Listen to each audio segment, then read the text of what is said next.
It's about time we headed over to the Curatorium of Secrets. We have something super important to discuss. You remember, right?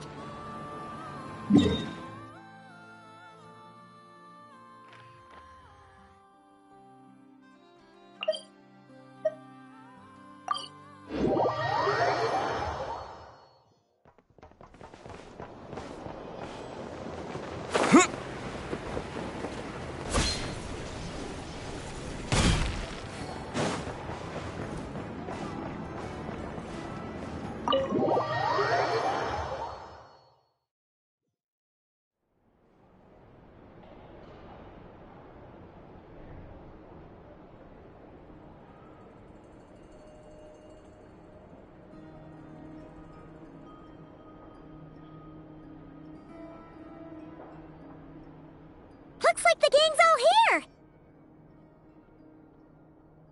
Yep, all ready. How about you two? Green and good to go? Paimon's ready! Great, let's get rolling then. Great. Well, first things first. Wait. Someone's here. I take it you followed the Traveler, but I don't sense any ill intent in you. Come on.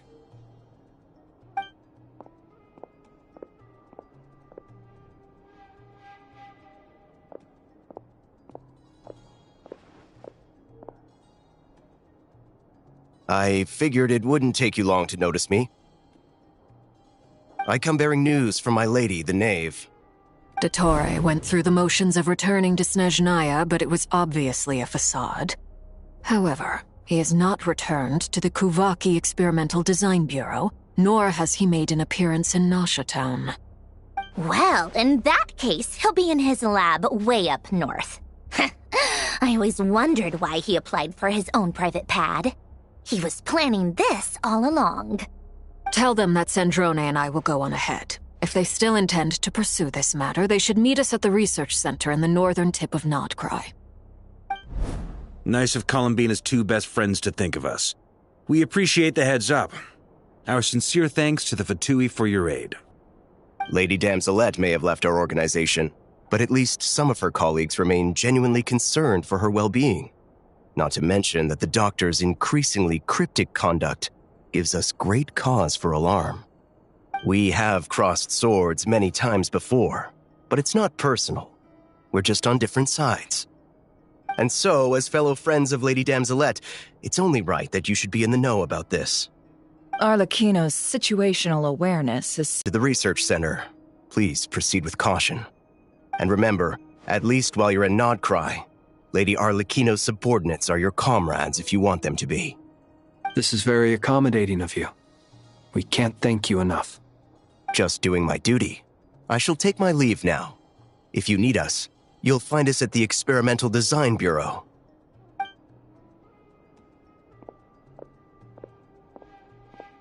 So, the Doctors left the Experimental Design Bureau and headed to some research center up north. Marionette seems to think he's been planning this for a long time. But when did it start? Before he even arrived in Nodcry?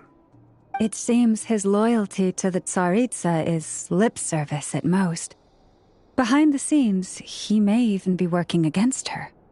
Whatever his motives, we know that he's decisive and incredibly ruthless. Facing him unprepared would be a recipe for disaster. At this stage, it's difficult to predict his next steps. I suggest we split into 2 groups. We need some people to stay behind and guard Nasha Town. Well, as much as I'd love to help, infiltrating research labs isn't really my area of expertise. But at least take Cool Your Jet's Ducky with you. It should be some help during the battle. And as for Miss Inefa, I suppose you will stay to protect Miss Aino? Detecting operational logic. Protect Aino. Priority. High. Just in case, Servarka, I think it would be best if you stayed behind as well. You can leave the research center to us. I mean, I would have said the Knight of Berea should probably be out on the front line, but okay, fine. Leave Nasha Town to me. Be careful out there, okay? If things get out of hand, fall back right away. Yehoda will be on hand to assist you. In my absence, she can handle any intel gathering work. You got it, boss. You guys make sure to get back here in one piece, all right? We will. Things are moving fast. We'd better head off soon if we hope to keep pace. So, it's infiltrate a secret research facility, or... Yeah, alright. Paimon will help out here instead. Sounds like it's gonna be a pretty intense fight. We all have to bring our A game here. So, anything you need to wrap up before we leave?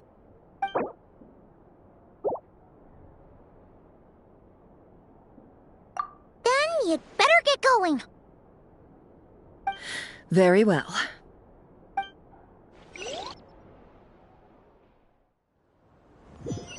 All these broken machines on the ground.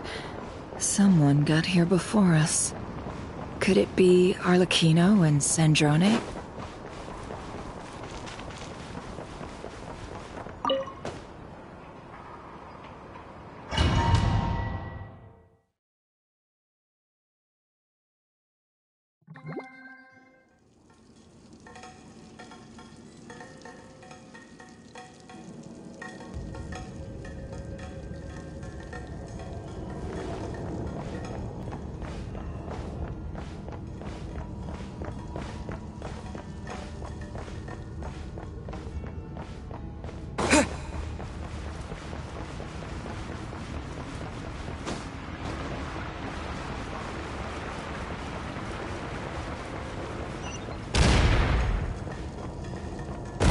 That's quite a welcome party.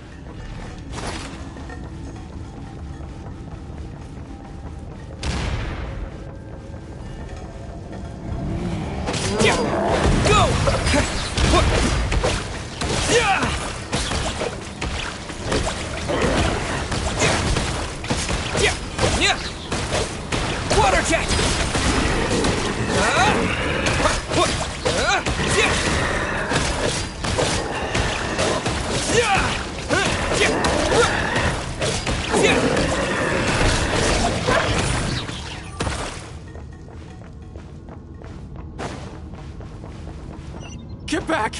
I said get back! Do you hear me? Why isn't it working? No! Don't come any closer! Don't!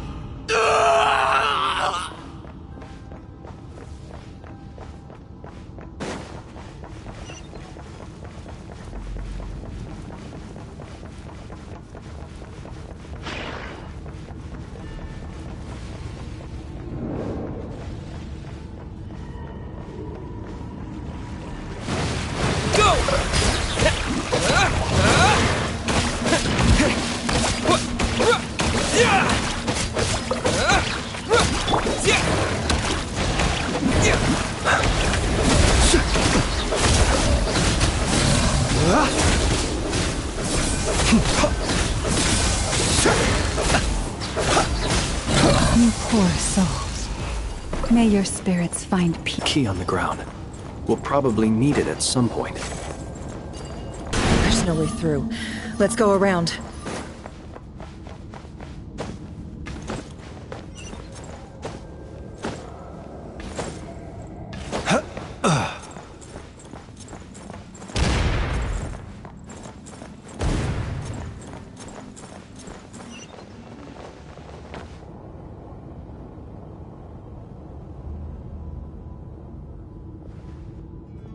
What the? Trespassers? Here? What's wrong with you people? We're looking for the doctor, and we understand he might be here. I see you're fleeing the facility. You looking to settle a score with the doctor? Good luck with that. I don't think you have many chances left. Perhaps. But you might have a chance to live if you start talking. 2 other Harbingers had the same idea as you. They're already inside. But what good is it gonna do? The doctor wouldn't do something like this unprepared. Seems to me that you're not too thrilled about being his subordinate. Also, is it just me, or do I sense monsters nearby? If you'd prefer their company to ours, that can easily be arranged. We need to know what the doctor is up to. Please, if you know anything at all, tell me. This is about more than us versus the doctor. His actions could have consequences for all of Nodcry, and perhaps even your homeland, Snezhnaya.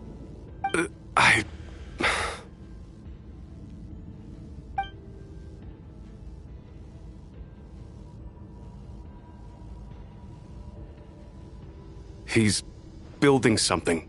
Ambitious doesn't even begin to describe it. Feels like this could be the big one. God knows how long he's been planning it. A while back, he told us he'd be returning to Snezhnaya. We weren't expecting him back so soon. This time he brought some gemstones with him, or something. 2 of them. The moon marrow spheres. He stole them from their rightful owner, Columbina. Oh, Lady Damselat?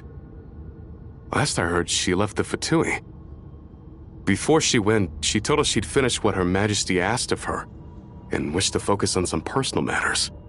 I remember thinking that leaving us might not be the best choice. I mean, I always looked up to the captain the most, and... Back when this all started, units to Nodcry to execute their plan. They were led by the Doctor, Marionette, and the Damselet, respectively. I was a part of the Damselet's unit to begin with. She never really interacted with us much. In fact, she seemed sort of detached from everything. Not because she was distracted, just felt like she was indifferent to the world around her. Like she had no stake in anything that happened. She always seemed like she was staring off into the distance. Almost as if she didn't see anything worth living for in the present, so she had to look further afield. That's right. She always used to stare up at the sky. The doctor used to stand nearby and watch her. Apparently they got along well at first, but somewhere along the way, she grew wary of him, started avoiding him as much as possible. After she left, everyone in our unit merged with the doctors. He's similarly indifferent to the world, except when it comes to the moons. He seems to have big plans for them. Right now, obtaining the 3 moons is his #1 priority. He even said, if he can only get his hands on 2 of them, he'll create a 3rd one himself. How would he create an artificial moon marrow? Maybe the knowledge he gained from the Hyperborean phantoms has something to do with it. Thank you for cooperating. We appreciate the level of detail.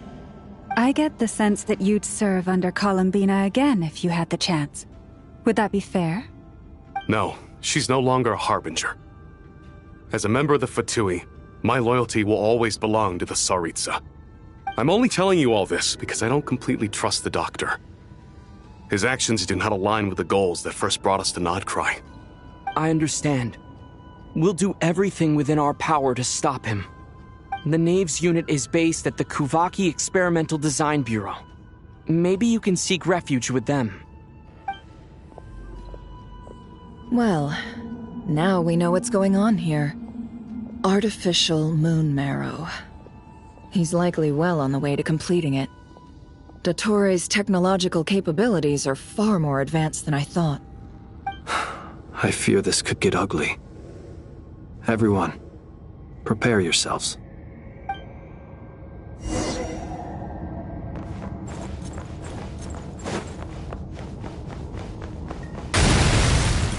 Stand in my way.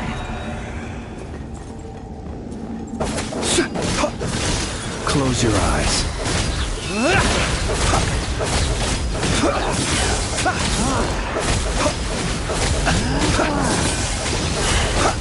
Observe.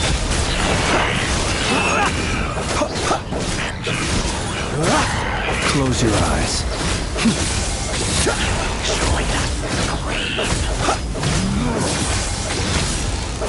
Beware the creatures of the night.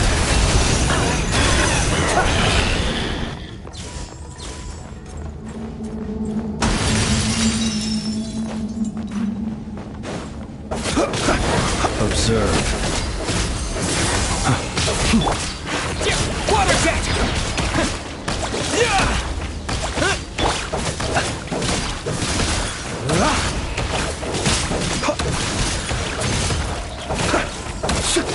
Be silent.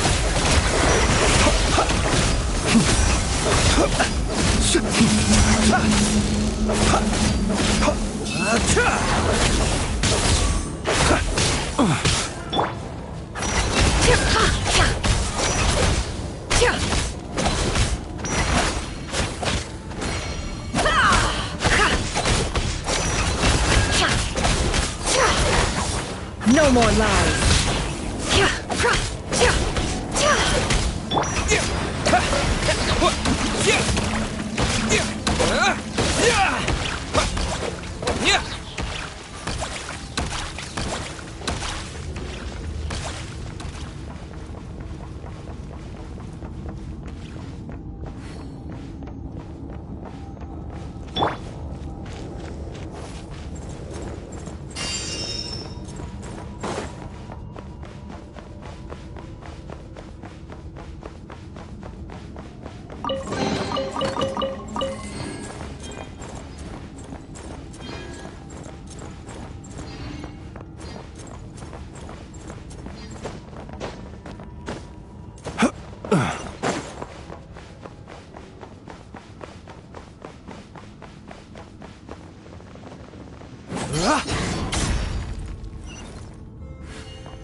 Welcome, one and all. I've been expecting you. I hope my humble research facility is to your liking. Yeah, we really appreciated fighting our way in through a horde of monsters. The gall! You expect us to believe you've just been patiently waiting for us? Of course I have. Should I be worried about something? Everything seems to be going quite smoothly so far, and you've shown up right on schedule. First Sandrone and Arlecchino, now you. Ah, quite a surfeit of guests I've had today.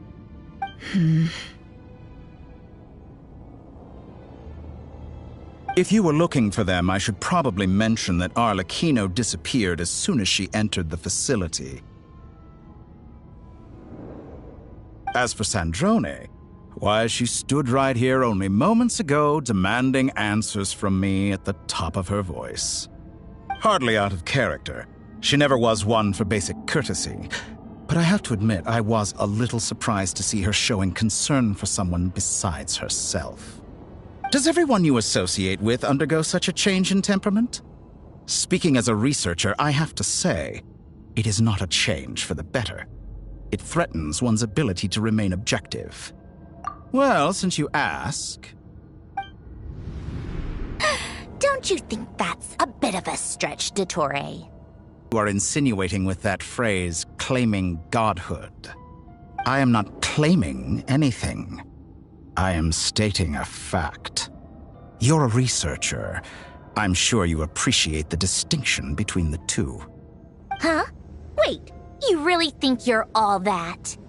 You'll excuse me if I'm not being a polite little lady for you.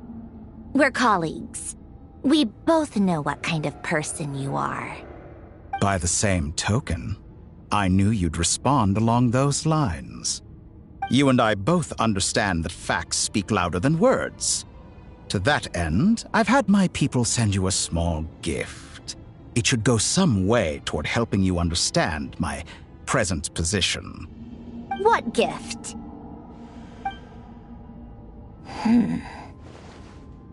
Where have all your troops gone? Who knows? Perhaps they are already marching toward a new world, following in the footsteps of an unknown god. As vulgar and arrogant as you may be, dear Sandrone, I have no intention of taking out my displeasure on your subordinates. They will enjoy equal rights to my own. You sent your people to the Experimental Design Bureau? That's the Tsaritsa's property. Yes, and I am very mindful of Her Majesty's instructions. But you know full well that they do not conflict with my present goals. In which case, all I'm doing is conducting another one of my experiments. Is there a problem with that? Now then, you have a judgment call to make. Am I simply lying to stall you? Or is it possible that every word I am saying is the truth? In which case, your subordinates really are in danger. So now you've turned on fellow Fatui soldiers. You're completely insane. Myself. Each person gets one chance. Naturally, that includes you, Sandrone. If you wish to leave...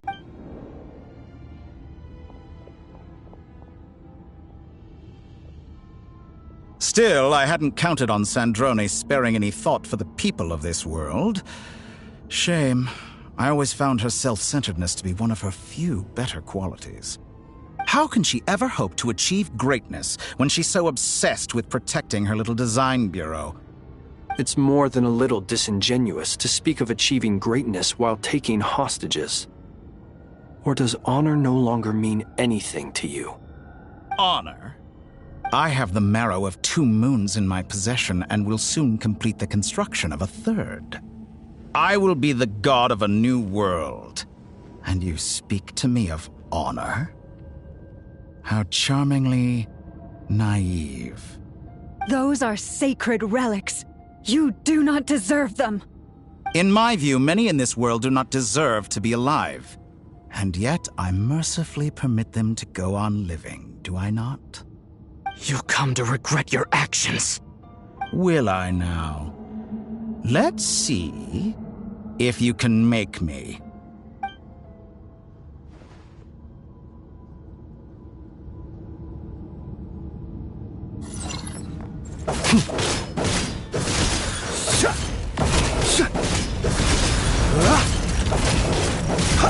Target acquired.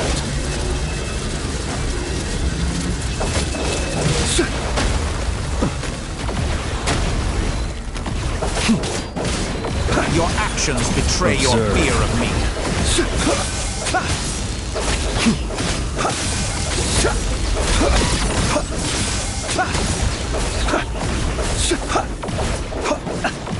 An exact practice.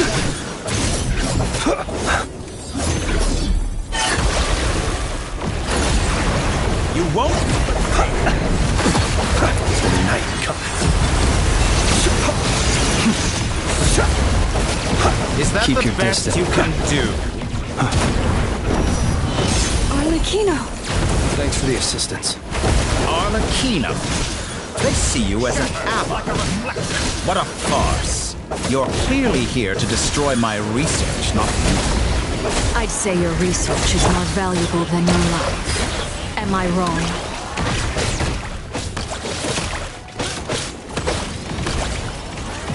Bombs away!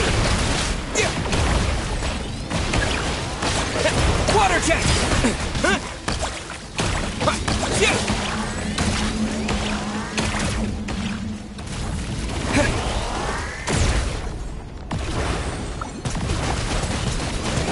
Water jet!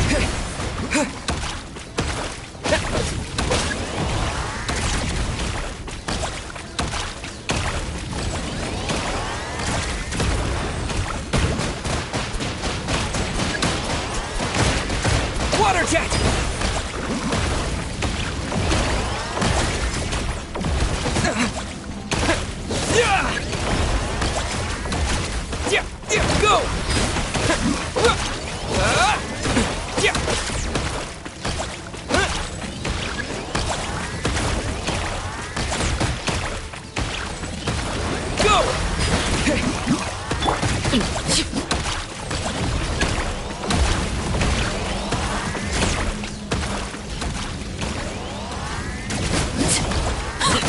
Dottore is too powerful with the artificial moon marrow in his arsenal. Fighting him is futile. Quickly!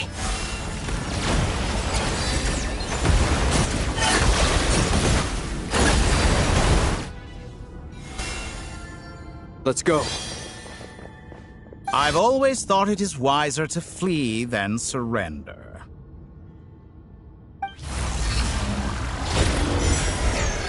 Watch out! What the? Forget about me! You should... Where's the Traveler?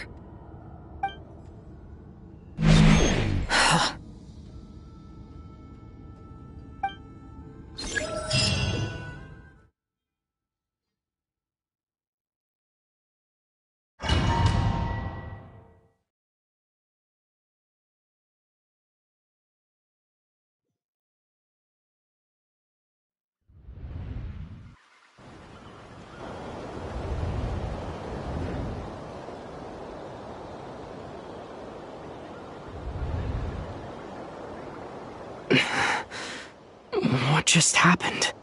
Nasha Town? How did I get here? Strange. I remember being trapped by Dottore during the battle. And now all of a sudden, I'm here. Something weird is going on. I guess I'll start by exploring the area. Huh? Traveler? What brings you here at this hour? Huh? What are you in the mood for today? A hot dog? Or something else? We've got some special discounts at the moment. Want to see the menu? Sorry, I'm not hungry right now. Ah. Well, feel free to take a seat for now. Let me know if you change your mind. Everyone seems to be acting normal. Am I just overthinking? Oh, darling, look who it is. One of our regular customers. Get the Traveler something to eat, would you, dear? Wait, why is he talking like that? Well, I'd love to, but can't serve a customer unless they order something. Anyway, I take it your business is wrapped up? Yes, thankfully. It was a long trip, and it's left me feeling pretty exhausted. But the upshot is, I won't have to leave again for a good while. We can have some quality time to ourselves. Wait, these two are a couple? I see some kids around too. I didn't know they had a family. Hey there! I haven't seen you in ages! What's keeping you so busy? I've been looking forward to playing with you again. You forgot already? You're silly. Daddy brought you over to our house recently. We had some snacks together. What is she talking about? We've had a lot of customers over the last few days, so we've been real busy. And like my mom always says, some people are more than just customers. They're friends. Oh, another customer's arrived. I better go see what they want. This is all wrong. I never once heard the owner of this restaurant talk about their family. It certainly isn't a family-run business. And that child? I don't recognize her at all. Could this be a false memory? Very good. I knew you had it in you. Aren't you going to try the house special? When did he show up? No. None of this is real. You don't seem to like it here. That's fine. We can change venues.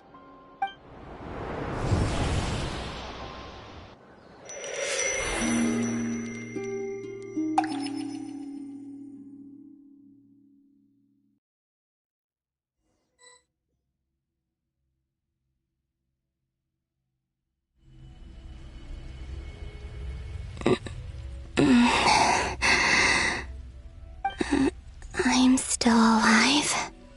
Where is this place? It took all my strength to open the moon gate, and then I leapt into it. So this is the moon's reflection? The mysterious realm beyond the gate?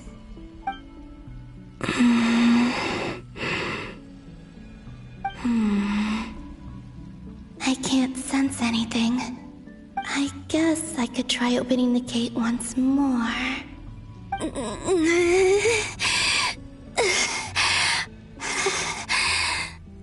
No response. Maybe this space can't be opened from inside.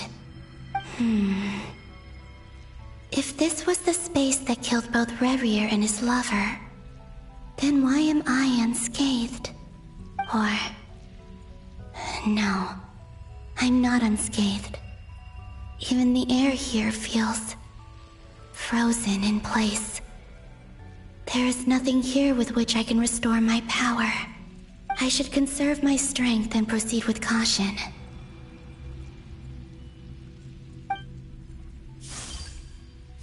I don't believe Dotori's scheming will stop just because I escaped.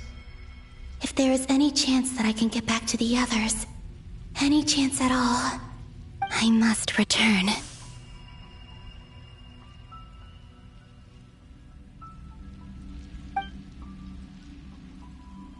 Emptiness.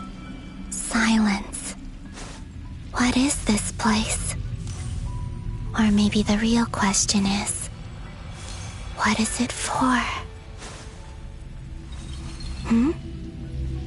What's this?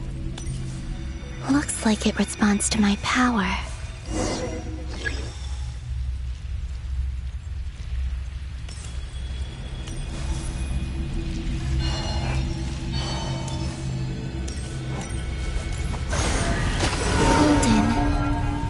Like Kuvaki. Is it some sort of guide? And why does it feel so familiar? I might as well follow it.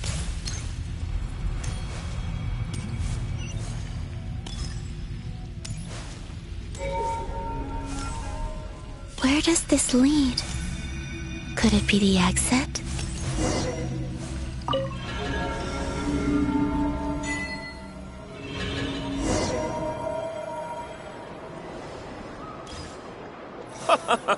Welcome home, Moon Goddess. Is this... Nasha Town? But isn't Moon Prayer Night over already?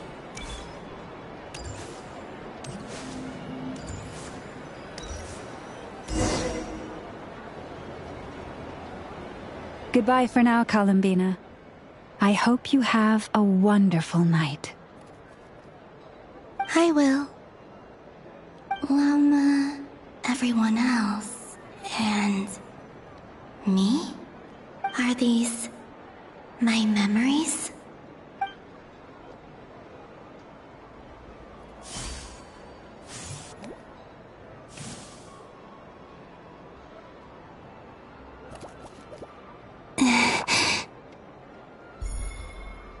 I can't touch them. It's as if we're separated by some impenetrable power.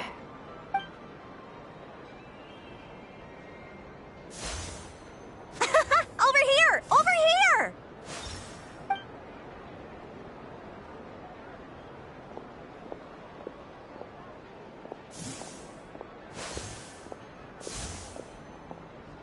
But the people in these memories pass right through me.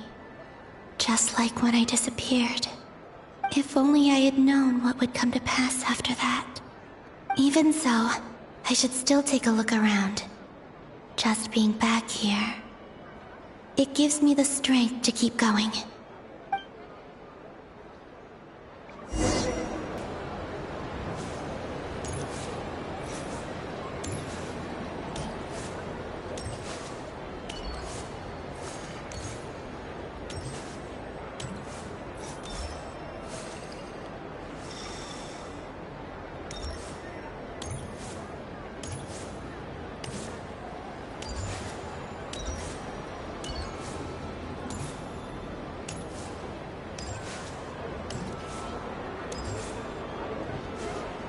Welcome home, Moon Goddess. Oh, you're the genuine article. Alice was right. This Moon Prayer Night was worth watching after all. Oh, yes. That was the fortune-telling stall run by Barbeloth from the Hexen Circle.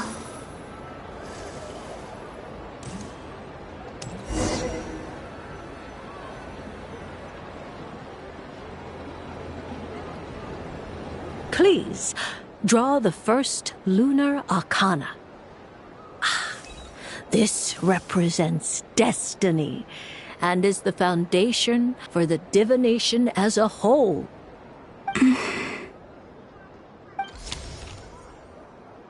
My destiny.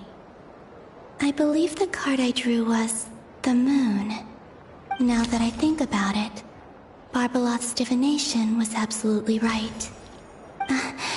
It's almost time to draw the last card. The one that represents the future.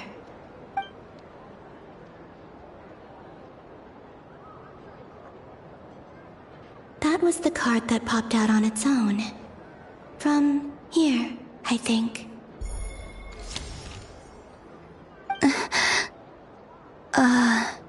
Kuvaki Pulse? What? Fascinating. I've never encountered this before in my role as a diviner. What's going on? Did that card leave the deck? Because of my influence?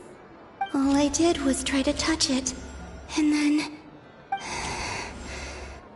Maybe this memory space is not untouchable after all. Are there weak points in the barrier? Or... is it possible that there's more to this space than my memories alone? This card is death. I need to get to the bottom of this. I'll try touching something else.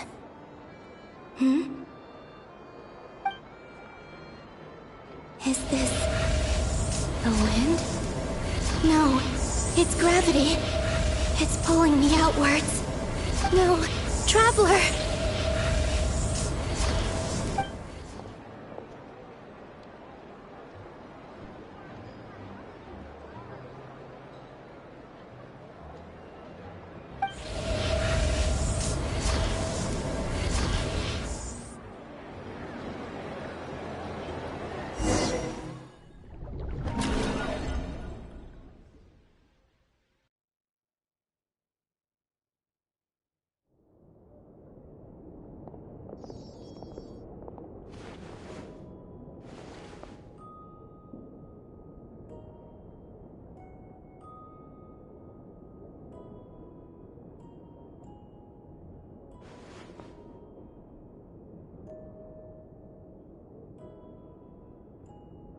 Paimon, listen to me. From the bottom of our hearts, we are so sorry. We completely understand how you must feel. The Traveler is trapped, and we all feel responsible for it. Don't say that! Paimon's not a little kid! You didn't leave him behind on purpose! There was nothing you could do!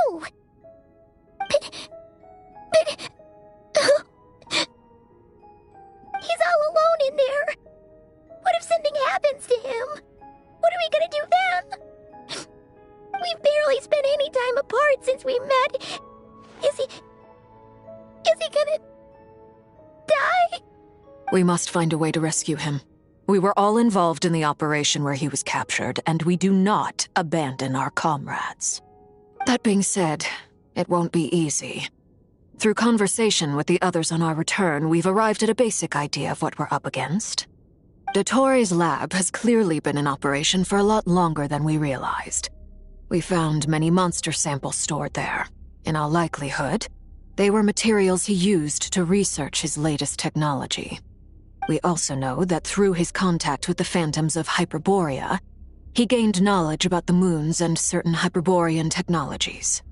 Using this knowledge, he then fashioned an artificial moon marrow to serve as a replacement for the frost moon beyond the sky. Unlike Columbina, Dottore is not being rejected by Teyvat. And even with 2 of the 3 moon marrows, his power far exceeds all of ours combined. Once his 3rd moon marrow, Teyvat's most primordial powers will then be in his grasp. Does that mean... I'm afraid so. No one could have predicted this level of insanity. Not even from Dottore. And unfortunately, His insanity is coupled with an intellect and ambition that not even his peers in the Fatui can match. This is dire. Sounds like the world is done for.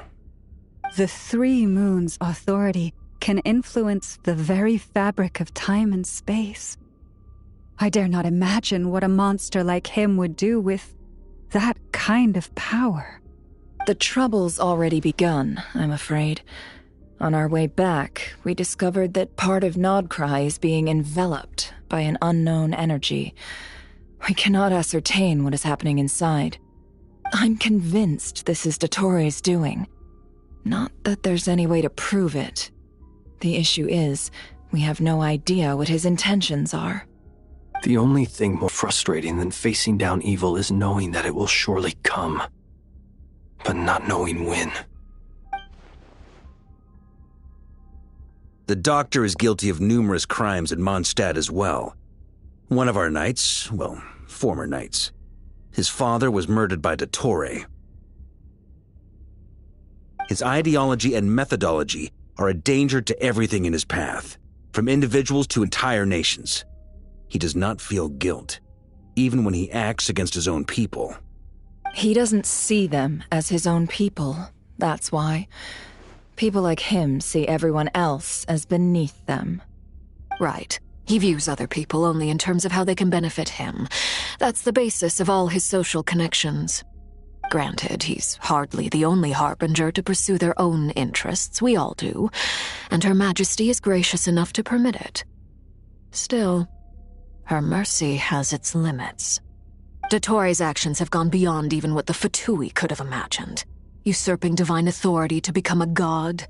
For a servant of the Tsaritsa, that goes beyond being disloyal. It's treason of the highest order. We can't expect him to heed the Tsaritsa's will once he gains the Three Moons' authority.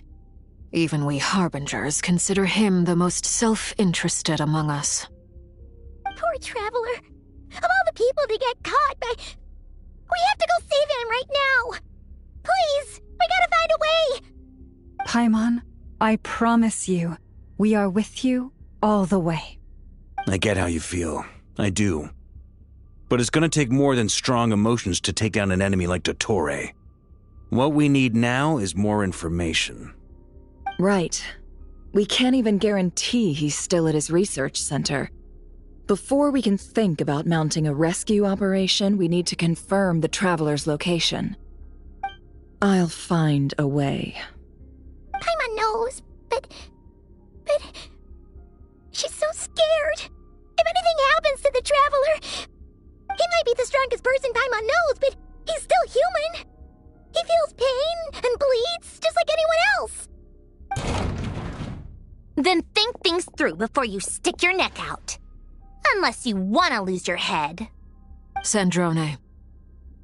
Miss Sandrone, you're okay? Put the stuff over there, and be gentle with it. Am I okay? As you can see, I've had to move my whole livelihood out of the Experimental Design Bureau. It's been swallowed up by Dottore's energy field. If I'd left it any longer, I probably would have gotten stuck there. Ugh, Dottore always goes a little loco when he finds a shiny new toy. Not that he'd ever admit that. But this time, he's gone full psycho.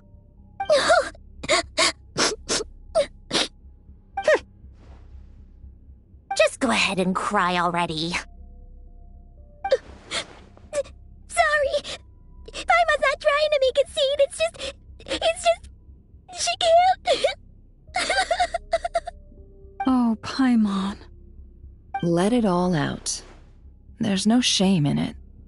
When you're overwhelmed by fear and despair, crying can help get it out of your system. You'll feel better for it. Okay then, while the baby of the group is having a moment, how about the grown-ups get to work?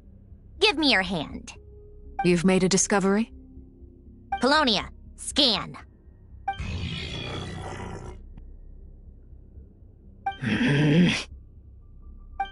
You, hand, now. Oh, I thought you'd never ask, my lady.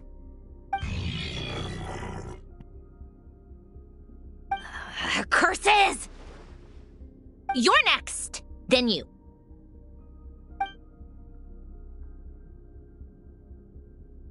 Dottore, you son of a... He's done something to us! Everyone who entered his research center has been implanted with some sort of curse. I don't feel anything unusual at the moment. Does that mean it hasn't activated yet? Is there a way to figure out its purpose and what might trigger it? My best guess is Dottore created it using the Moon Goddess's powers. 1 second, analyzing. Ugh! That friggin' maniac! So, what twisted game is he playing this time? The moment I analyzed the energy composition, some encrypted text appeared in my mind's eye. And when I deciphered it according to the Fatui standard encryption protocol, I got the following message. Feel free to run, or you will perish in nod cry. He's mocking us. Yep, he loves to toy with people. Only in this case, there might be more to it. But I didn't detect any murderous intent or malice either in the message or the curse's energy. As if this is him at his least malicious. Or perhaps all people are cowards in his eyes. Maybe he thinks the threat alone will be effective. What a despicable person. And he has the Traveler in his grasp. If I may, as unhinged as Dottore may be, he has always exercised great patience with the objects of his interest. I remember a comment he made when we first arrived in Nodcry. He said, "This world is, on the whole, an exceedingly dull place. But at least there are a few intriguing features, such as the gods, or the Traveler. Presumably, they interest him because they're unknown quantities. He wants to understand as much as he can about them." Agreed. The Traveler is Tevat's fourth descender. All Harbingers are aware of this. Since Dottore took such pains to capture the Traveler, he is unlikely to kill him right away. Okay, but still have to do that rescue operation. Of course. I also think we need to read between the lines with Dottore's message. If he's encouraging us to run, that means we mustn't leave Nodcry under any circumstances. My guess is, his curse will only trigger if we leave.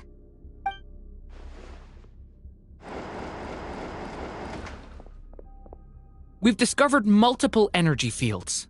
Albedo is still attempting to analyze their structure. He told me to report back first.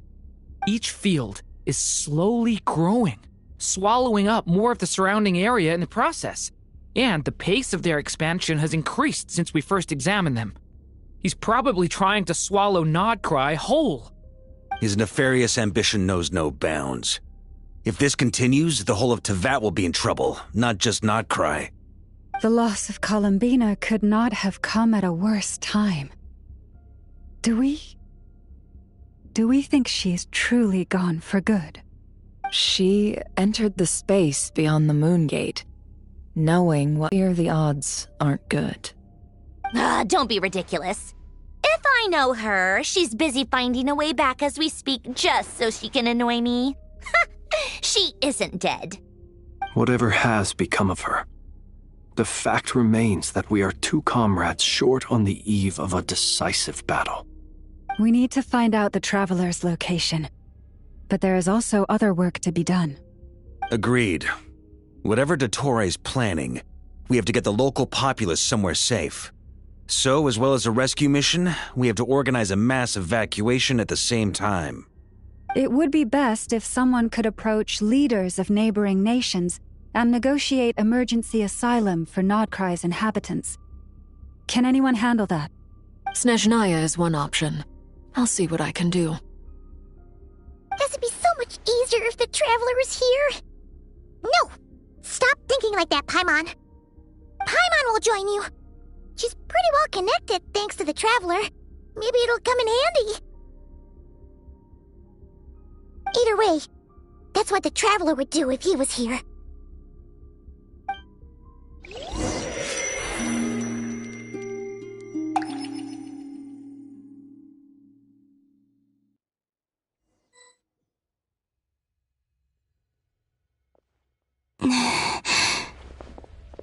here again.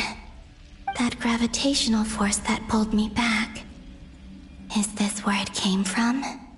When I saw that memory of Moon Prayer Night, I think I influenced reality. Was it just a coincidence? Or... if only I could have sent the others some kind of warning on Moon Prayer Night. Maybe we could have stopped Dottore. I feel... so heavy. Does entering that space consume a lot of energy? Well, even so, I have to keep moving forward. Back to emptiness and silence again. I should try and find my way back inside that memory.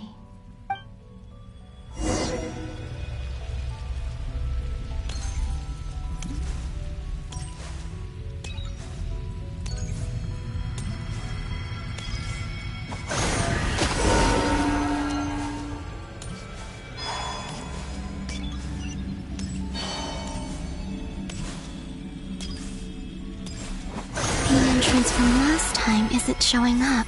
Looks like I need to gather these scattered fragments.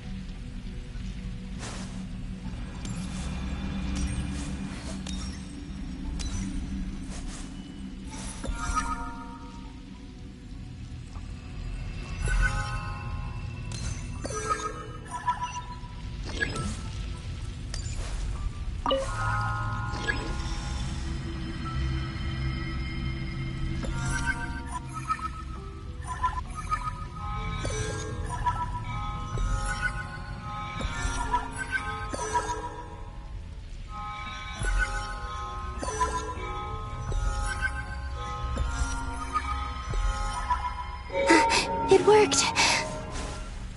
Hopefully I can stay inside for a bit longer this time.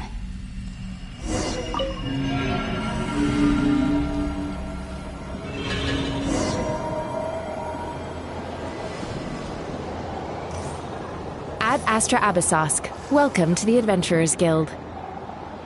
What? This doesn't look like Moon Prayer Night. Extra, extra! Latest issue of the Nausea Express! I don't think I've ever been here. Maybe this space isn't comprised of my memories after all. There aren't any festive decorations around. Is this Nausea Town after Moon Prayer Night ended? Did Dottore's plan not affect the town? Or is no one aware of what happened because he used the Three Moons' authority? Let me see if I can influence anyone else. So, what do we do next? Wait, that voice. Paimon? The most important thing right now is to find that mage. Lauma the Traveler and Mr. Varga are here too. I'd better go pay the Fatui a visit. Traveler!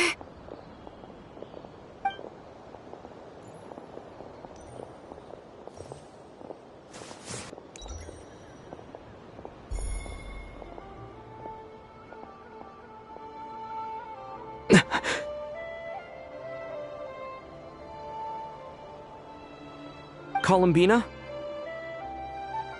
I made contact. It's me, Columbina. Huh?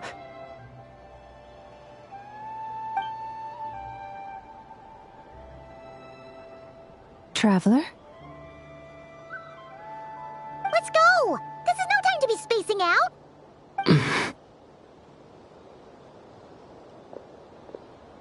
Huh? Wait a moment. This has happened before. Huh? This is what happened when I disappeared. I stood right over there, thinking that no one would ever find me again. It was only when he called my name that I decided to follow them. But... did he turn around because he sensed my touch just now? Is it really possible that from in here, I can change the past? If I keep following them, maybe... Huh? It's that gravity again.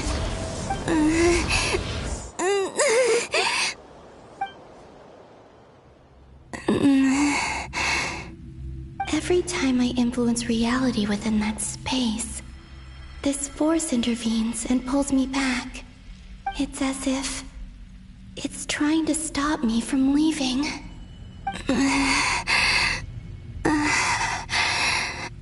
I'm getting weaker and weaker. I'll just have to try another approach next time. Come on, Columbina. Keep going. You have to tell everyone what happened.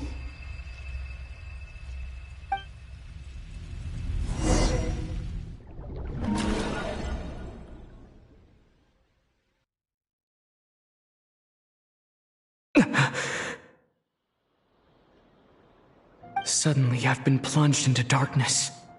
Alone. It feels strange. As if something has grabbed hold of me. Is Toray now powerful enough to interfere with space itself? Look at you, standing so still in total silence. I almost didn't recognize you. Hello there, traveler. He seems to be in a good mood. Wait, what's that behind him? Ah, so you noticed. This is the completed Trilune. 2 primordial moon marrows and 1 artificial specimen. You are wary of it. Good. Maintain that reverence.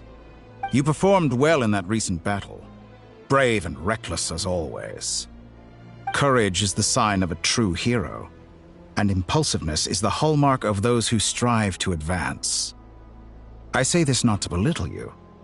Most creatures are far more timid by comparison. 3 moon marrows? Does that mean the artificial one is now complete too? Well spotted. What do you think? For a replica I built myself, I dare say it looks the part. Dottore, are you planting illusions in my mind? I have no interest in fooling your eyes. On the contrary, I hope to show you the true essence of all that you see before you. Is this not a beautiful city? People live in peace and find joy in their work. The streets are safe. People can even leave their doors unlocked at night. You might say it is the Elysium everyone dreams of. All available data indicates your values and worldview conform with the mainstream. Society should be quite to your taste. False beauty is deceitful. Lies are to no one's taste. I wonder, is it your moral standards that are too high? Or your expectations of reality? Answer me this. If someone existed in a sweet dream from the moment they were born, a dream in which they never once felt pain, which do you think they would consider superior? The dream or the reality? That's pure sophistry. It has nothing to do with your actions. As I suspected. You have yet to understand all of this for what it really is. What do you want from me? You sound impatient. Do you think the only reason I'm keeping you is because I want something from you? If it's not, then why haven't you killed me yet? No one can stop you if you're as powerful as a god. I'm delighted you recognize that fact. I believe we last squared off in Sumeru. Ah, the memories. How time flies. You and I have both grown. I'm not surprised that Arlecchino and Sandrone worked with you. You've always a way of slowly but surely ingratiating yourself with all levels of society. People laud you as a hero, but I suspect there's more to it than that. Oh, but to be clear, I don't say that to flatter you. Do you always give your opponent an appraisal before you deal the final blow? Call it a long-time habit. I'm a researcher, and one of my duties is to give an objective assessment of my subjects. But you misunderstand. We are not opponents. Not at this moment. I just want to talk. Think back to Tartaglia, Arlecchino, Capitano, Colombina, and now even Sandrone.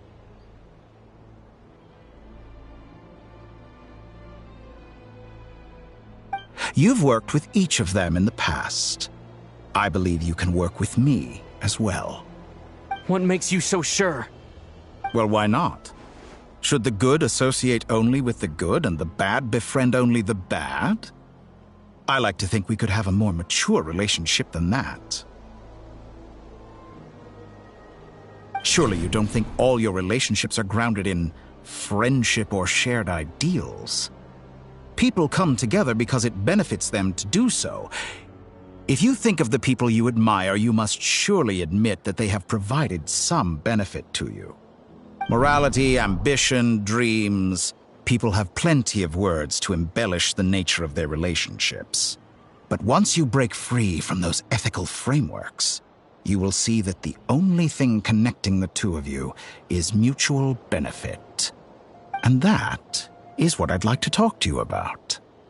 We're finally getting into it. He's probably been planning to kidnap me for a long time now. But for what exactly? He has the authority of all three moons. I won't be able to gain the upper hand in a fight. Best if I pretend that I'm willing to negotiate for now. You say you're a god, but you also speak of mutual benefit. What could a god want that the three moons cannot provide? Excellent question. But before I answer, I would ask you the same thing. Gaining Colombina's allegiance was a rare and extraordinary feat. But the Moon Marrows are now in my hands, and I have the edge over her. For this artificial moon is not being rejected by Tevat. Her identity and lineage may have been a thing of glory in the old world, but they were also shackles that prevented her from ever integrating into Tevat. I, on the other hand, you may view me as a thief, but I have overcome that limitation. So what is it that the three moons cannot grant you? What stops you from negotiating with me to get what you want? I don't make deals with lying psychopaths. That's quite an accusation. Are you expecting me to get angry with you? Well, this is one aspect in which my personal growth has served me well. In the past, my less mature self might have been disappointed, perhaps even angry, over a small setback like this. Like when you and Lesser Lord Kusanali joined forces to oppose me, for example. But things are different now, just as the rich do not trivial affairs. Human relationships end with conflicts of emotions and interests. But relations between humans and gods are different. And ours is even more unique. I have ascended to the highest heights and laid claim to unprecedented horizons. And you were no ordinary person to begin with.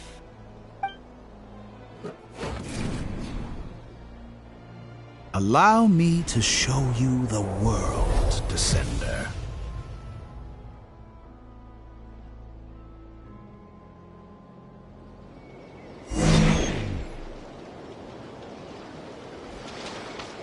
To stand, walk, jump, sit, and lie down.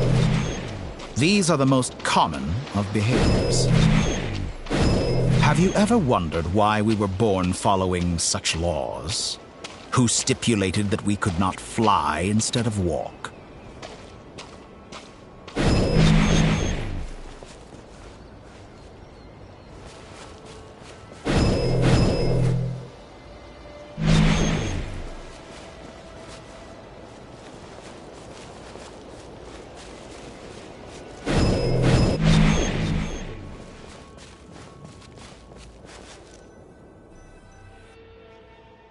Someone of your talent and experience must surely know who serve the heavenly principles. They govern life, death, time, and space. One wounded by a blade will die from blood loss or infection, and one who falls into a lake will drown in agony. The elderly wallow in solitude, and the solitary age faster. Eventually, new life is born, only to embark on the same path of suffering. These 4 divisions anchor the world and shackle those who live in it. But they themselves transcend its boundaries, squandering the power bestowed by the heavens. All who live yearn for equality, but unless the gods prostrate themselves and profess that they are mere servants of the living, equality can never exist. Who makes the rules we must live by?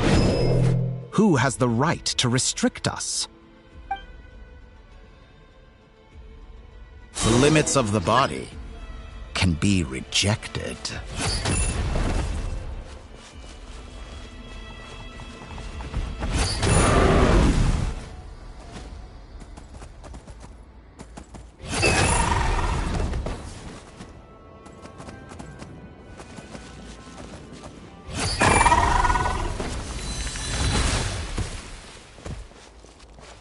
How does it feel to be among those with absolute power? You cannot conceive the extent to which your flesh hinders your mind and spirit.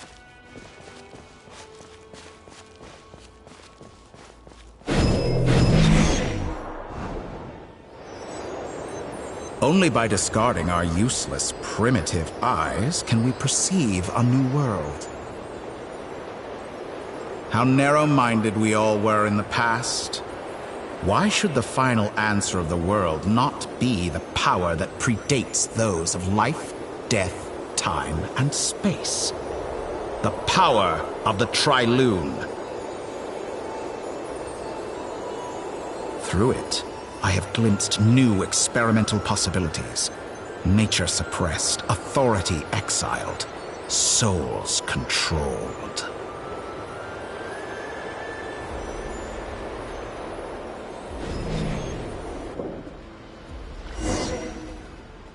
You know, I heard recently that a group of critics reviewed countless stories and drew an interesting conclusion. They found that it is more often than not the villains who strive tirelessly to push the boundaries of progress. In fact, long before this, someone voiced a similar idea in an academia editorial. I felt a great affinity with this perspective.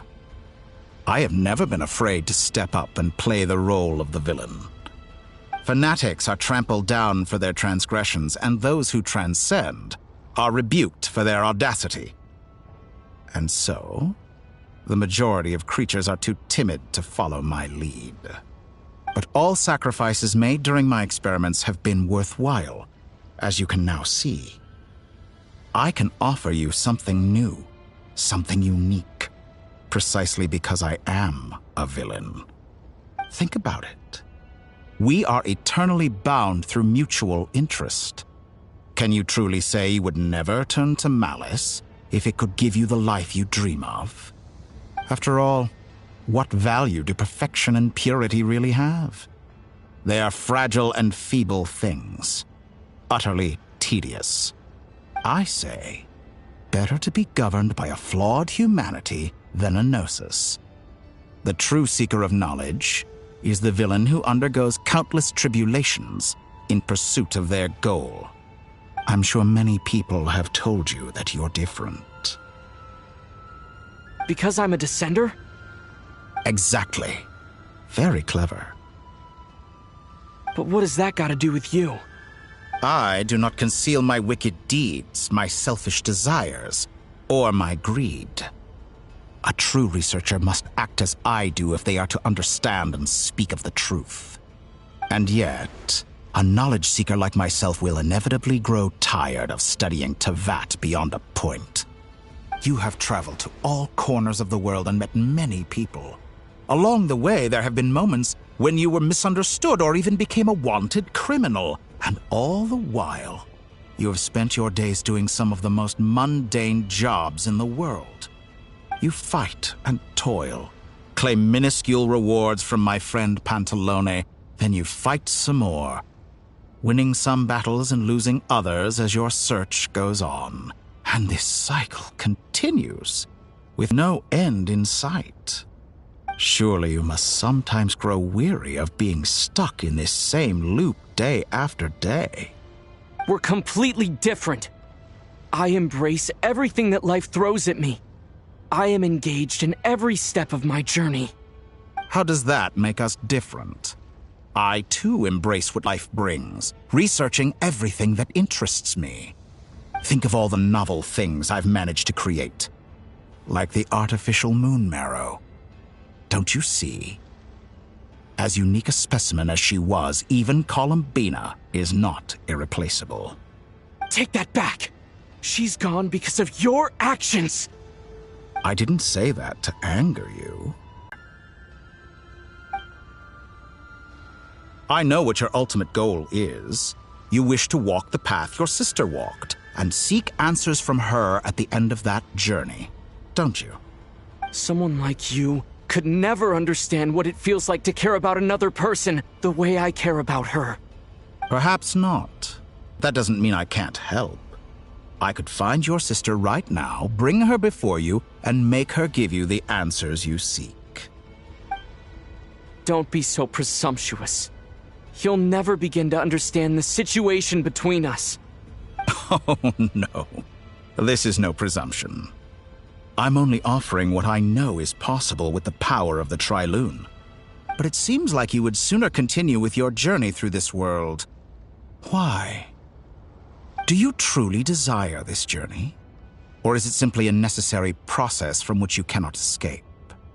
Think of all the time and energy you have spent, everything you've had to endure just to make it this far. Is this really what you want? Or has your hand been forced by the promise of that final answer? Yes, you have made many friends. But do they ever spare a thought for the void in your heart and what it yearns for? What you want is not friends.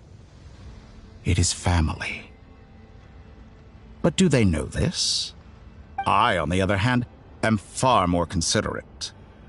Join my experiment, and in return, I will bring your meaningless journey and all its struggles to an end. This is a malicious attempt to manipulate me. But at the same time, he's stating some very human truths. Of course he's right about my predicament. How can I deny it? I have faced ungrateful strangers, never-ending troubles, an endless quest for answers. I want to see her. After everything I've been through, words can't describe how much I miss her. How much I want to be reunited with her, wherever you are right now. Do you miss me too?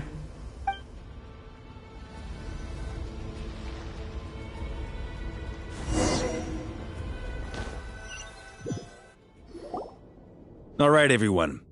Our next mission is clear. We need to contact all the major organizations, explain the situation to the public, and then begin the evacuation. The residents of Not Cry are quite dispersed. The two most populated areas are the Southern Isles and Pyramida. Miss Lauma, I will leave Hisi Island and Nasha Town in your hands. I will liaise with the Fatui and Pyramida. Agreed. We will reach out to Natlan and Snezhnaya. Anyone found north of the Experimental Design Bureau should follow the Fatui to Snezhnaya. As for those dwelling south of that line, I will ask the Voynich Guild to help persuade them to leave. Then I, Mr. Varka, and the Frostmoon Scions will escort them to Natlan. The Voynich Guild has dealings with the Curatorium of Secrets. I will send them a letter vouching for your credibility. Yehoda, you should help Lauma. This is too big of a task for one person. My wish has come true. You're willingly lending me your most capable employee for the day. Well, good for you if all this only takes a day. Of course, if it takes any longer, I'll be charging a fee. Boss, wait! Don't I get a say in this? Oh, I'm sorry. Something to add, Yehoda? Well, no one's more important to me than you, boss. And remember how Lauma healed your eyes after that big battle? I think think that's worth at least 2 or 3 days' work for the Frost Moon Scions? Are you completely incapable of acting in your own self-interest? Or do you simply devalue your own labor? Are you sure you don't want to come with us? Who will see to our other work if we're all busy evacuating residents?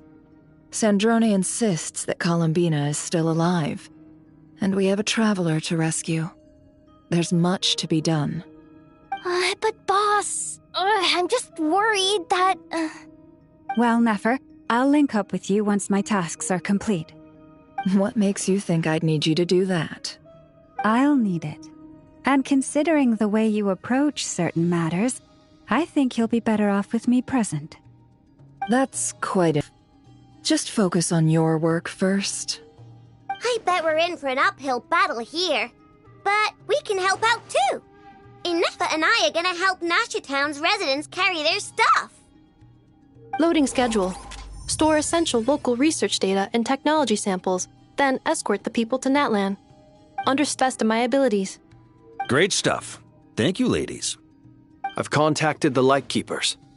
A colleague of mine will join us shortly. I will persuade them to conduct a thorough search of the region to ensure that no civilians get left behind. As for me, I guess I'll be making an early return to Sumeru. I think it's important that someone informs the Dendro Archon of what's going on in Notcry. Roger that. Someone should inform Mondstadt, too.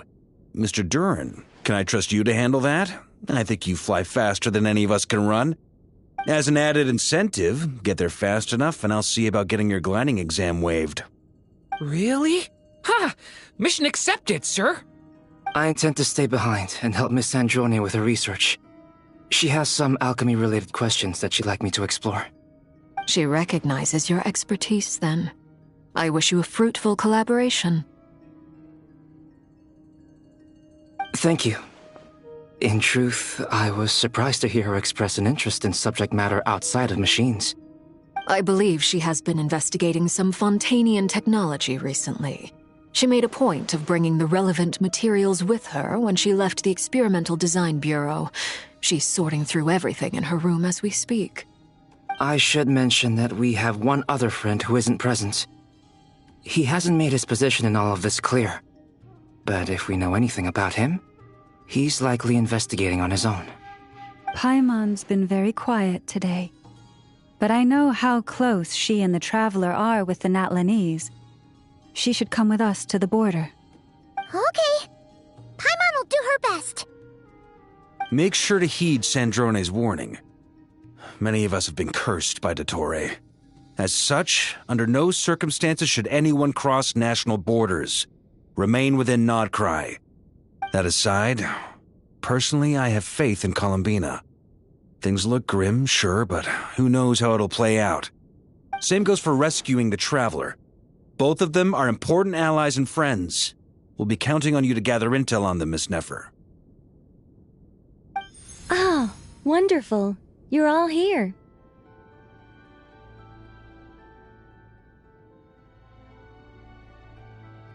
That voice again! Nicole? Whoa, that was loud! And it came out of nowhere. So mysterious. Sorry, this is the only way I can speak to you all right now. Please accept my apology. Anyway, time is short. I'll cut to the chase. We're still facing quite a catastrophe here at the world's borders. Alice has roped in every Hexen Circle member she can get a hold of. Except for me. She told me I had to come and help you all out as a matter of urgency. I quote, "You love talking, don't you? Well, now it's finally your time to shine. Take these. Make sure the whole party gets one each. You'll be in charge of making sure everyone stays connected." Huh? Is this a Dodo communication device? Scanning. Unknown device. Analyzing. Unknown device. Conclusion. Cute. Affirmative. It is cute and good. I believe that I quite like it. This is no ordinary Dodo communication device. It's my very own special modified version, specifically... Ah, sorry. I almost went off on another tangent. Anyway, help yourselves. It will allow us to communicate over long distances within Nodcry. No more worrying about shuttling messages back and forth. What astounding technology. Am I right in assuming that it relies on your personal abilities to function, Miss Nicole? Yes, exactly. Right on cue, Albedo. Ah, I'd love to brag to you all about how it all works. But no, next time. Anyway, I'll be right with you all, serving as a communication hub. That's all from me. Head off as soon as you're ready. I'll be staying here to keep watch, and I'll be sending you my blessings.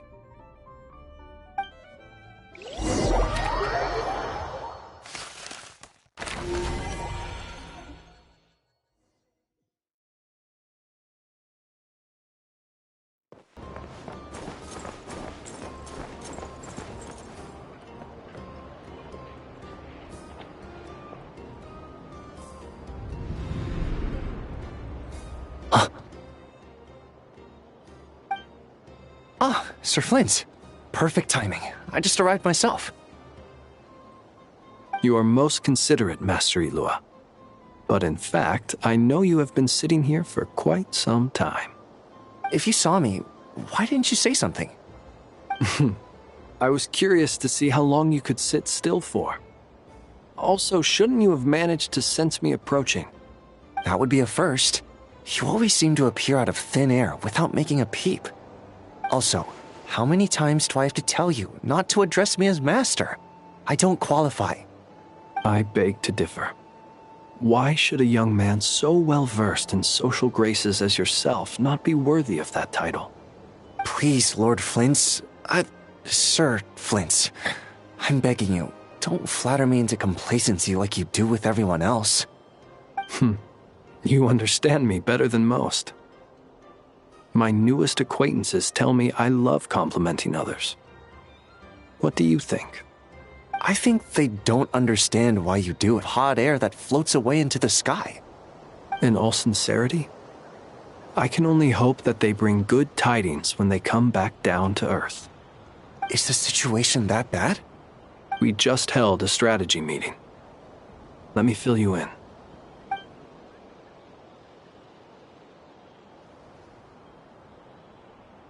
In short, we need everyone gone from Pyramida.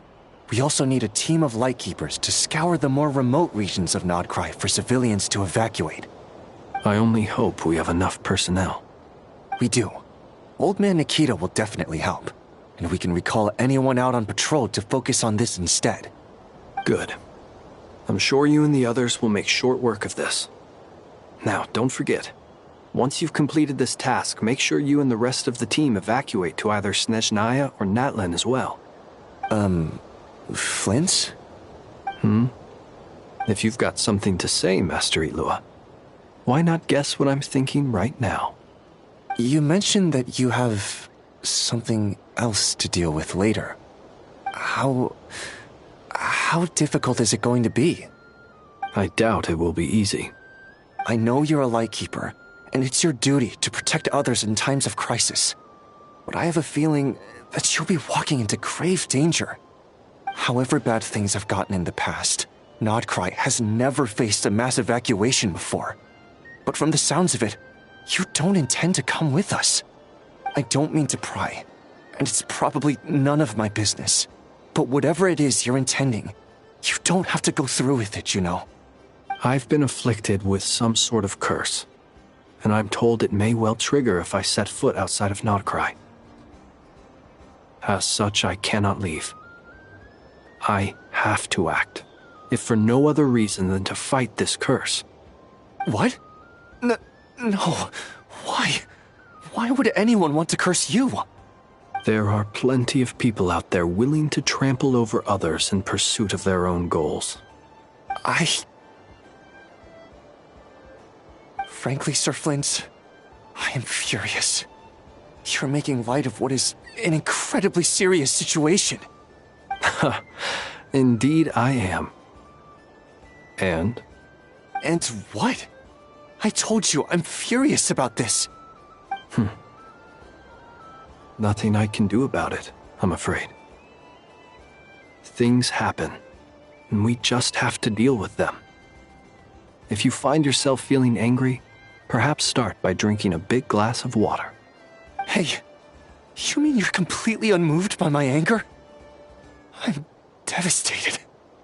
Then allow me to express my sincerest regret. Come by the lighthouse sometime. We'll catch ourselves a few fish, have a little barbecue, play some cards, and bask in the sun. Maybe I need to spell this out. Lean in a little, Flint. Oh my, this doesn't bode well. Word is that you were caught up in a real horror show recently. People were amazed that you returned safe and sound. They've been debating whether you're even human. I've returned safe and sound from plenty of crises. When you say people, do you mean other people? Or do you just mean you? Fine. I'll be frank. You're not human, are you? Heavens. Now that's a horrifying thought. You know what? Forget it. We'll revisit this once it's all over. A sound plan. Albeit a little ominous sounding. Just promise me you'll come back in one piece, all right? For you, Master Ilua. How could I refuse? Also, please pass my regards on to our colleagues. Tell them, thank you all for your assistance. Please put safety first as you proceed with the operation.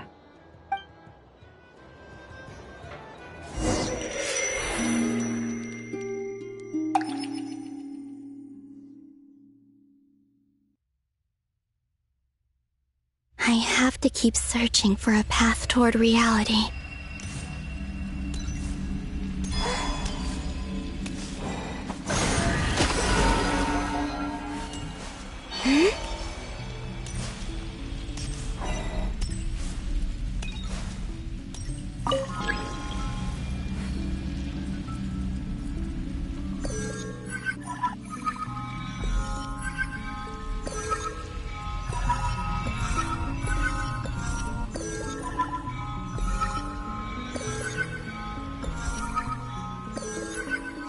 Do it. The last 2 times I tried to influence reality in this space, it consumed a lot of Kuvaki. I'll try and be more careful this time. I need to leave key clues behind using less power.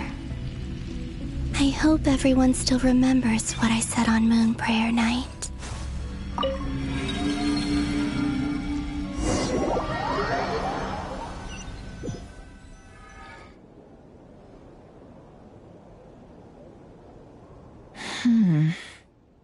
Nothing here either.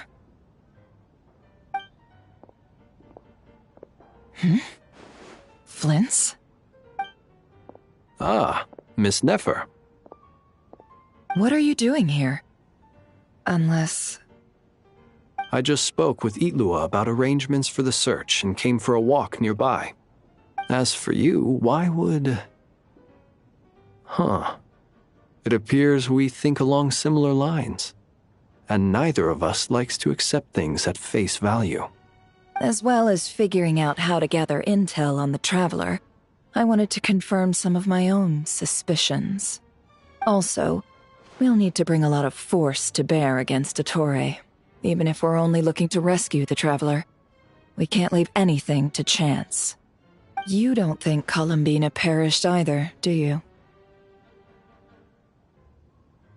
I'm merely considering the possibility that she survived, just as you are.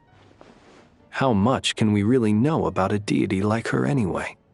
Do you remember what she said on Moon Prayer Night? About using moonlight to send messages to us? Of course. I think that's why we're both here. Where have you checked so far? I've been focusing on the outdoors. Anywhere the moonlight shines. I checked most of Nasha Town, but didn't find anything. I checked the Curatorium of Secrets and a few rooms where I thought I might find some leads. But no luck here either.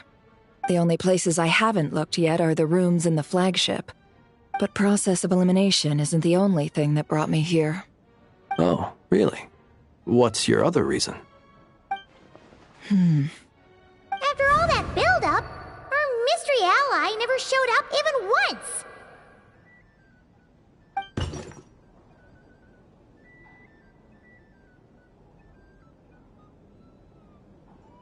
Huh?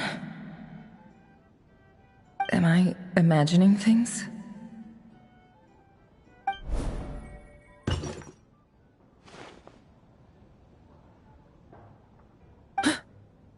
Come on, let's see what's going on. Oh no. I knocked over a vase as soon as I came in. It must have been caused by a Kuvaki fluctuation when I entered the space. Although, it seems like I'm not about to be pulled away this time. It looks like as long as I'm careful with my actions, it doesn't count as influencing reality. Anyway, is this the flagship? The Traveler mentioned that's where he was staying. I only went into the lobby last time, so I've never actually been here before. How does this space work? If nothing else, I can now be sure that it is not simply memory. He mentioned where his room was. I think it's this one.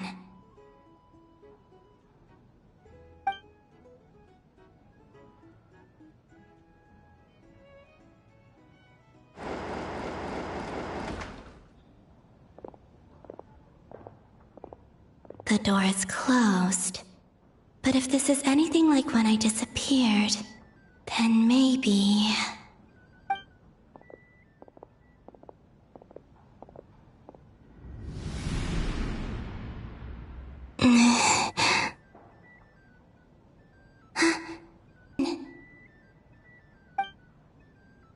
He and Paimon aren't here at the moment. I hope he's okay. I wonder what happened to him after that battle with Dottore. Best not to dwell on that for now.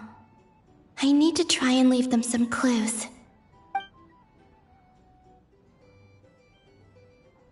Please, Traveler. I really hope you find this.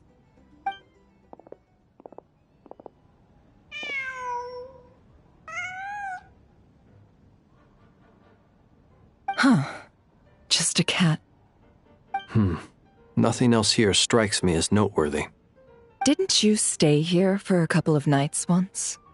Before Rerir showed himself, yes. It's also where the Traveler and I first met. Did you notice anything unusual during your stay? I remember thinking how much noisier the flagship is at night compared to the graveyard. Other than that, no. The Traveler and Paimon were most congenial neighbors. This is where they've been staying, yes? Over here? That's right. I wouldn't usually condone breaking and entering, but we can make it up to them later. Focus now. I have to write a message. Simply open your windows on, and the moonlight will naturally flow towards the words I have written. Here goes. I'll need to carefully control my strength.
There's a noise outside the door. Is he back?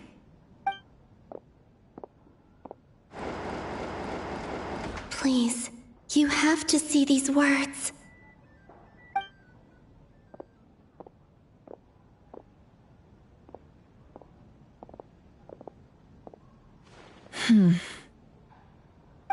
Well, do you sense anything? Unfortunately, no. And this place was our last chance. Not necessarily.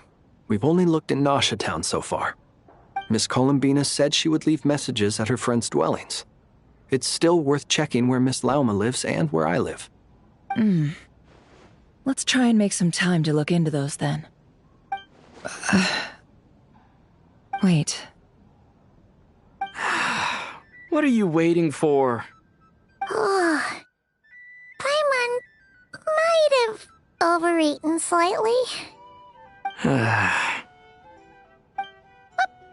that look for? This is a victory feast. It's normal to eat a little more than usual. The Traveler in Paimon. It's really you. But why are they talking about a victory feast? Huh. You worried Paimon sick while you were out there fighting Rare, so this is your chance to make it up to her, alright? Wait. So this is the night after the battle against Rare. How did I end up here? That's quite a long time ago now. Wait. Time. That's it. Every time I've entered reality within this space, it's been at an earlier point in time. Every one of those points has been before I fell into the moon's reflection. And everything I've done to affect reality really did happen in the past. Does this mean that within the moon's reflection, time flows backwards? Starting from the moment I fell in? Not long till Moon Prayer Night now. It's gonna be even livelier than tonight. Although, it's gonna be sad saying goodbye to the damselette. She seems like a really nice person. Paimon. No, I can't. Even if I make contact, they probably won't understand what's going on. And in any case, I'll likely get pulled away again if I do. Instead, I have to find a way to get them to notice what I've written using the moonlight. Wait, even I hadn't thought of doing that before Moon Prayer Night. They'd never conceive of that possibility. Is there truly no other way? Don't lose heart. We'll find a way somehow. Huh? Oh, you say that, but the Frost Moon is beyond the fall sky. If we wanted to go visit her, how would we make it through to the other side? We might not have all the answers now, but I'm sure we'll find a way one day. Huh. Guess someone's gotta be the optimist. The present. The future. That's right. There are still things I can do. What's your plan? Flint's, when you were staying next door, did you ever open the window? No. The rooms here are dark and damp. And there's such a buildup of dust on the windows that the moonlight can't even get in. I didn't think it was worth the trouble. The moonlight? I think I see where you're going. One moment. I'll see if the owner is available. Don't bother. Time is of the essence.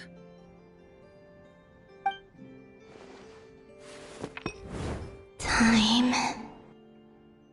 Even if no one sees what I've written at this moment, maybe someone will remember what I said after Moon Prayer Night.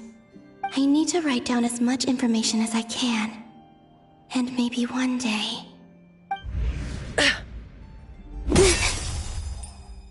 Huh? What's up with you? You can't even hold your cup steady. Are you getting tired? A little. Well, you should probably hit the hay then. You've had a really tough couple of days for you.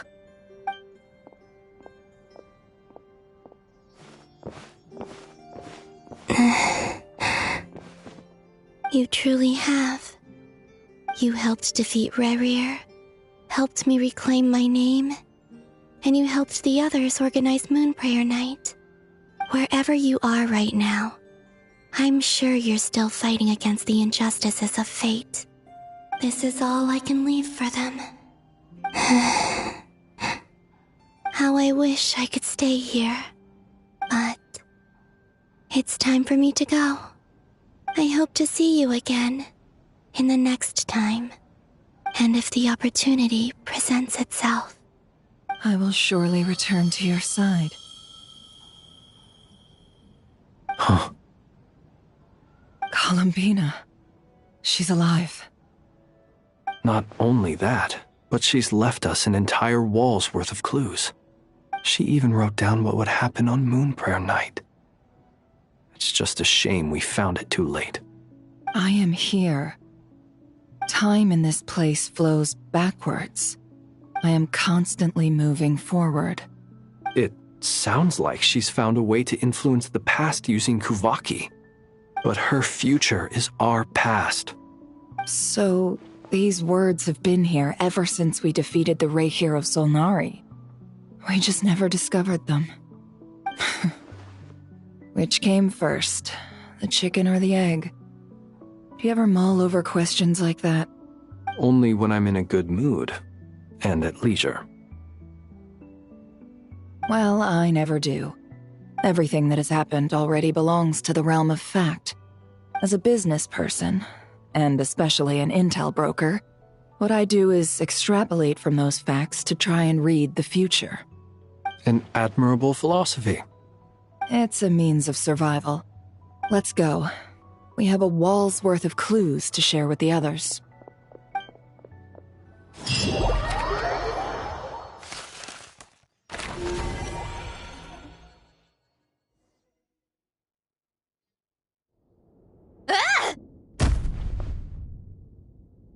It appears that the doctor's energy signature has changed to something similar to Kuvaki, but not like the Kuvaki we're used to.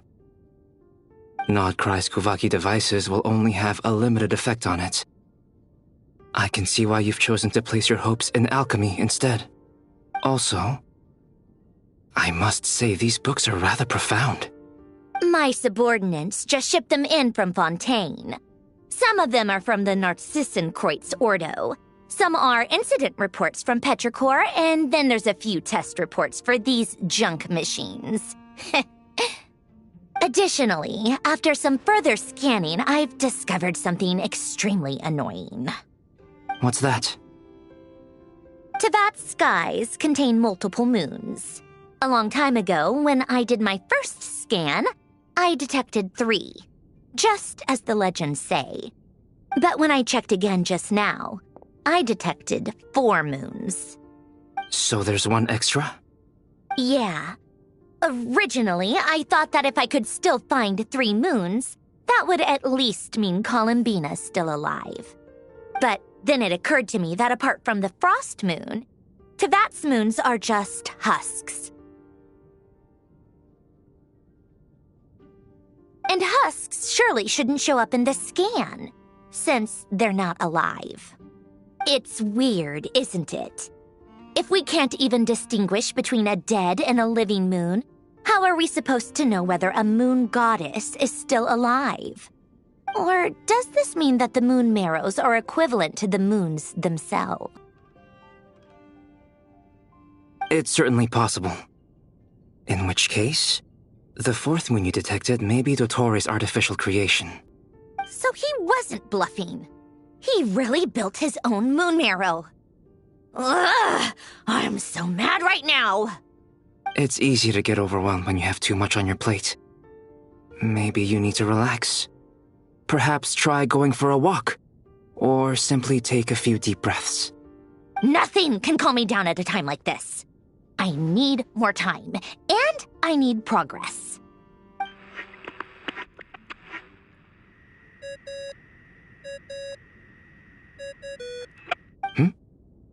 It's Mr. Flynn's. I really hate that ringing tone. Ugh. First the 4 orthants of the Narcissenkreuz, then moon marrows. Now what? Oh, sorry if we're disturbing you. Might I ask what's troubling you? What do you want? We're busy. Are you still at the Curatorium of Secrets? Yeah. Look, everyone else is still out, so there's no hurry. Plus, I'm busy, so I would appreciate if you gave me some space. Even though we have crucial intel to share? Fine. I'm listening. Do you intend to share it via the Dodo communication device? Ordinarily, I would, but this is a unique situation. I think it's best that we discuss it in person. See you at the Curatorium.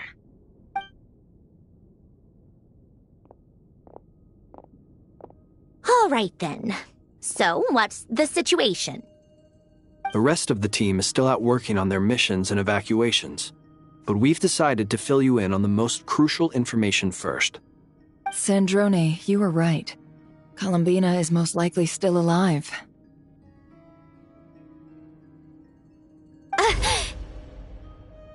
That's the best news we've received in a while, by a long way.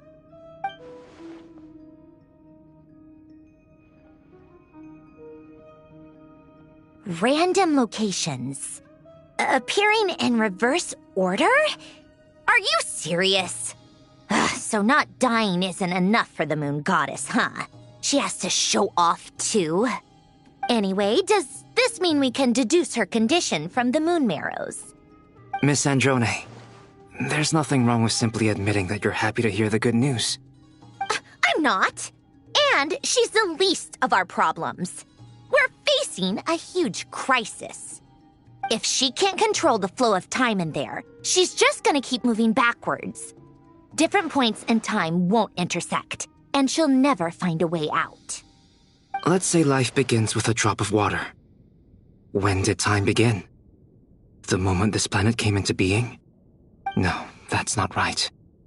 Her final destination would be the moment at which the space she is in was created.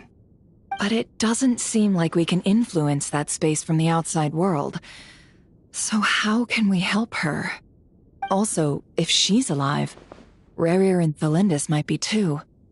But as far as we know, neither of them have come back out. That space may not have an exit at all. I'm afraid I must concur with Miss Nefer in this. Can't exactly argue with that. Let's leave it there for now. I've taken notes on everything you said. Will it help with your research? I doubt it's gonna help with breaking Dottoro's energy fields. But who knows when it might come in handy. Better to have it all written down than try to remember everything when I need it. All right, I need to get back to my research. Mr. Albedo has made a lot of suggestions that will require my undivided attention.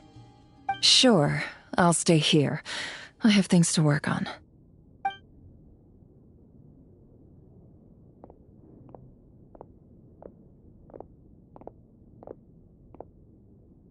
Paimon, are you there? Oh, right. She went with Varka to Natlan, didn't she? Good thing we've moved her and the Traveler's luggage in here. Speaking of the Traveler, where could they be? There's a note from Paimon. Paimon here. Not in at the moment, but if anyone needs to borrow her stuff or the Traveler's, go ahead and help yourself. Paimon won't be mad. Also, Traveler, if you get back before Paimon, make sure to get some rest. Paimon misses you a lot, but put your health first, all right? How sweet. Well, since you offered, Paimon, don't mind if I do. This is the Traveler and Paimon's luggage. All the items they use day to day are here. It's well organized. I wonder which of them is responsible for that. What do we have here?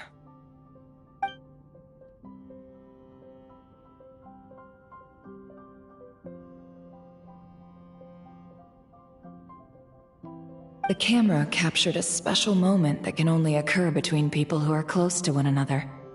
You can really sense how the photographer feels about their subject. I wonder why this picture was placed outside. Is it because Paimon recently looked at it?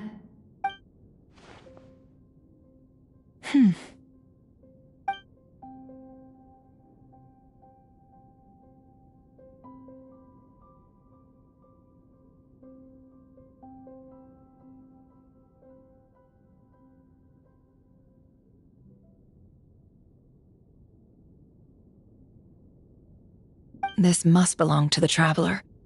Perfect. I'll use this. Hang in there. We'll find you.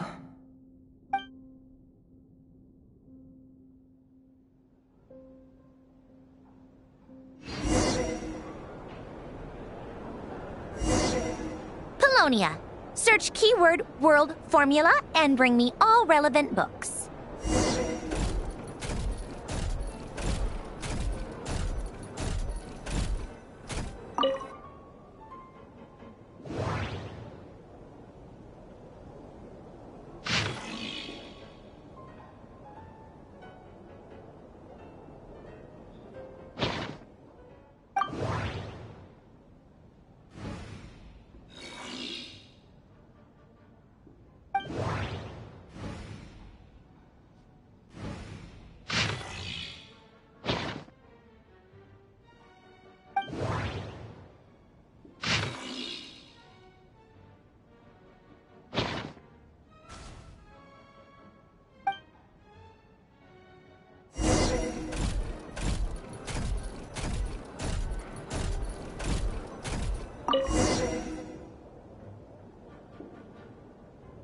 Let's see.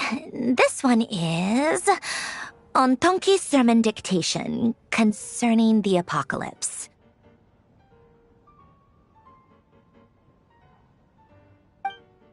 I believe that the correct term for this is a wisdom unparalleled. I never imagined that Romorian ideas would be so similar to the diagram I have named, the world formula. This is strong evidence that human civilization should gradually shed possibilities as it continues to explore and evolve.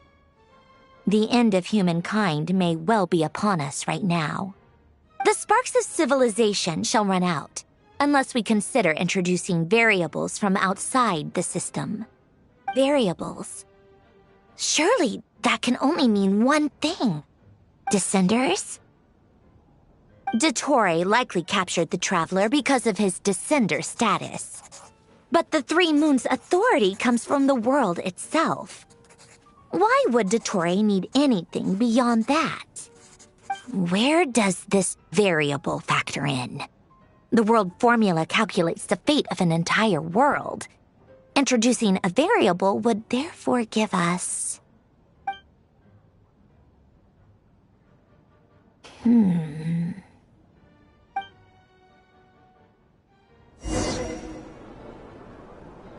Polonia. Search keyword pathway and bring me all relevant books.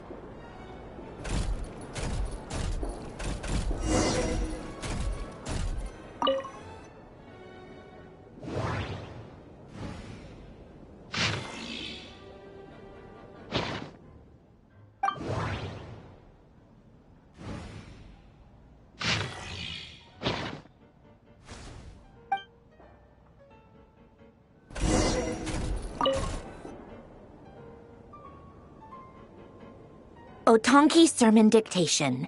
X on the chemical marriage. These titles are pretty esoteric.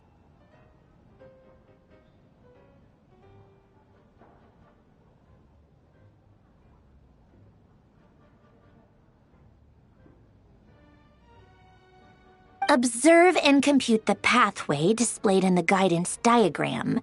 Deconstructing and reversing its effects could generate potential ideas. So, it's one of Renee's draft lectures. Deconstructing the pathway. I suppose that could lead to a breakthrough.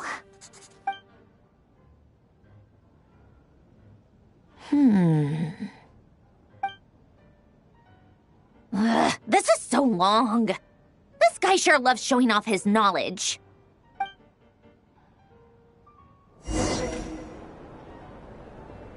Polonia. Search keyword tree model and bring me all relevant books.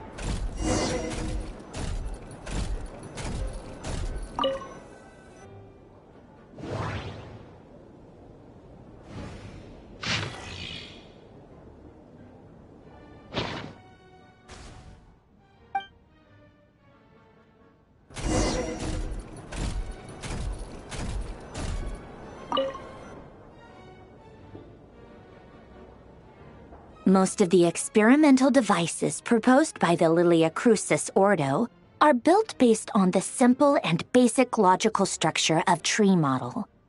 Lilia Crucis. Guess they were trying to cover up the name of the Narsissenkreuz Ordo? When Duke St. Germanus departed, he said, "It seems that there's no going back." Alas, he is only a genius when it comes to machines. In all other things, he is but ordinary. Excuse me? I'm sorry. That's just ridiculous. What kind of book is this? Great Detective Herlock, The Alchemist and the Clockwork Saint? Isn't this a novel? Come on. Still, the author swears that they knew Renee well. Whatever. I guess it's not beyond the realms of possibility that Renee would say nonsense like that on occasion. Memory, wishes, souls, and persona. Frankly, this sounds more like occultism, but if Albedo vouches for it, I suppose there must be some alchemical basis to these techniques. The way Alain Guillotin saw it, the world was comprised of machines. The universe needed machines, and thus his technologies were created. That's why I was born. Renee, his full name was René de Petrichor, if I recall correctly. Sounds like he and the town must be intricately connected. That place was also the source of most of our information regarding Remurian civilization. Seems like some of his projects were based on their technology. The cutting of souls and storing them in vessels. These seemingly unrelated techniques underpinned René's research. Assuming that the 4 orthants correspond to alchemical categories. The chemical marriage model? Alain would have scoffed at that. He never would have let those theories or parameters anywhere near his mathematical formulas.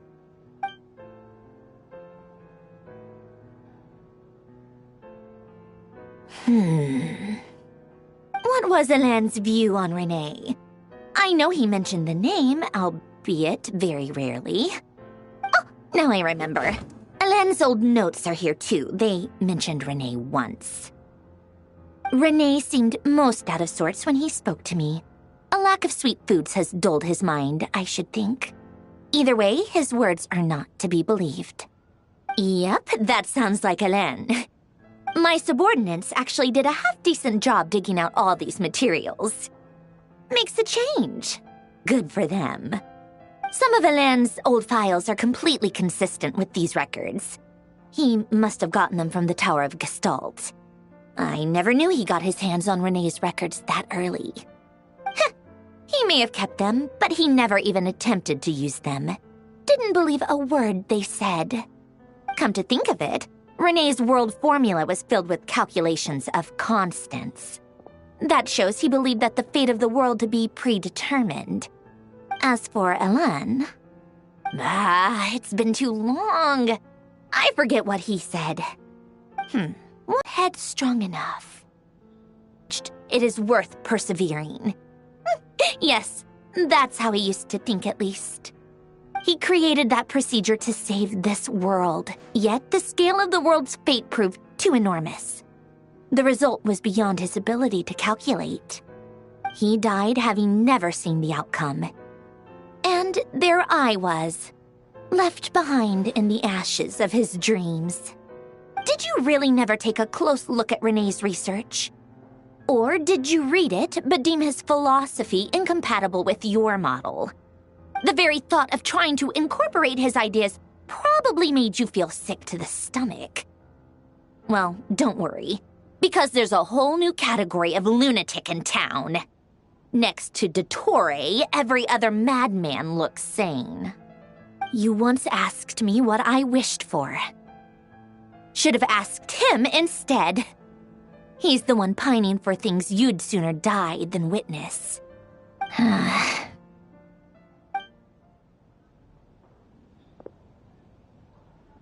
Even the tiniest variable can make big waves in the present.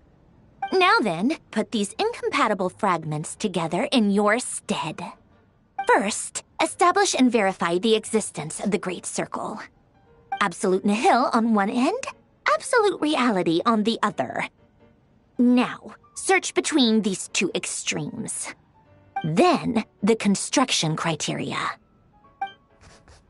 Variables. The sparks of civilization shall run out unless we consider introducing variables from outside the system. Input variables. Traverse the world, space-time, and civilization. Then extract the essential nodes from the records to determine which variables they point to. The primordial power that differentiated itself from the void.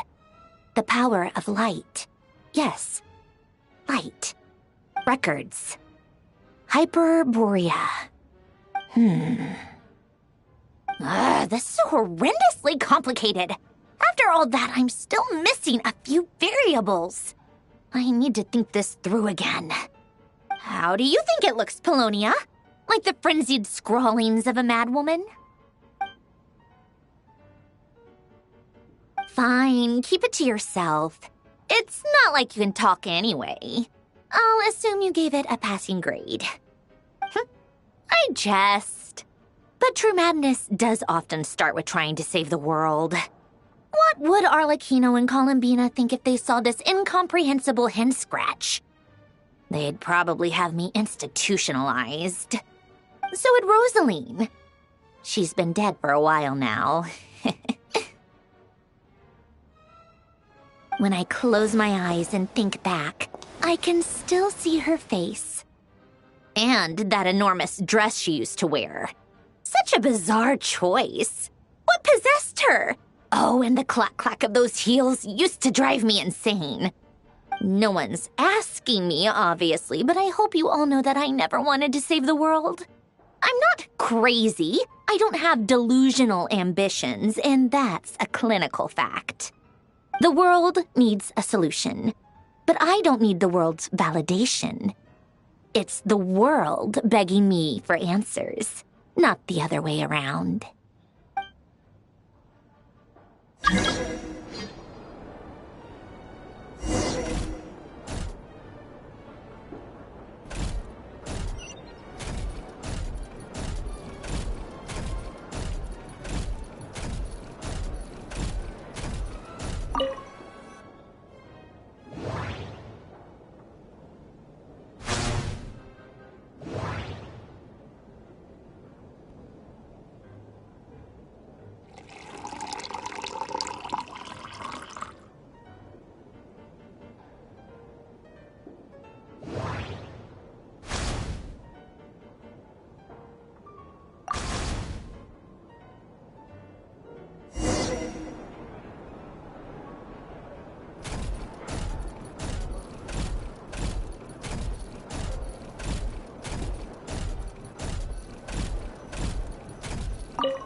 Oh, cookies to go with the tea. Let's see. They must be from that person who brought those documents. I see they're from Hotel de Boer. Something's written on the box. We are proud to present this homage to the Fortress of Meropede's fun-filled mill collection system. Fortune cookies. Have a lucky start to your day. Sounds like a dumb gimmick to me. Be early to bed and early to rise. Get plenty of sun and drink plenty of water. Then things will surely go well for you. What? Are you kidding me? Somehow I doubt that an early night and a glass of water is magically gonna save a world on the brink of existential peril.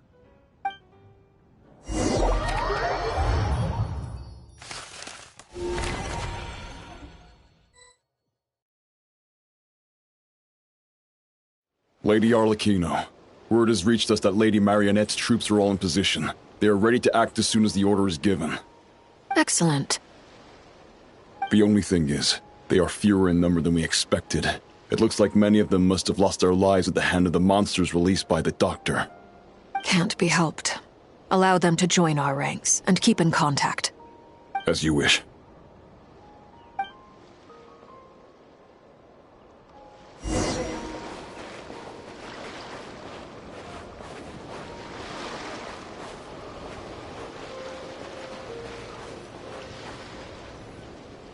It's been a while, Arlecchino. You look well. Did Dottore really have to build his lab right on the sole path between Snezhnaya and Nodcry? Had to go on a huge detour to stay out of its line of sight. Sounds like an arduous journey. I assume you've brought word from Her Majesty? Of course, all part of the job. The Tsaritsa has authorized Fatui Internal Affairs to review Dottore's case. They will reach a formal verdict on whether he has turned traitor and whether he poses a threat to Snezhnaya. While they're working on that, I've been ordered to come and receive the refugees from Nodcry. They are nearby. My team will escort you to them shortly. Great. Aside from that, Her Majesty has a message for you and Sandrone personally. Huh? Where is Sandrone? She's going to work since I was making the trip anyway. It seemed sensible to have one person on standby at base while the other came out to meet you. All right, guess that's just how she rolls. In that case, tell her that the Tsaritsa's decree this time is pretty awesome sounding. I think she'll like this one. Still, I wonder what... Wait, what's that? Did one of our troops turn into a monster? Take him out.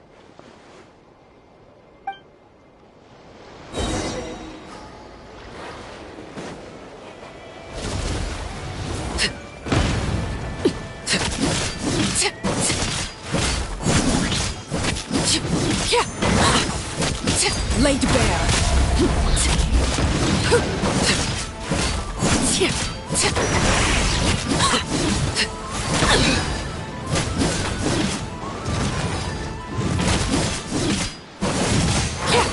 Everlasting as the moon. You can run, but you can't hide. You've gotten stronger, Arlecchino. Nice. Stop that right now. I appreciate the praise, but I am not fighting you today. I knew it.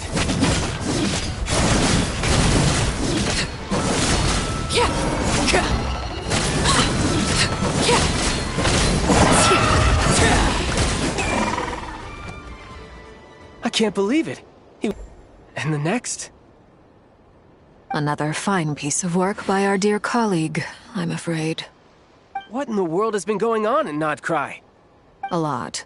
But long story short, Dottore stole 2 moon marrows that should have belonged to Columbina, then built a 3rd moon marrow of his own to concentrate the Trilunar Authority in his hands. What? What do you mean he built a moon marrow?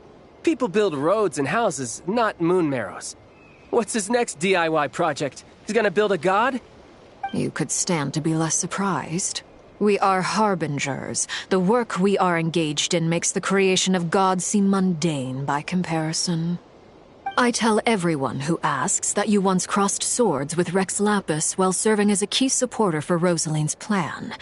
But right now, you're acting like a common adventurer. Thanks for speaking up for me. Those 2 really took me for a ride back then. Then again, surely no common adventurer would manage to get tangled up with them the way I did. That's gotta count in my favor, right? It almost sounds like you wish to repeat the experience. I might have to lower my opinion of you. No. I'll stop talking. Please, go on. Dottore is currently still experimenting with his newfound power in ways that continue to corrode the outside world. As for the human mutation, I believe this is simply a consequence of his experiments, and not a strategic move.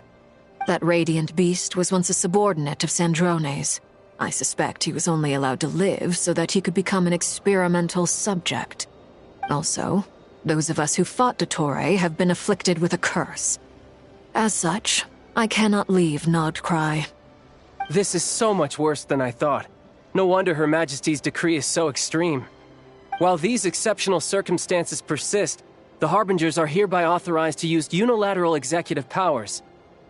Should Dottore pose a threat, Arlecchino and Sandrone are permitted to eliminate him.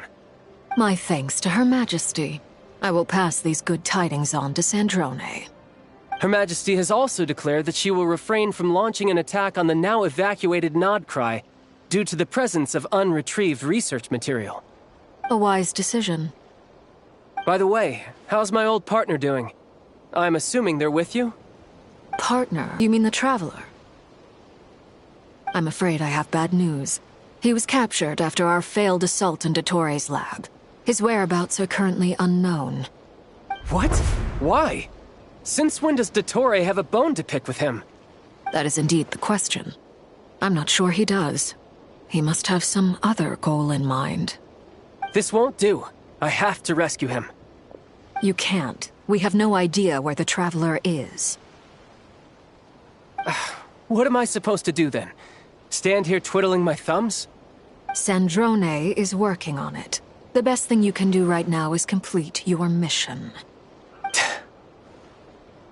Fine. I guess I'll leave this to you then.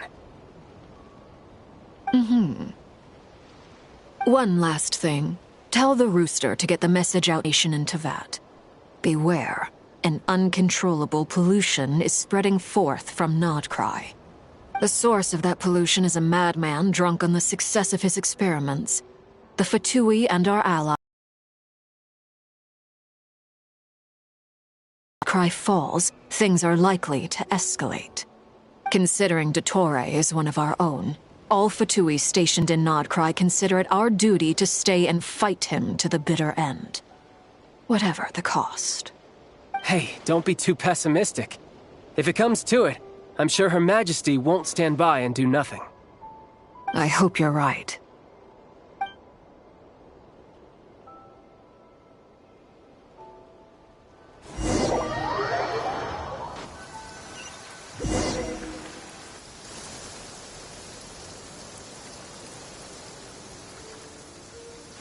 You're right on time.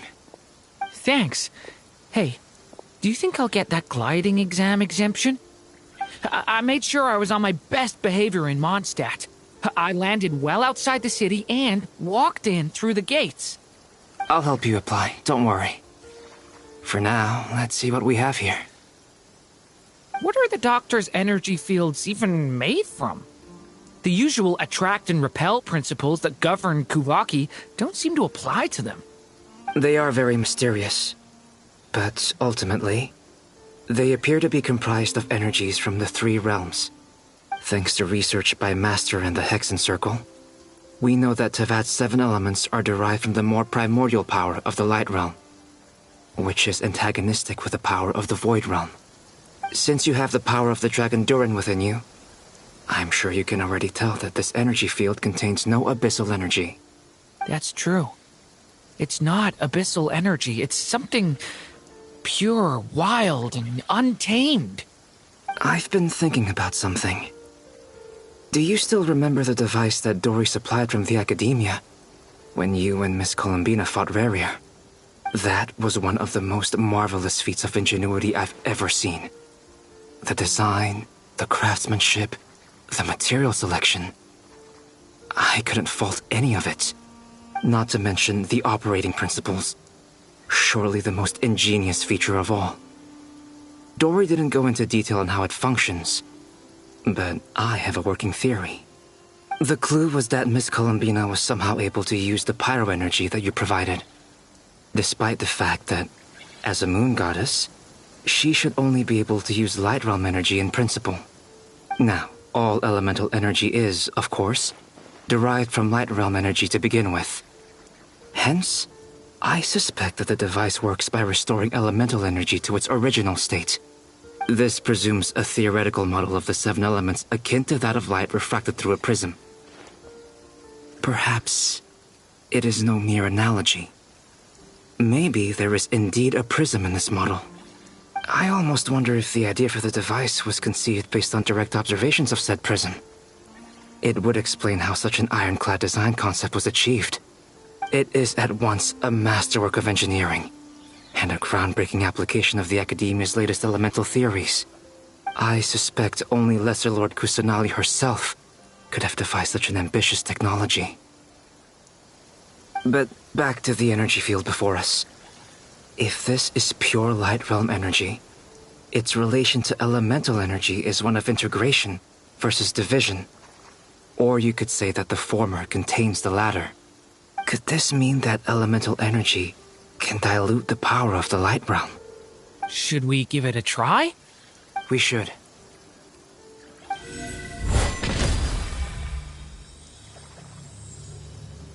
Ha! It works! Clear signs of disruption were detected at the periphery of the energy field. This indicates that elemental energy can disturb or even negate the field. Now you try. All right, here goes. It's working! Switch to abyssal energy and attack again. No surprises there.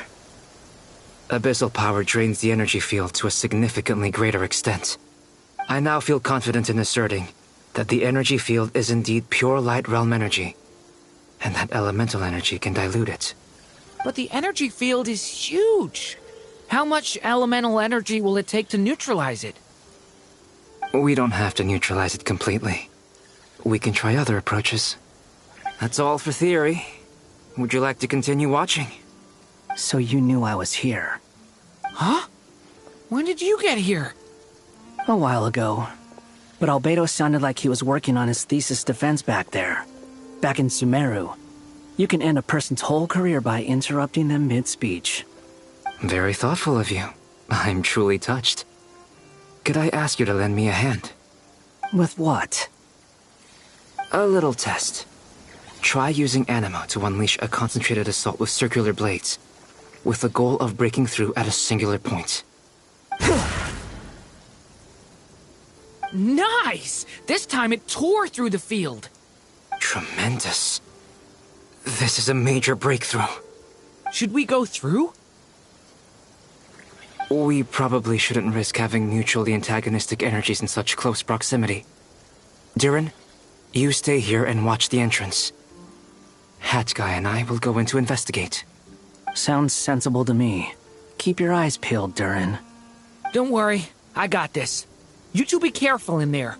Just give me the signal if you need help, and I'll dive right in. What do you mean, signal? It's based on a new alchemical concoction I developed last month. When 2 bottles of it are smashed on the ground together, they emit a blinding burst of light. If it comes to that, remember to shield your eyes with your hat. Glad I asked. Thanks for the heads up.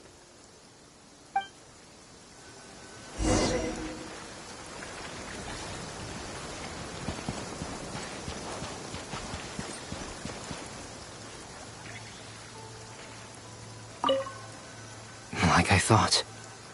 Beyond a certain distance, we can't see the opening where we came in. Maybe that's to prevent people from escaping. Sounds like Dottore style to me. Not much has changed. Things are basically the same here as they were before the energy field appeared.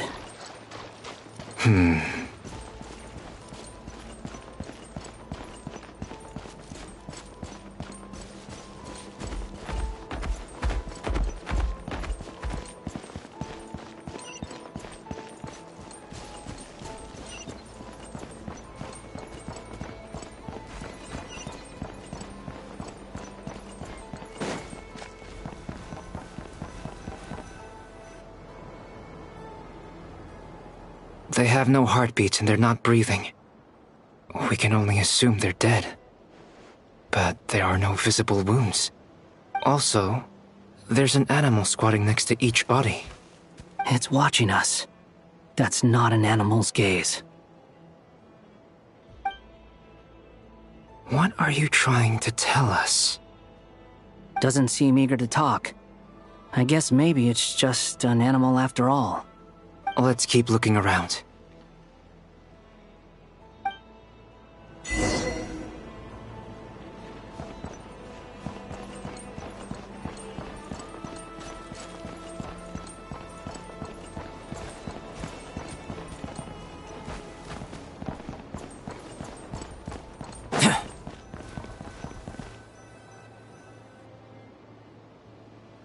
same situation everywhere. Not a living soul in sight.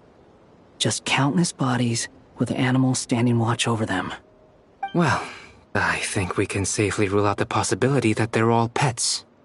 Is skirting around the topic your way of showing consideration for other people's feelings? Just being cautious. I don't doubt that you can handle the truth.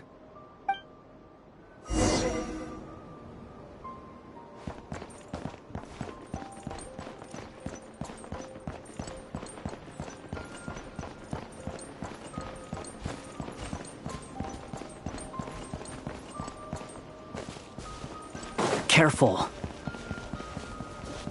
Please. Help us. Please. Over there. I hear a voice.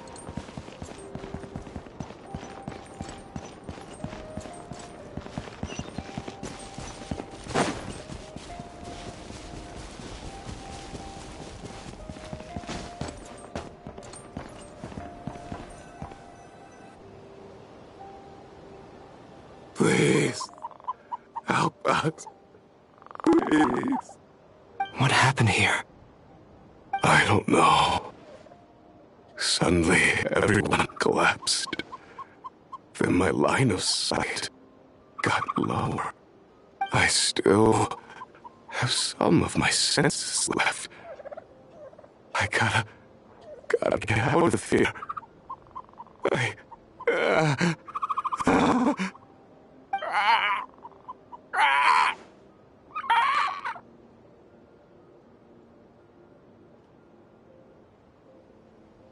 It looks like there's a huge experiment going on inside this energy field.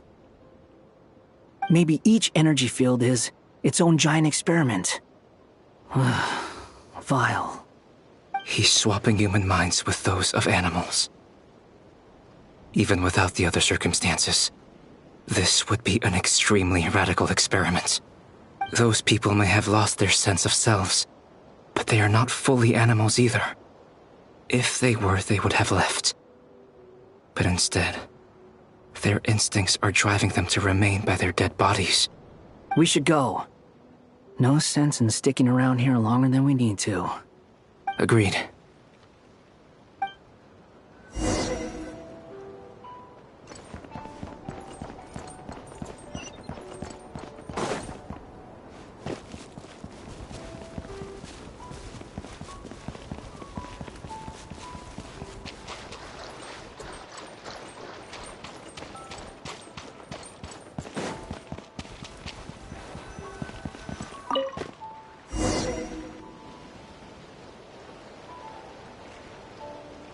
You're back! Everything okay? We saw some things that take a strong stomach. Otherwise, we're fine. We should share our findings with the others.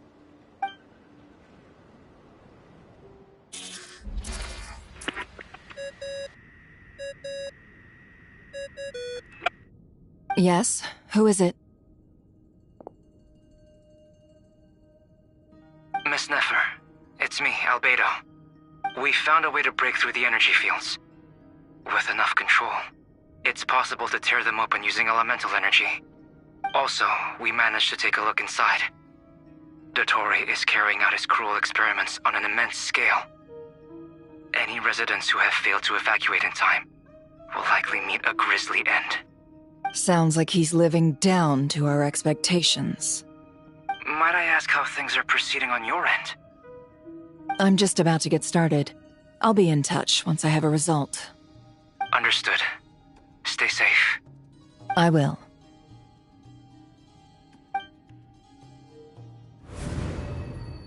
Well, Nefer, I'll link up with you once my tasks are complete. What makes you think I'd need you to do that? I'll need it. And considering the way you approach certain matters, I think you'll be better off with me present.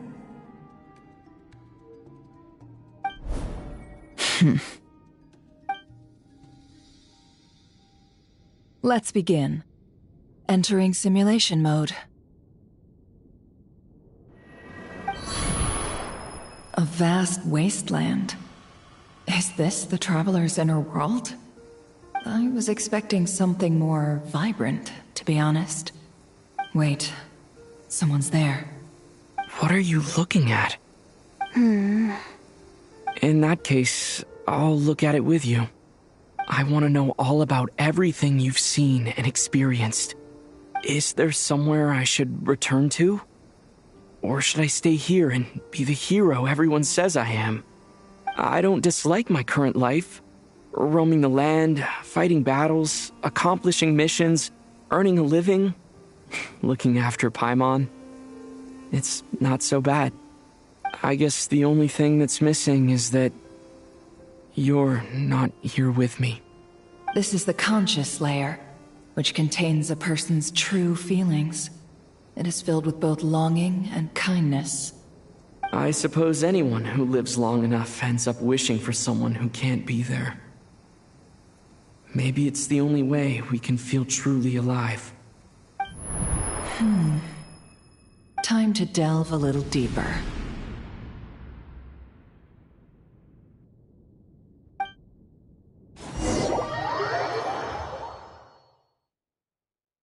Nasha Town is hardly the optimal choice for a place to live, but it has character and a reasonable population density.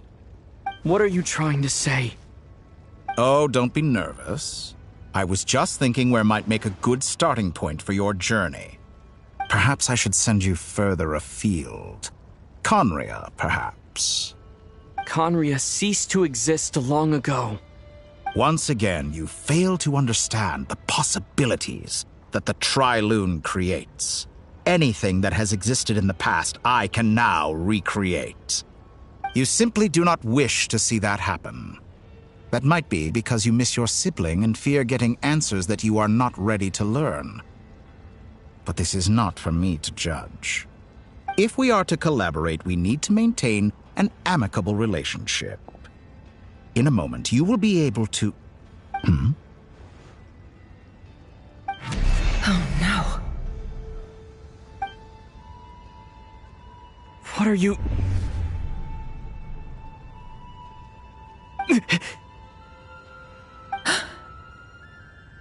What are you gonna do? Don't move. Something unwanted has crept in.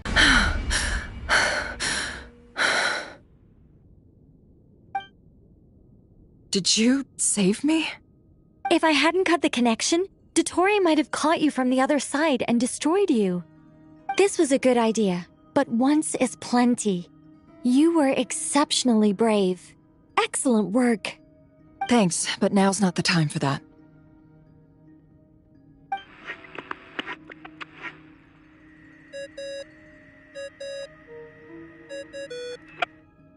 Albedo speaking. I think I know where he is. What is this endless darkness? I can't see anything, even though my eyes are wide open. But why? What happened?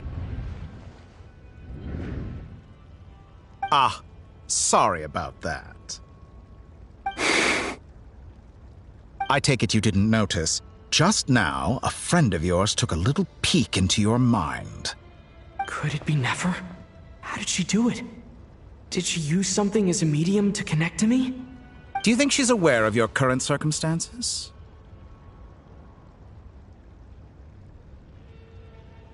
Oh dear. Have I stunned you into silence? I only wanted to slow down your time a little so I could stop your intruder in her tracks. It would have been nice to capture the spy. I must say, I'm finding the ability to adjust the flow of time rather intriguing.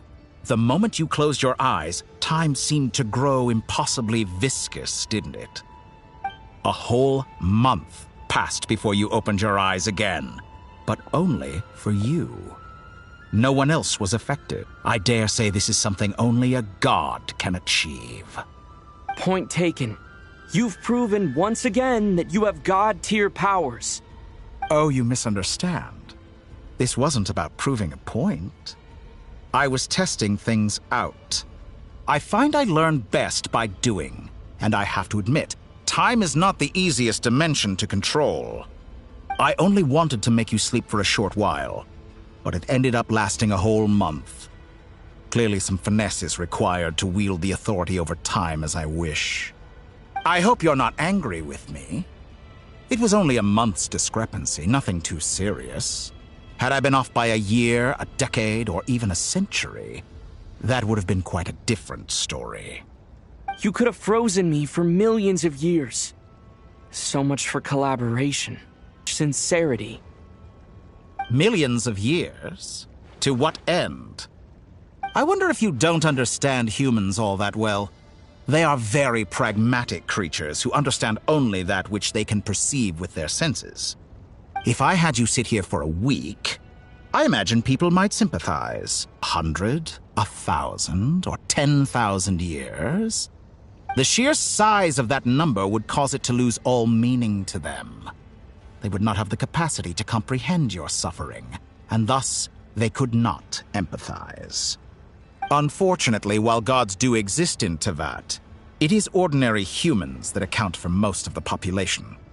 Their lifespans are so limited, their bodies so fragile.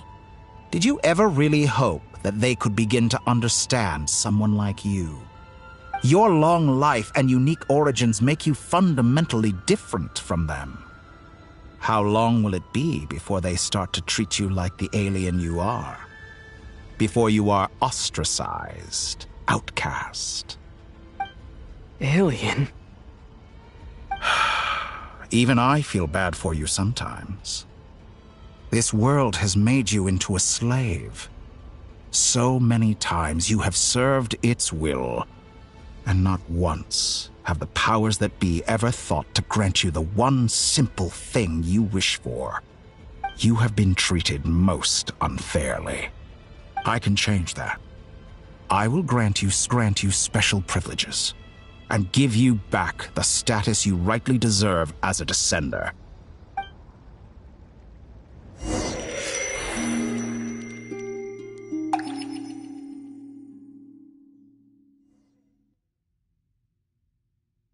I've entered the past 3 times at this point, but I still have so many questions. For instance, beyond each point being further back in time than the last, what determines the specific locations at which I can make entry?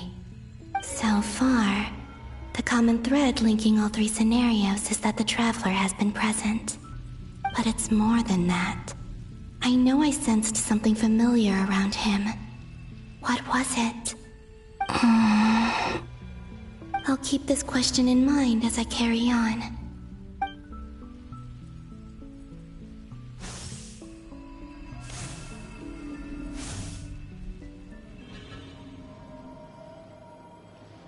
Humans, you never change. Always trying to use powers you neither comprehend nor control. This looks like Star Sand Shoal. Was this before Rerir regained his physical form?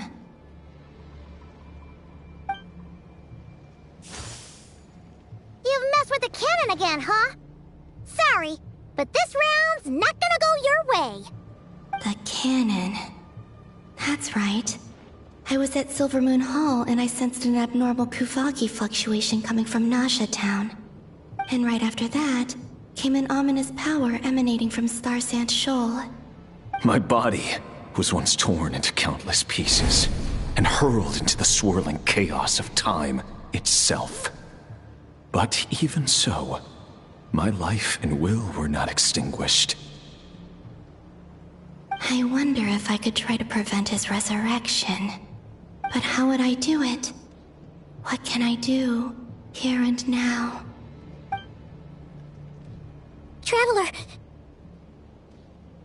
Behind you! Look at that light!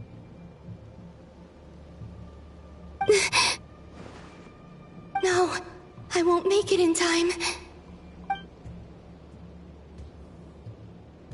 He's using the Kuvaki shield, like I taught him. Is he going to use it to block the cannon's beam? He's strong. I'm sure he can manage. But the force released when the beam impacts the shield might lead to collateral damage. He's the island.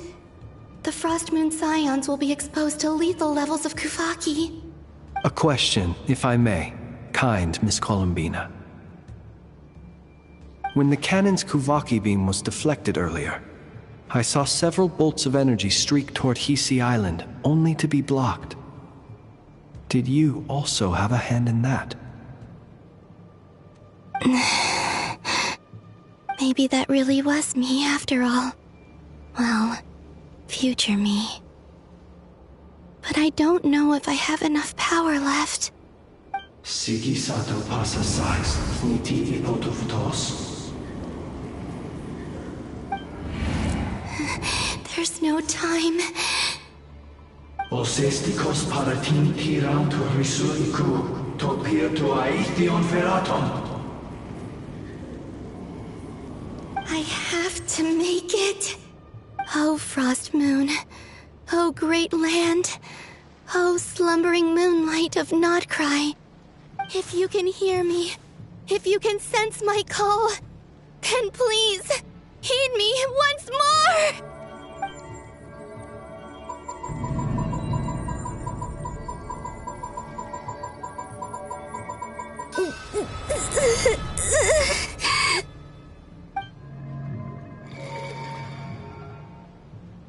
Did it work?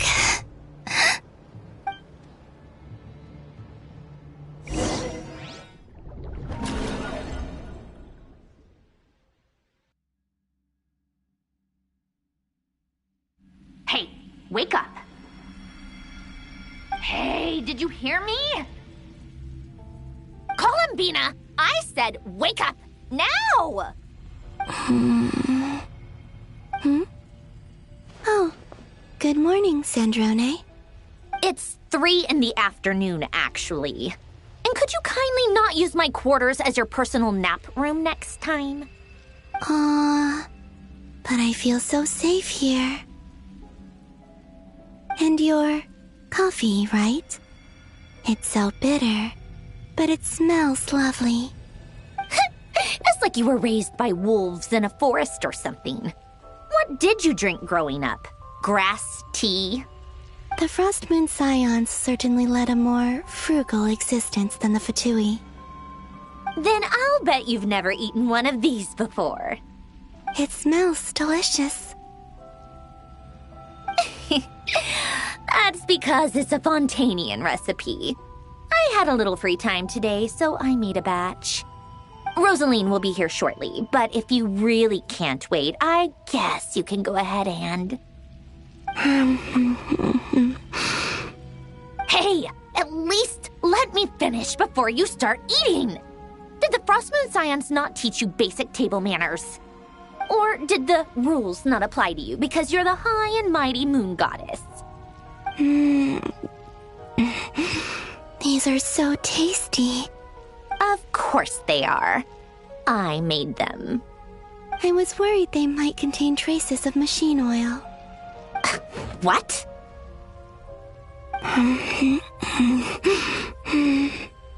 You know, there's something I've always wanted to ask you.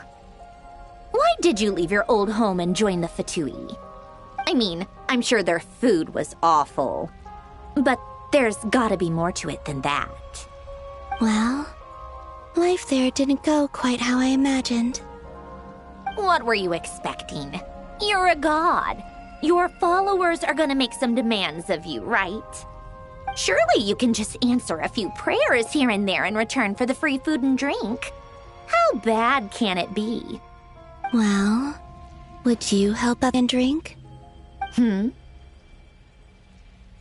The doctor told me that you were created by a great mechanic, Lord something Fisher. The Lord Artificer. Ugh, some people can't keep their mouths shut. Oh, Lord Artificer. And didn't he have something to do with the, narcissist? Narcissenkreuz Ordo. Yes, that was it. Narcissenkreuz Ordo. So, would you try to fulfill their wishes? You must be joking. I wouldn't go even if they paid me. I don't even know them. Exactly.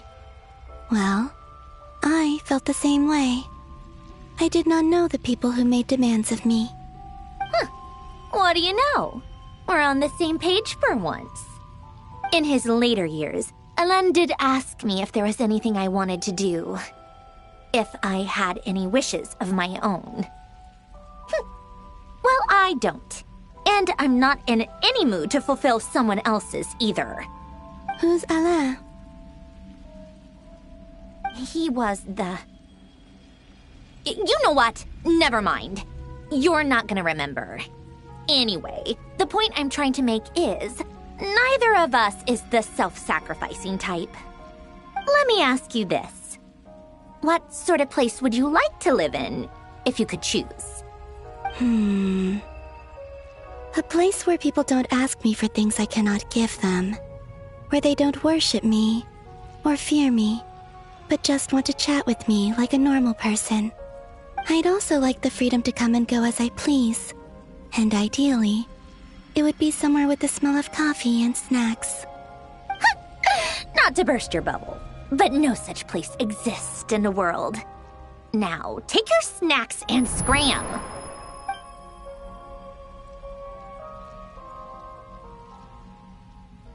Did I pass out? Of course. I'm back here again. I dreamed of events from my past. Sandrone. Traveler. I miss you all so much. Back there. I guess I managed to harness all the Kuvaki energy on Hisi Island. But how did I do it? Time is flowing backwards here, and I can use that familiar power to enter the world of the past. That mystery ally everyone talked about. It was me all along. I can sense that there isn't much more power remaining up ahead. What lies at the end of all of this? Will time keep flowing into the past? And will I ever find my way back?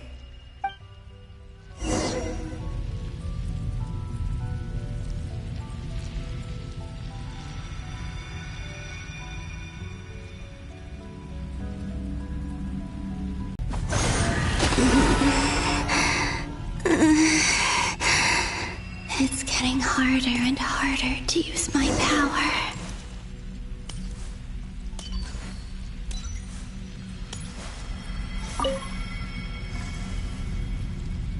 I'm no match for the Abyss in this state. I need to avoid the contaminated fragments.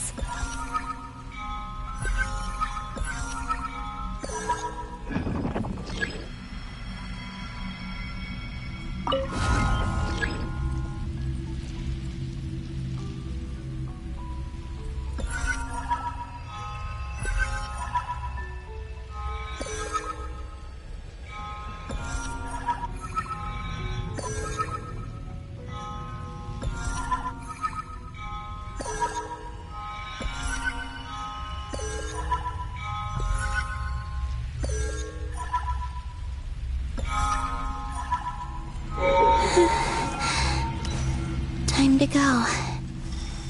I wonder where I'll find myself this time.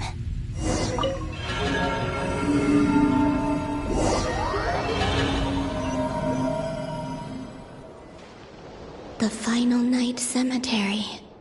This is where Flint's is based. Or not! How are we supposed to read through this many files? Difficult, yes, but it is also our most efficient option. Seems like they're searching for information. Oh, I remember. Flint and Varga talked about some files on the Wild Hunt. Was this my doing too? To expose the true intentions of this Rerir, we need to dive into Notcry's history.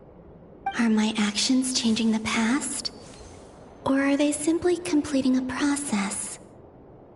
Is all of this inevitable? Or am I the one making these decisions?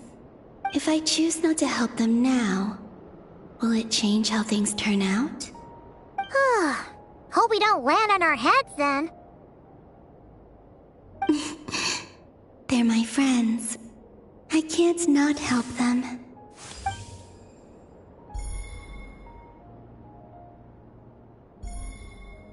Ghost! And the other one was... here. Hey! Another file's moving!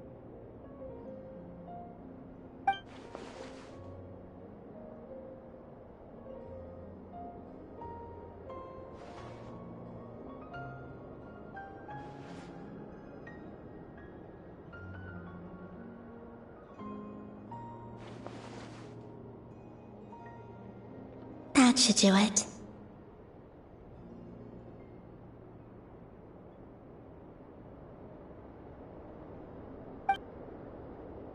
Luanatar?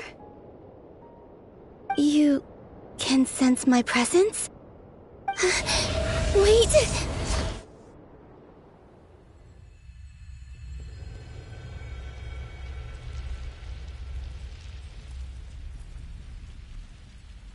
Luanatar.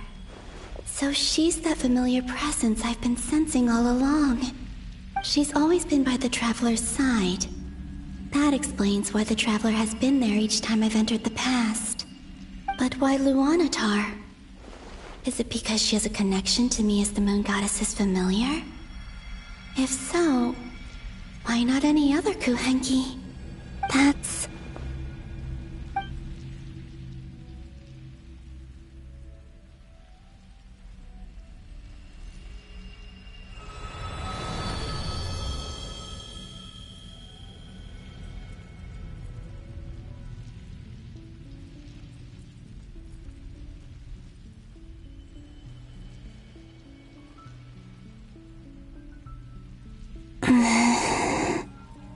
I cannot sense any power up ahead. Just a void, stretching out into infinity.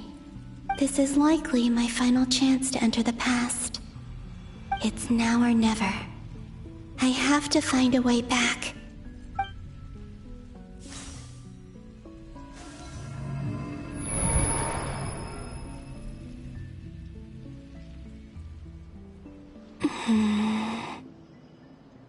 Easy Island? How far back in time is this? Where's Luanatar? I can't sense her presence this time. Oh, seeing Anafa and Aino reunited like that sure was heartwarming. Traveler, Paimon. No, stay calm. I don't have much power left to change things. I don't even have that much time left here. Think, Columbina. How do I find a way back? A way back... to where? Do I go back to Moon Prayer Night?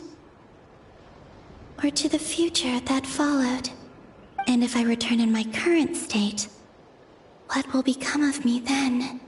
Dotori's actions that day proved that he'd been planning that for a long time. He had already seized the power of 2 Moon Marrows before capturing me. Even if I managed to get back, how can I fight against him when he wields the Tri-Lune Authority? I can't. If I go back like this, I'll be playing right into his hands. I have to find some way of rivaling the power he has usurped. Wait. Time flowing backwards. The Tri-Lune Authority. Does that mean... I think I know what the final destination of this lunar reflection might be. I know what I must do. Speaking of homes, we must already be close to where the Frost Moon Scions live.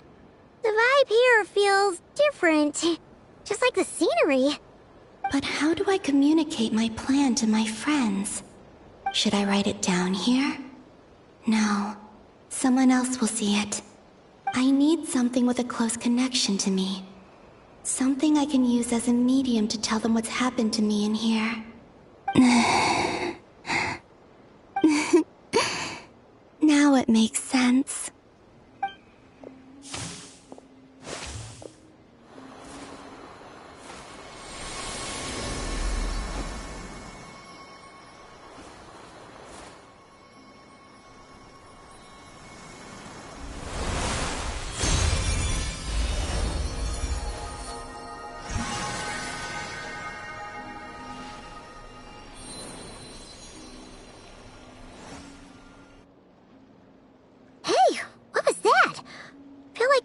sort of breeze blew by, and then the petals suddenly turned into...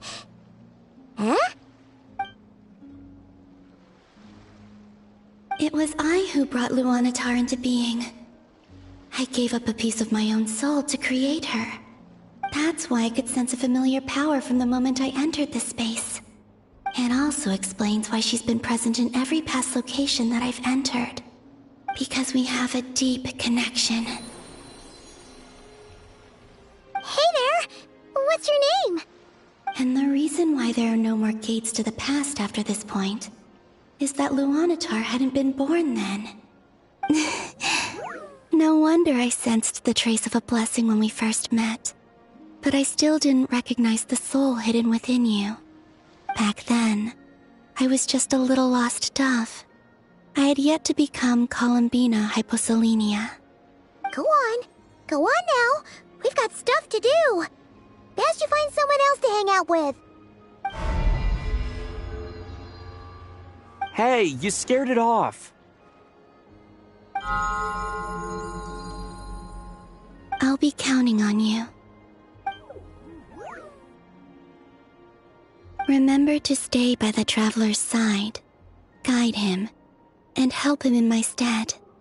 Oh, and bring him to the garden where the moon prayer blossoms grow. There's a little lost dove there who will need his help.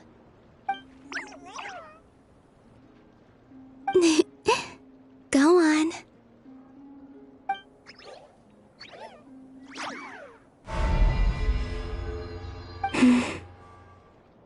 You too. Go and live your story. As for mine must go in a different direction.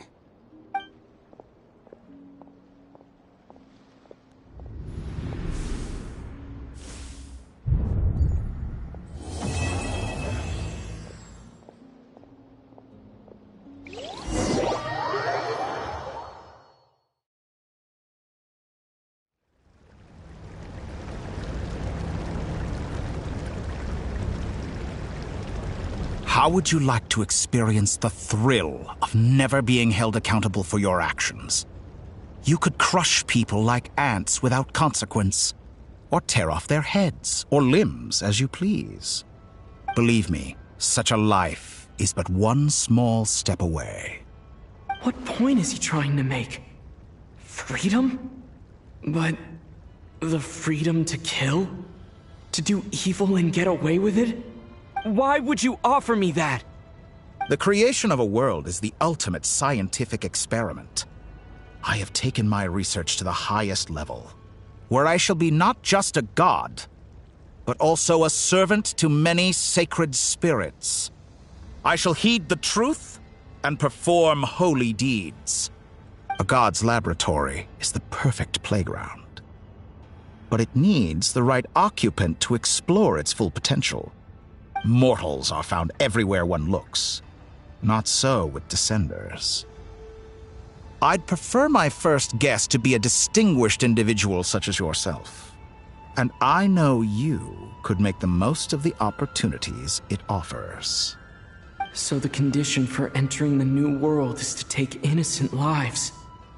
The same dilemma that Rerir once faced. Could I really bring myself to kill others for my own benefit? Rerir did. And look where it got him. Have you made up your mind? I can't do it. Your playground is no place for me. You're putting your hopes in the wrong person. But we both know I'm not quite the hero you say I am either. I have my own reasons for the journey I'm on. And they aren't all selfless. You've grown a lot since we last met. But there are still things you are unwilling to compromise on. This will only hinder you. Why don't I lower my requirements a little as a gesture of goodwill? I'll give you a little time to learn to be a less noble soul. That'll make things much easier for you. I really doubt I could live that sort of life. And yet you already sound less defiant than a moment ago. The benefits appeal to you because you can read the signs of the times. Why don't we return to my research facility? Your last visit was so rushed. There is much that I have yet to show you.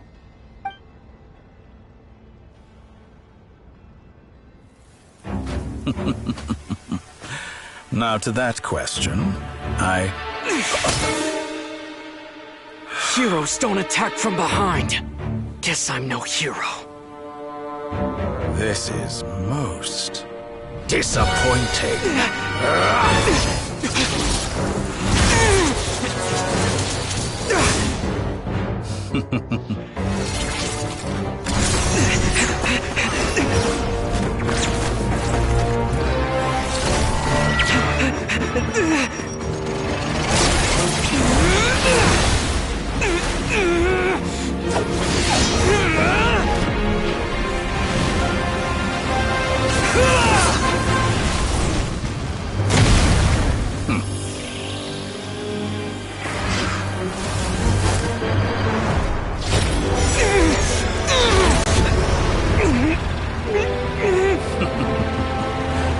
Now then.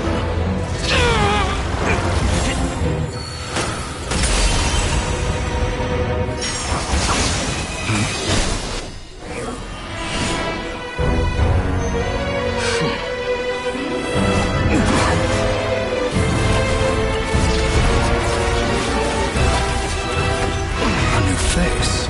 Interesting.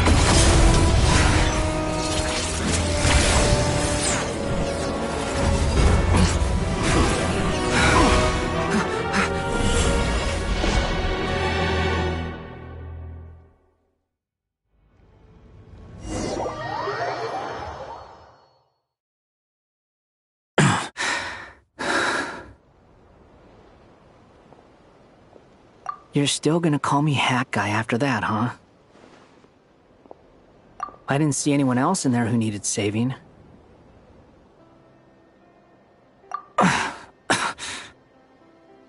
It's nothing. I'll be fine. Why are you looking at me like that? Is it that shocking that I'd come to your rescue? I owed you a favor back in Sumeru. Now we're even. Distracting Dottore was tough. I won't lie. He's not gonna fall for the same trick twice. That was my one shot. I'd hoped to use it to take him out. Ugh. I never wanted to obliterate someone more than I do right now. Dottore doesn't recognize me, but his segments were originally made based on an analysis of my operational principles. I expect it's only a matter of time before he figures out what I am. So Dottore doesn't recognize Wanderer because he deleted himself from Irminsul. Did he really miss his only chance for revenge by saving me? Why the long face? Hey, I'm not blaming you, okay? And I'm not complaining either. Rescuing you and killing Dottore are equally important goals. Everyone would be pretty stuck without you. It's best you live to fight another day. How are you holding up? Are you all right? Hat Guy said to put safety first, so we agreed to run as far away as we could after leaving the energy field and only meet up once it was safe. You don't look injured. It seems that Dottore didn't do anything to you. All right. Rescue operation complete. Let's head back. There's a lot more work to be done before this is over.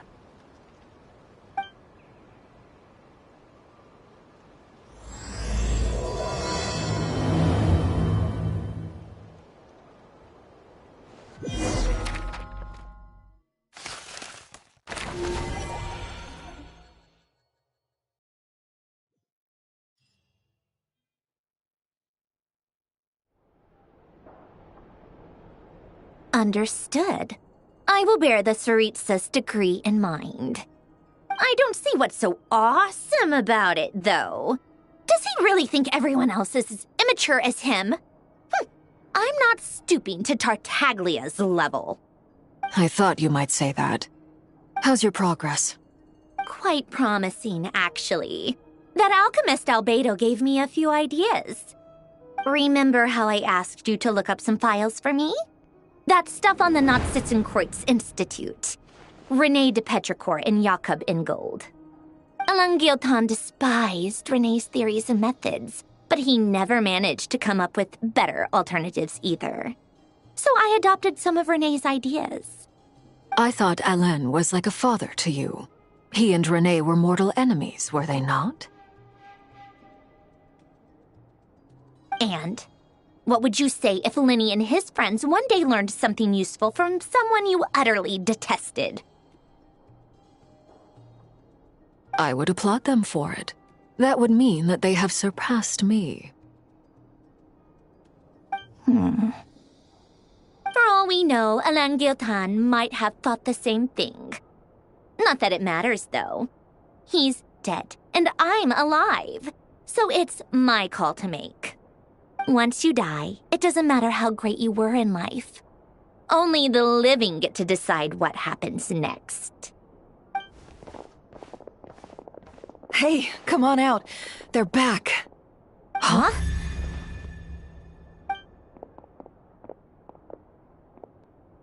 You're back? And your head's still screwed on? And you still have all your limbs? What does it look like? Way to keep your composure, madam. Excuse you. I am perfectly composed. Glad you're okay. Yes, it's a huge relief. Worry? Oh, yeah, right. You think we, the Fatui, were worried about you? We were worried sick. Hey! The Traveler and I were already friends. You are free to join this mission in whatever capacity you please. Much like your tea parties. It's a laugh a minute with you guys. I must say, I was quite surprised when Mr. Albedo told me he would need no additional aid. We discussed this on our way back as well. I am rarely so unequivocal, but in this case, we had full confidence in Hat Guy. He said he knew what he was doing. Albedo and I pretty much had to just wait outside on standby. Meanwhile, Hat Guy broke into the energy field and rescued the Traveler solo. You didn't have to mention that. Well, I'm thoroughly impressed. You are a force to be reckoned with, Hat Guy. Is he back? Is he really back? Traveler! It's really you! Oh, thank goodness! Paimon missed you so much! You can finally breathe easy, Paimon. It's great to have you back in one piece! Oh, Paimon's been having nightmares the whole time you were gone! Look at them. You know, once you reach my age, there's nothing better than watching a misty-eyed reunion between friends. It's nothing. Same goes when you get to my age, too. I bet Ino and Anefa would be tearing up as well if they were here.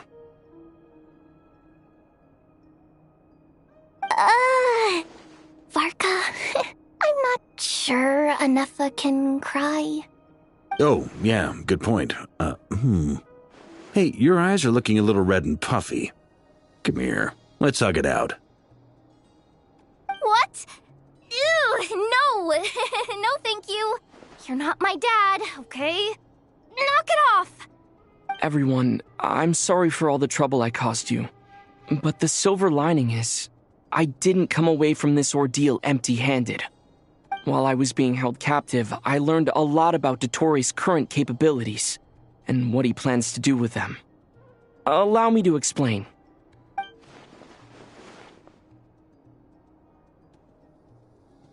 The three moon goddesses were even more powerful than we imagined. No wonder Dottore believes himself to be equal to the gods, maybe even superior. Utter blasphemy. While everyone was gone, Nefer and I made an interesting discovery, and I believe Miss Sandrone has something to share too. Ma'am, perhaps you could do the honors?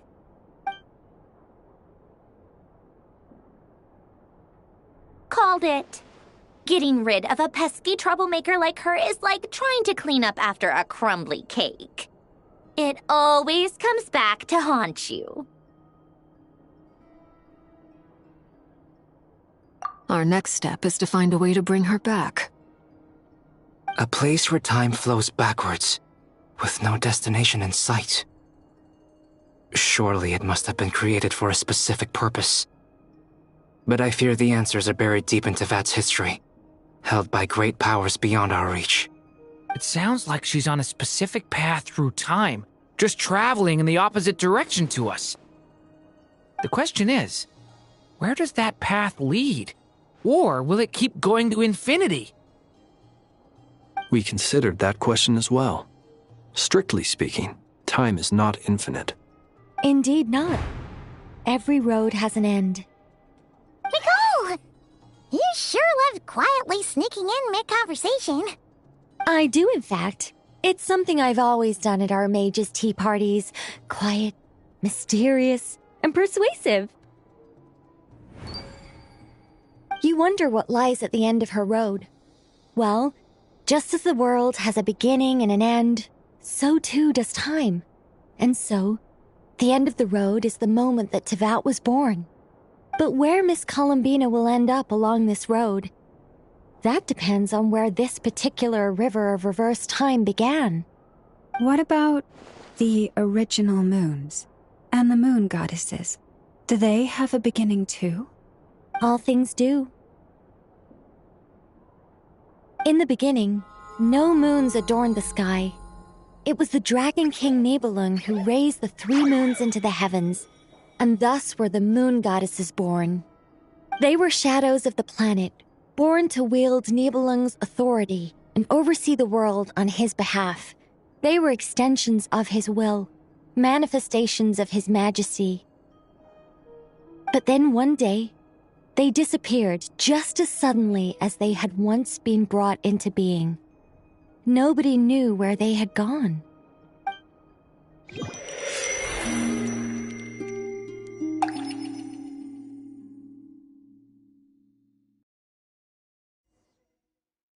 Like I thought, no more paths back to reality have emerged since.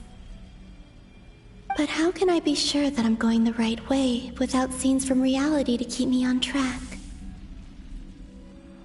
I can't even be sure of how long I've been walking for.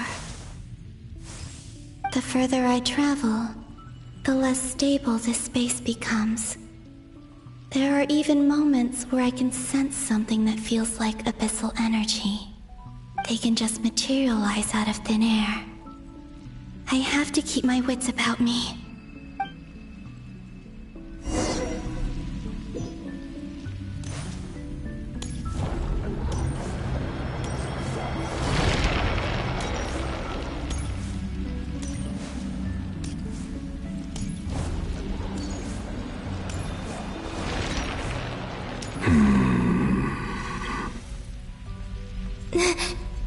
Is that the ray here of Solnari?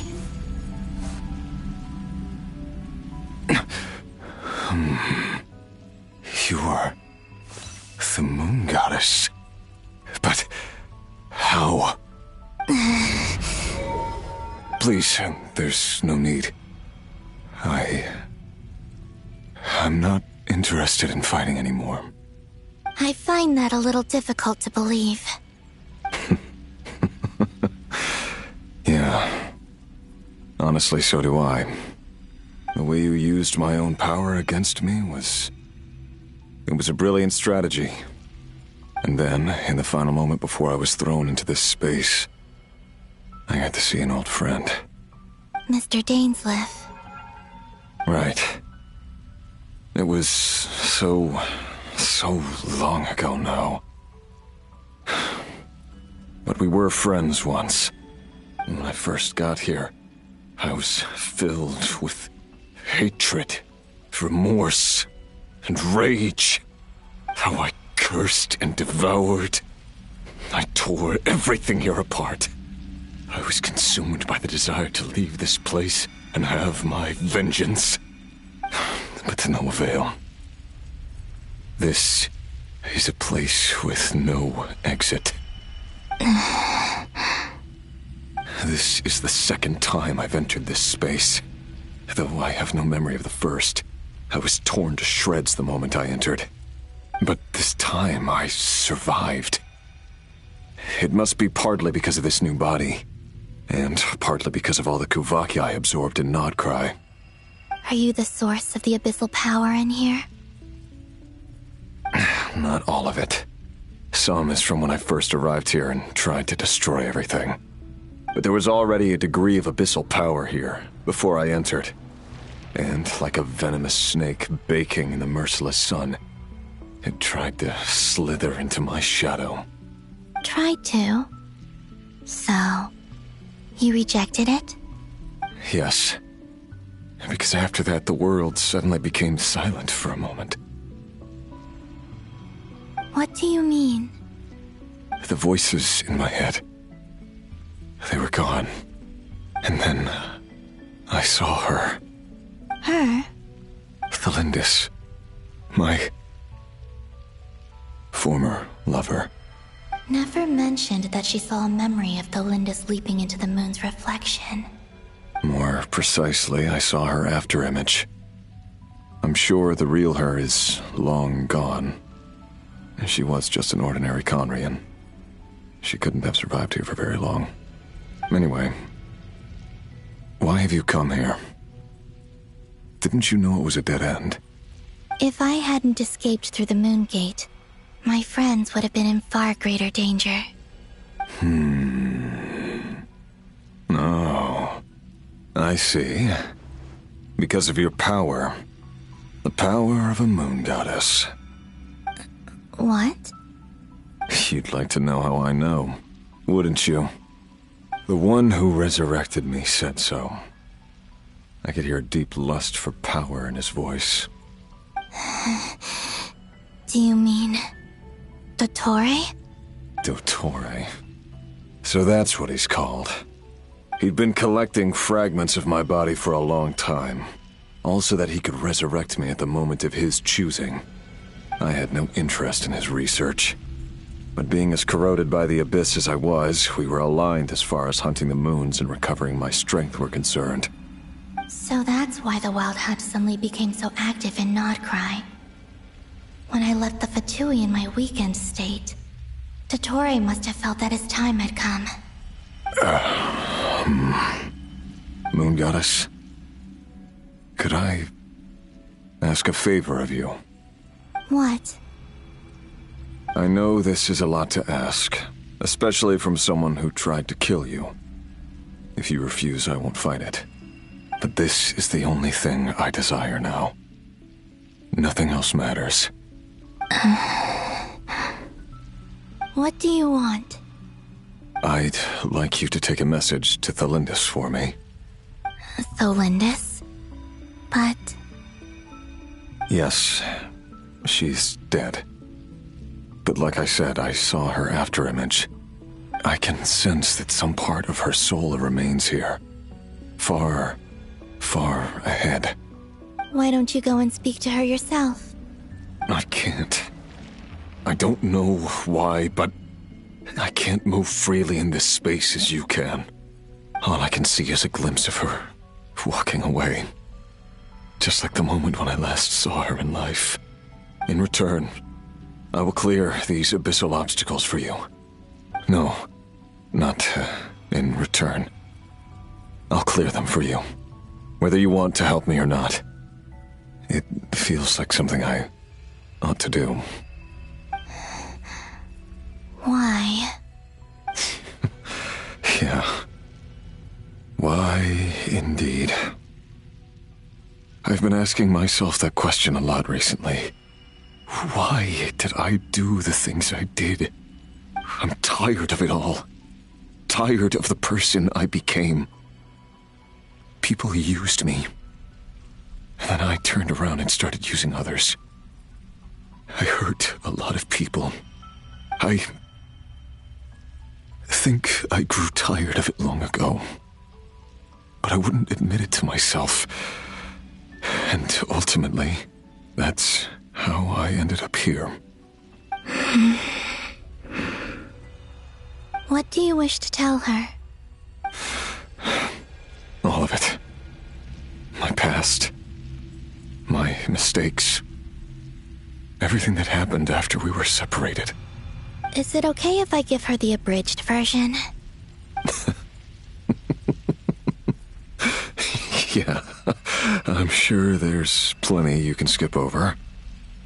Just tell her the important parts. Whatever you think that means. Like the part where you relentlessly tried to kill us? It's up to you. Love demands honesty.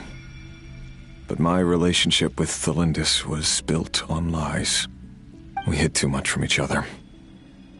But after living my whole life in the shadows, I don't want to hide anything anymore. I will do my best.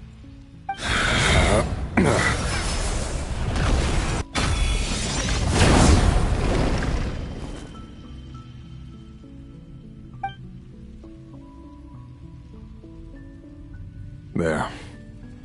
The Abyss will no longer stand in your way. Even though Mr. Dainsleif felt he had to fight you, I think he still regarded you as a friend. Dane? He said that you betrayed him, but he also felt great remorse at never having understood what you were truly going through. Why tell me this? Because if he'd known that someone could take a message to you, I believe that's what he would have said. Thank you. It means a lot. I know this will sound strange coming from me, but don't die, Moon Goddess. I can tell that you're determined to get out of here.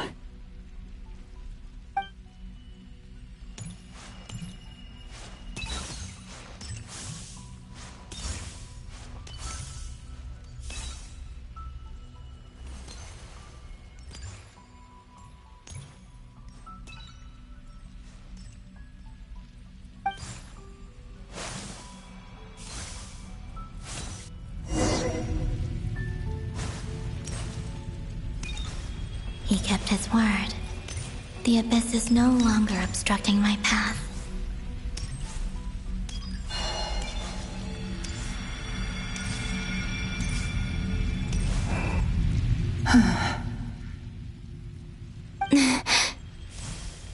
Is that the Lindis? She wasn't far off at all. And yet, they can never meet. Hello, Miss Thelindis. Who are you? How do you know my name?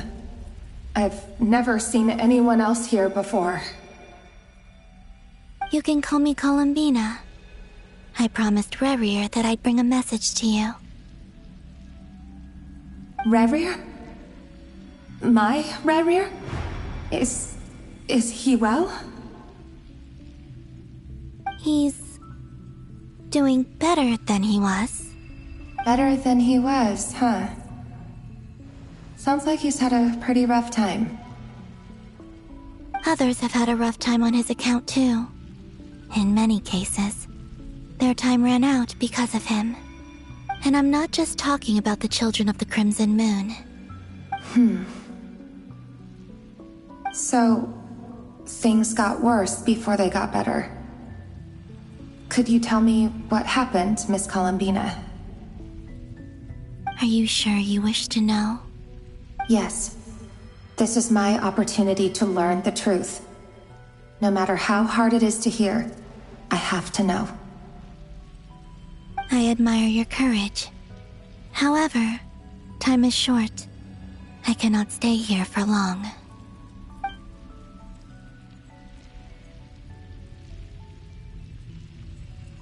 Rerir had seeds of hatred in his heart, and many people nursed them for their own ends. On some level, everything he did was to try and find a way to see you again. But in the end, he came to regret his mistakes. He wanted to apologize for hiding his past from you. Beyond that, he did not say specifically what it was he wished to convey to you, but I'm sure that you've always been on his mind. You are what has kept him going over all these years.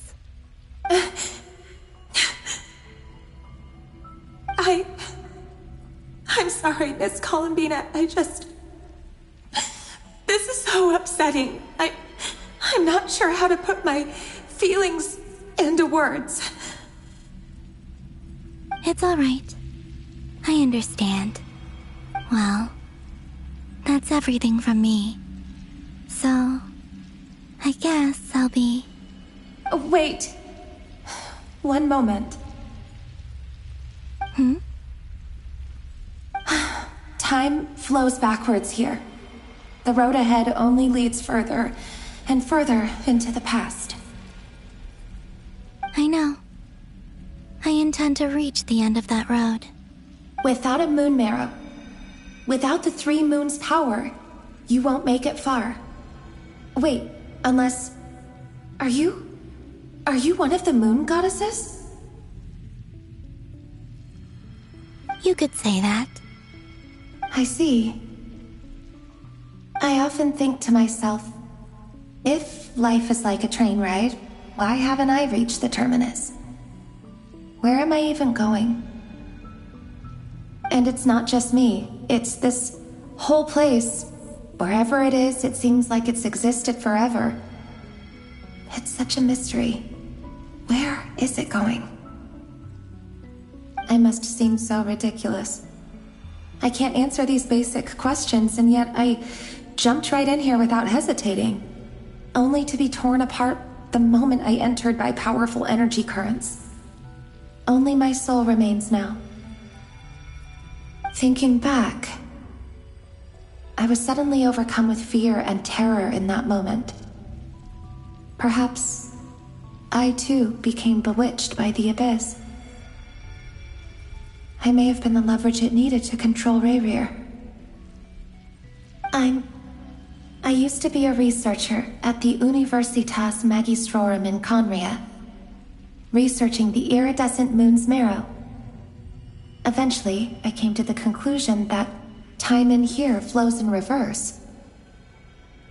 Rayrir was one of the Vinster King's retainers. With me, he was in an impossible position. It plagued him constantly.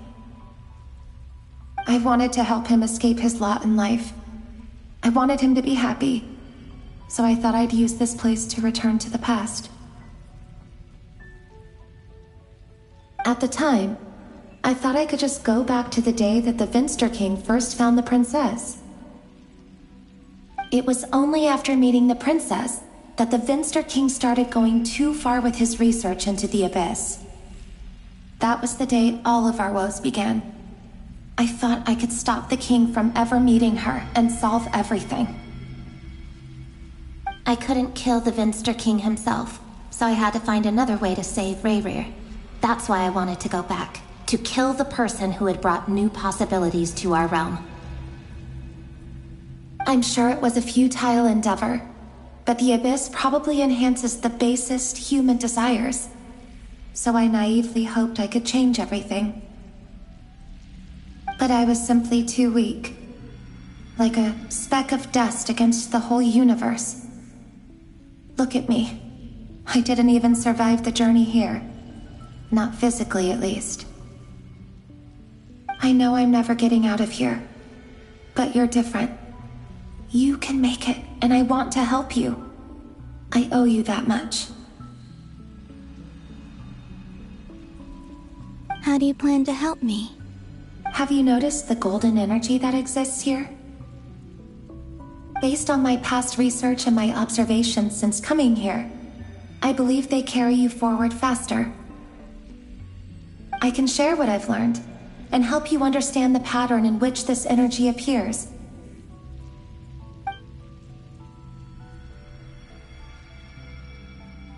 I think you just might... Now, I know you will be able to change the past. Also, I've been speculating about where this space ends. The documentation was scanned, but from what I know of the legends about the moons, the oldest ones seem to begin with Nibelung, king of dragonkind. I have no way of verifying any of it by this point, but if it's true, you might be able to reach that era if you keep walking. Understood. Thank you, Miss Delindis. I'm the one who should be thanking you. If you hadn't entered this realm of everlasting death, what use would my deductions be? Thanks to you, they have some meaning. About Rayrir, I'm so sorry. For everything. It wasn't your fault. That's not true. Because we both feared bringing trouble upon each other, neither of us ever told the truth. And that dishonesty sealed our fates. But enough about that. I wish you a safe journey, Miss Columbina.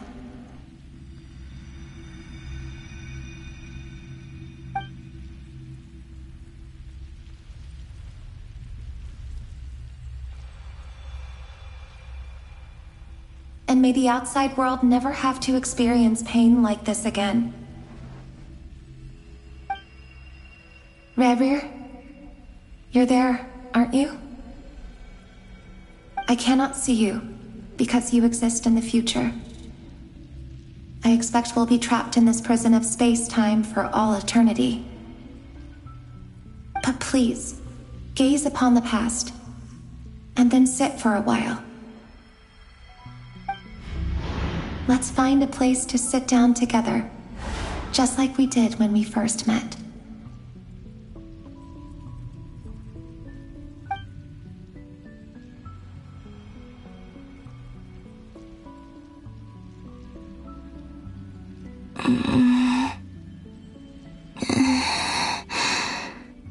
How long have I been walking? How much further till I reach the end? Is there even an end to be found? Everything's getting blurry.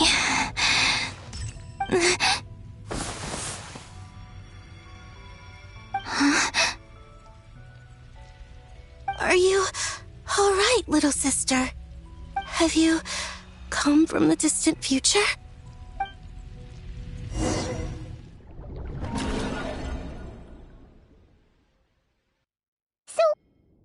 Exactly did the moons just disappear? Shouldn't it be a little harder to get rid of major creations like moons? The world is a vast and ancient place. On a certain scale, all life lasts for but a fleeting moment. Miss Nicole explained that the moon goddesses likely perished in the War of Funerary Flame. The moons themselves were also destroyed at that time, save for the Frost Moon, from which a new moon goddess was later born.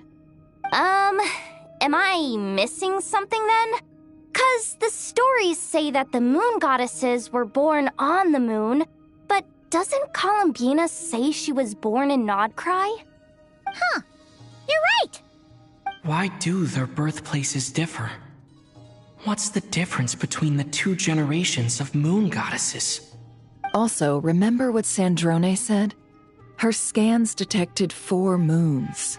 In other words, 4 moon marrows.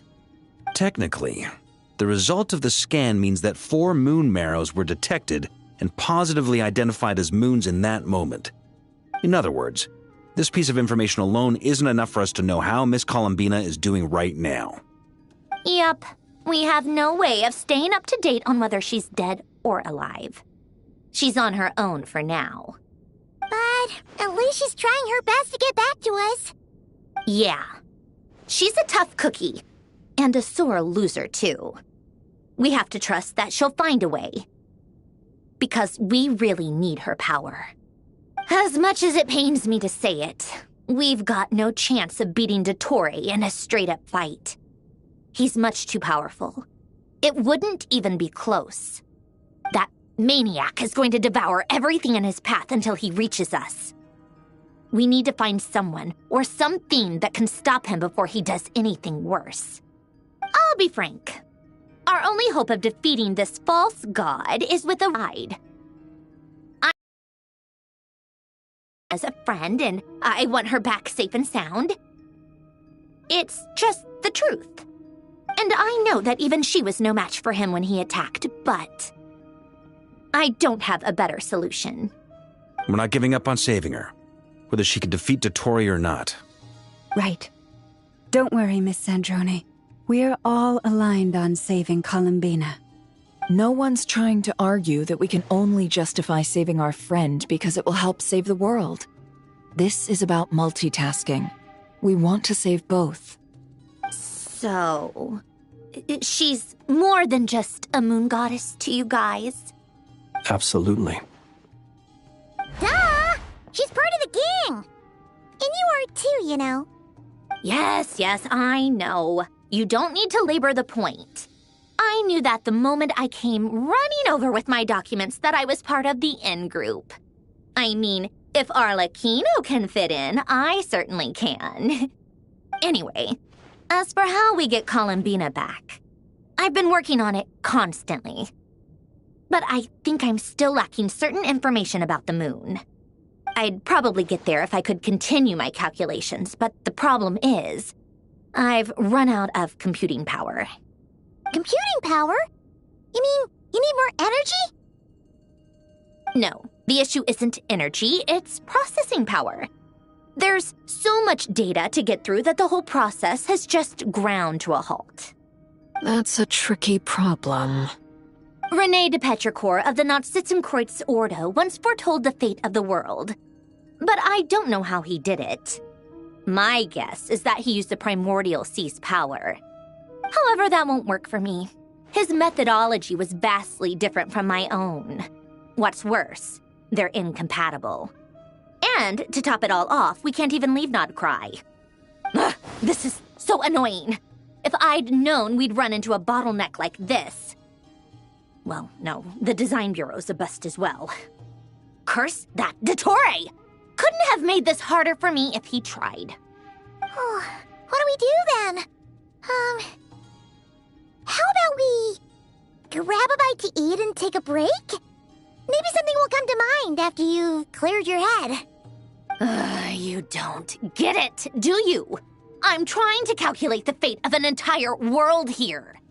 And I need accurate results, not vague prophecies. Where the heck am I gonna find the computing power for that? Ahem.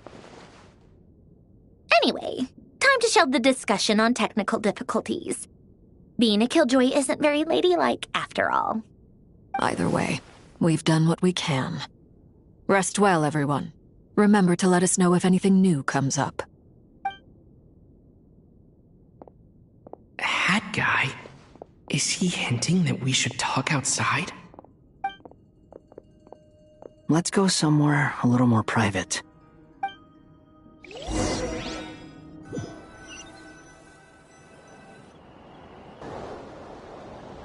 You know that Dory went back to Sumeru, right?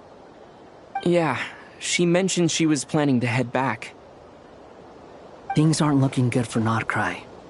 She's gone to spread the word so that Sumeru has a chance to prepare for the worst. From what I know of Dottore, there are two possible reasons why he hasn't made a move yet. One is that he's still working through some kinks in his new powers. The other is, he wants to see how we're going to react.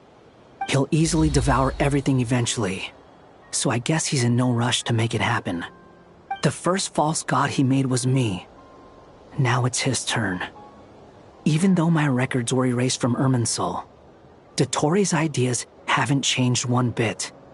He once told me that becoming a god was like turning yourself into a hungry wolf or giant serpent to devour the moon.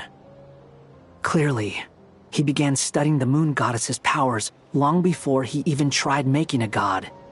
He's always wanted to get his greedy hands on divine authority one way or another. And in the end, he devoured the moon where I failed. In the desert of Sumeru, there is a chessboard built by King Deshret, also known as Al-Ahmar. I don't know if it was a real game, or if he was just trying to challenge his servants and citizens in some way. But creating games and setting rules, gods do that as a matter of course.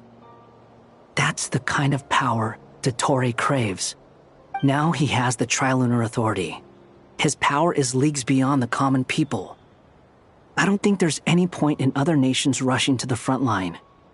they're better off focusing on defense and hoping they can fend off any threats that spill out from Nodcry.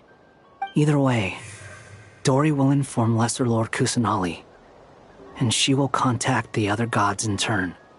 The Seven will have some recourse available. If nothing else, their protection should keep the rest of the world from descending into chaos as quickly as Nodcry has. So on the bright side, even if Nodcry is doomed, your friends in other nations won't be in any immediate peril. That's good to know. But I'm not ready to give up on Nodcry yet. There's a word for people who refuse to let anything go. It's called being greedy. Maybe it sounds greedy to you, and probably naive too. But whatever you call it, that's what gives me the determination to keep fighting. Battles are fleeting, but the will to fight is a long-term commitment. Give up for even a moment, and your resolve will shatter. Why do you always feel the need to do the right thing? No one is born to be a savior. I mean, who's gonna criticize you if you fail or give up? Don't take this the wrong way, but Dottore said something similar to me. I guess the Fatui attracts people who don't believe in saviors. Not necessarily. It's less about belief for me. I just want to know how determined you really are. After all, I don't owe anything to anyone else here. Only you. You look kinda worried.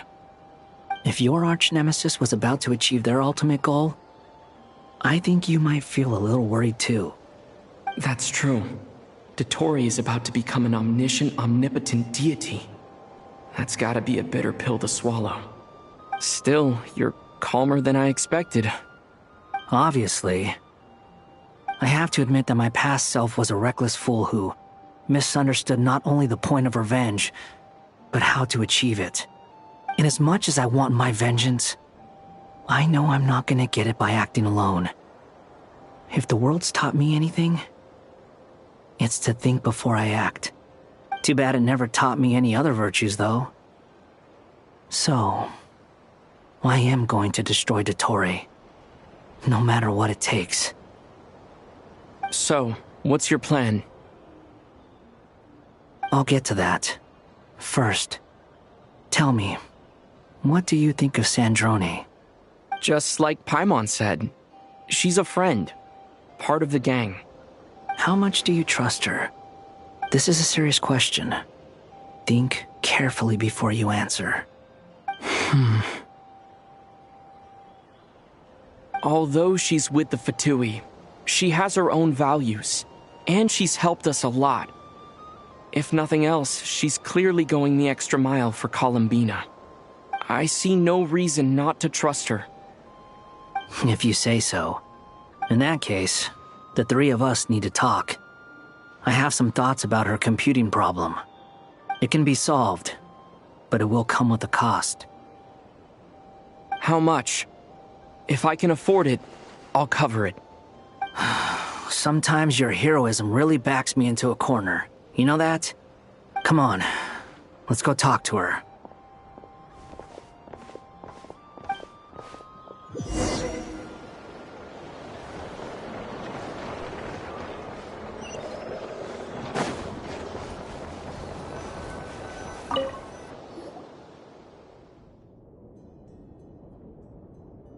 Miss Androne, Traveler.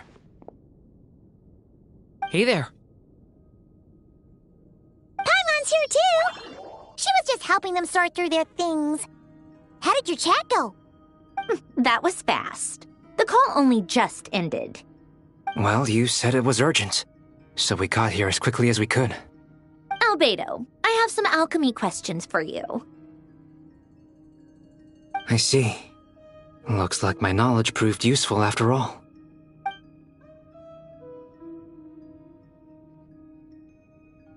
If I might ask, what is the end goal for the modified formula you'll be using? I needed to predict the future of the entire world. But I've run into some teething issues since trying to implement Renee's theory of the four Orthants. I see. I'll have a look at it. Still, computing power is the real issue here. How do you plan to solve it? About that, it's been sorted. Oh, with the Traveler's help? Actually, you're not wrong. He found the person with the solution. Was it Hat Guy? Yeah, it was him. Wow! Go Hat Guy! Seems like all that time studying at the academia is paying off big time. But where is he? Wasn't he the one who asked Albedo and I to come here? Come with me.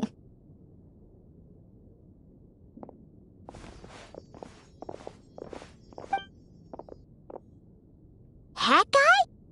What's happened to him? Hat Guy! Can you hear us? No response. I guess he's in hibernation. Hat Guy mentioned that he was a puppet. It seems that his functions are currently shut down. I presume this has something to do with the solution to your computing problem.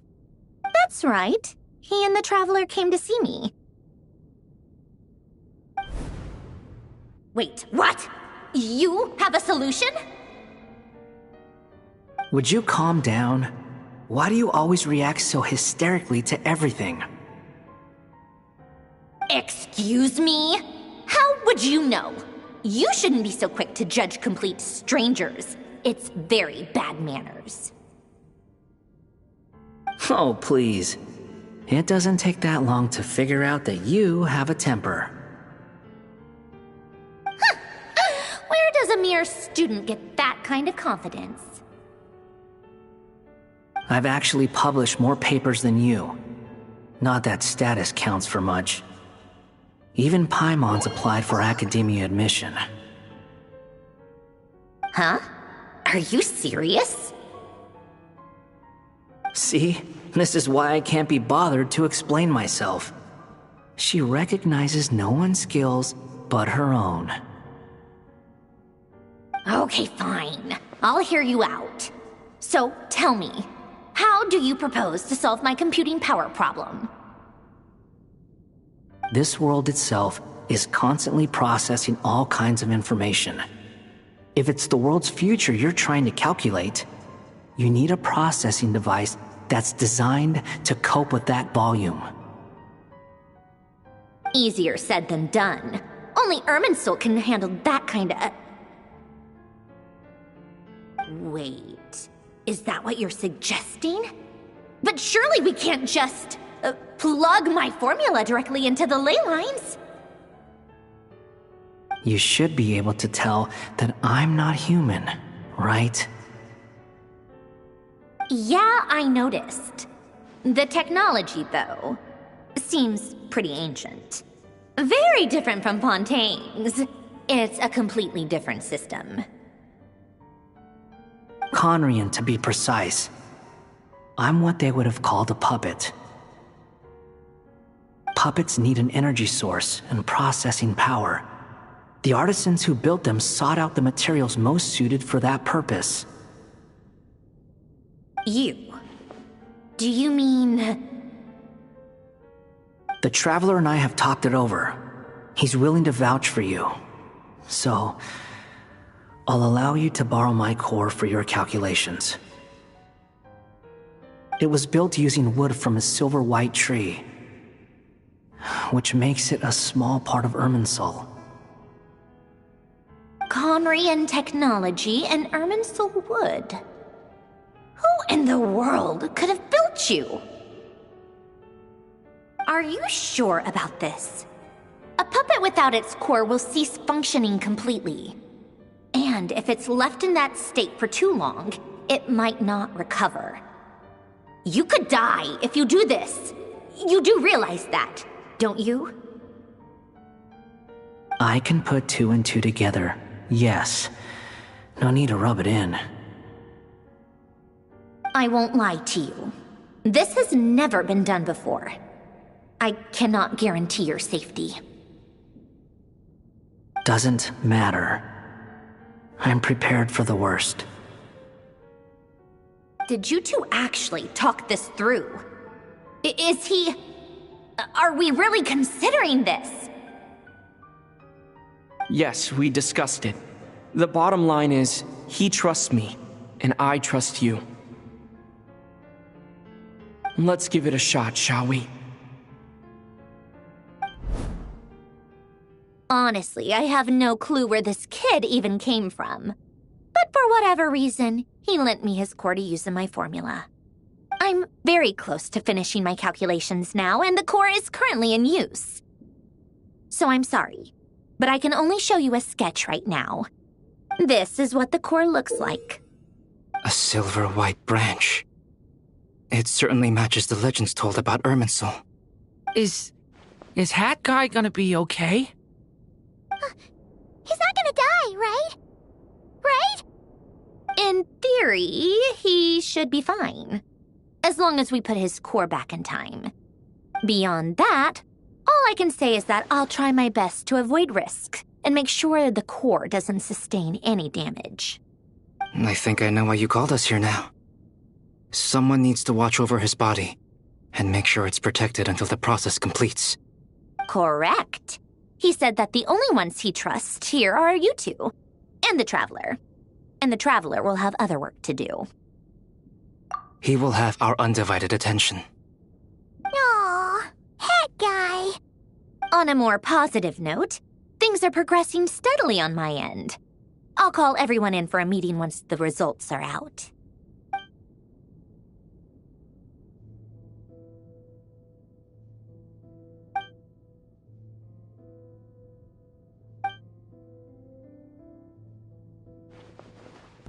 The worst case scenario with the core removal is either a system reset or a total loss of function. But I'm not afraid. A quiet death should have been my fate long ago. A core is completely different from a heart. It's like another vital organ entirely. I never believed it could be a true replacement for what I sought. But in the end, it turns out the core was more useful to me. Pretty funny when you think about it. It's like the punchline of my entire life. Do you think there's any difference between a puppet and a human? If not, then this would just be another samsara. I have already experienced both a past life and a next life. Part of me wonders whether I'm only capable of making this decision because I've become a real human. What's with that expression? Isn't this a good thing? Sandrone will succeed, won't she? She has to. She will. We all have to persevere until this is over. That's right. And I'll protect you all until the moment of victory arrives.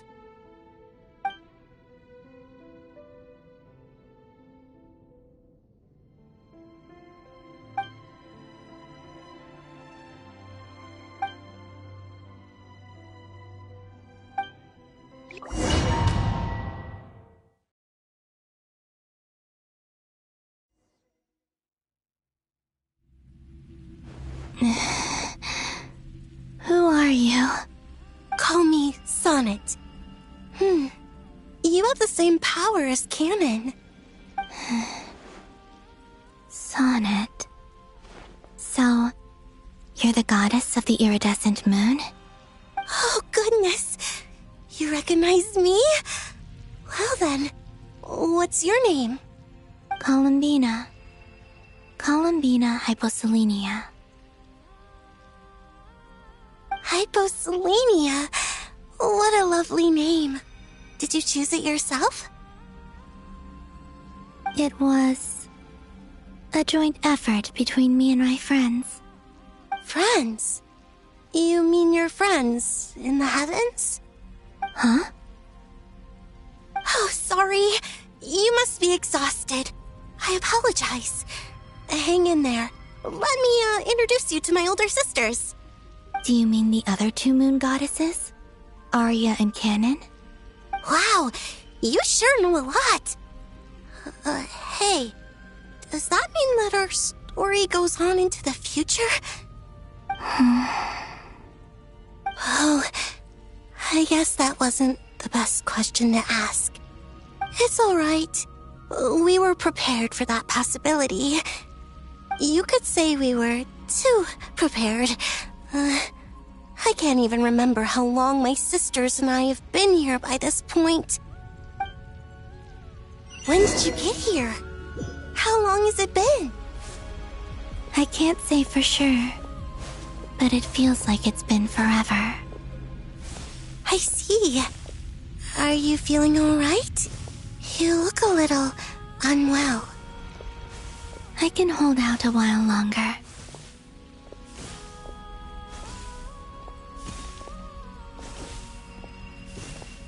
We don't have far to go. The place where my sisters and I are based is just up ahead. Don't worry, they're both really nice. I'll introduce you.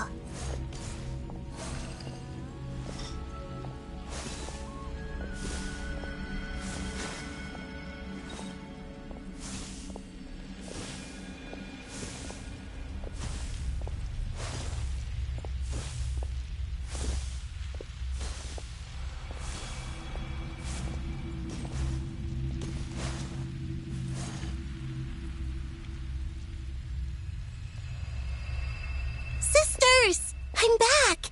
And look who I've brought with me!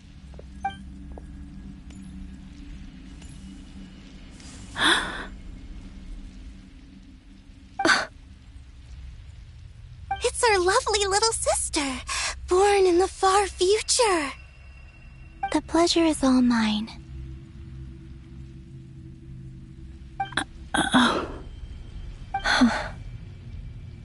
Allow me to introduce you to Columbina Hyposelenia.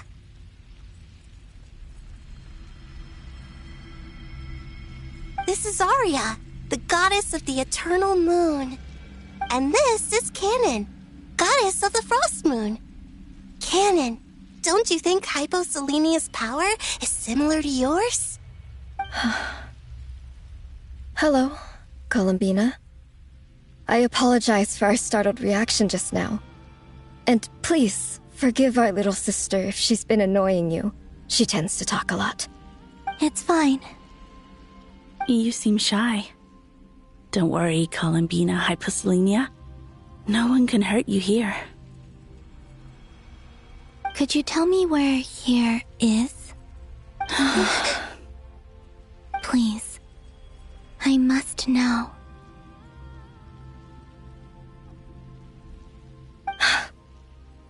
My dear sister, this is where Tevat's original ruler, the Dragon King Nibelung, imprisoned the moon goddesses. What? You're scaring her, Canon. No, I'm fine. Please, continue. Nibelung, our original master, created us in the distant past to maintain Tevat. But he left this world and traveled into the dark universe beyond, to explore worlds vaster still.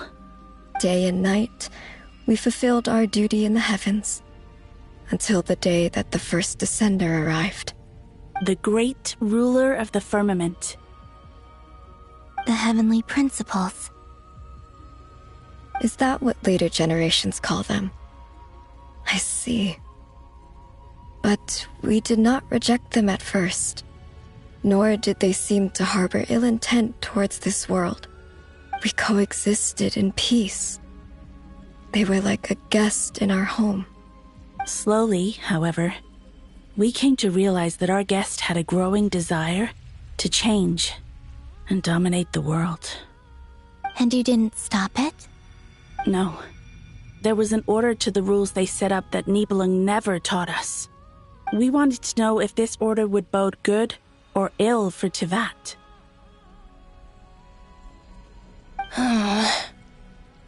All right. Canon and I wanted to know. Sonnet was against it from the outset. Later, we discovered that this great ruler of the firmament bore an almost paranoid hostility toward the desire of certain life forms to seek power. Or perhaps they feared them. They would even cast down celestial nails as manifestations of their power, to punish the civilizations of the world below. Only this was far beyond mere punishment. Right. Their rules brought order, but the price people paid for merely testing the limits of those rules was far too great. I did everything in my power to help the punished escape catastrophe, but still, too many lives were lost. The ancestors of the Frost Moon Scions were some of the ones you helped. But just when we had decided to take countermeasures, the Dragon King, Nibelung, returned. And so began the War of Funerary Flame.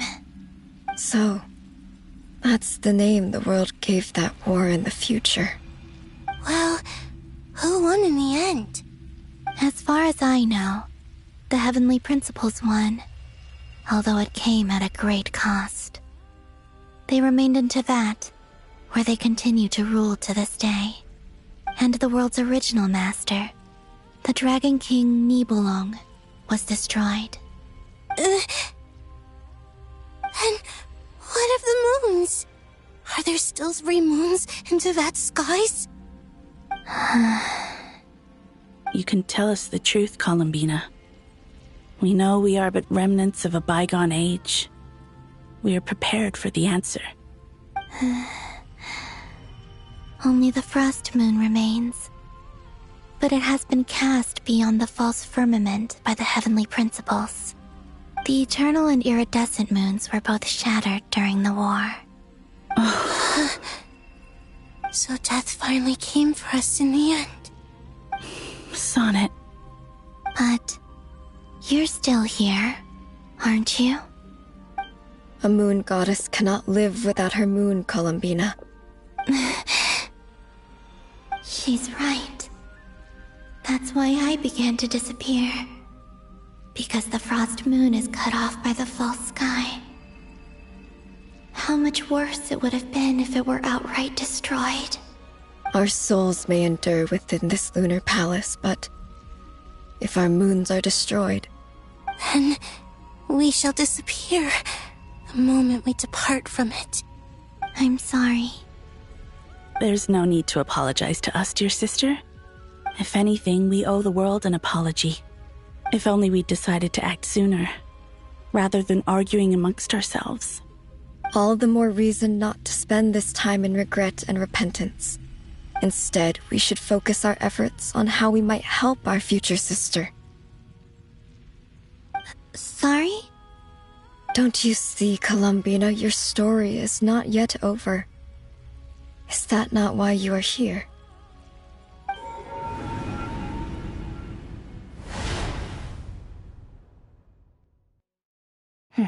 It's done. Initiate numerological array. Continue running primary process. Calculate the world's fate through extrapolation. And identify nodes of potential change. Secondary process, scan for moons. Still 4. The number of moon marrows hasn't changed. Wait, let me think. Is it possible that there's something I've been misunderstanding about the moons all along? Variables. Variables in the world. I know where potential variables within the world come from. So what about the moons? Are there any variables there? Like their life or death, for instance. What if being alive or dead makes no difference to a moon? But that's so strange. Even immortal gods can die. Why would the moons alone be? Wait! I've got it! If alive or dead is considered a variable, we might have had this wrong the whole time. No one ever said that a moon marrow equals a living moon. We just made that assumption ourselves. Initiate secondary process. Scan again. This time filtering out interfering perimeter, moon marrow. I don't care if they're natural or artificial. Get them out of my search results! Why? It says 3 moons still exist in Teyvat, even after excluding the moon marrows. But We know for a fact that 2 of them are dead. Redo the scan. Narrow the results to living moons and real moons. No, scrap that.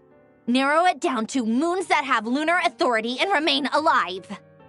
Why? Why is it still 3? What is this, Columbina? Has the world lied to us?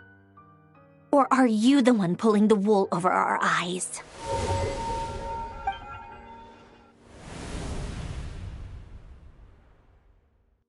So, you think that the moon's reflection might be where Nibelung imprisoned the 3 Moon Sisters?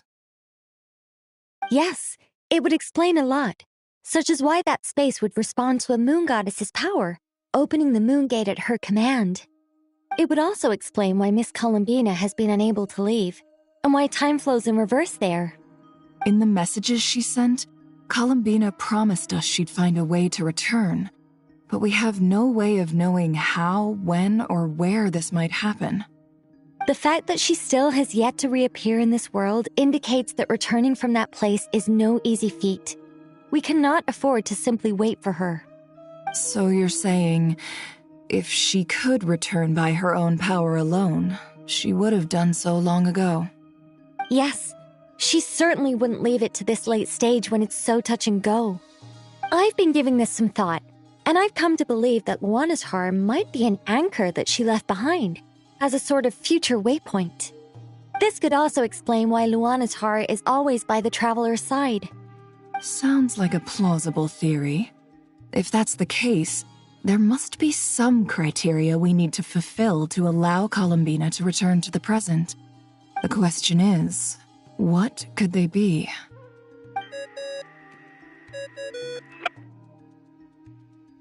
Hello? Listen up! This is extremely important!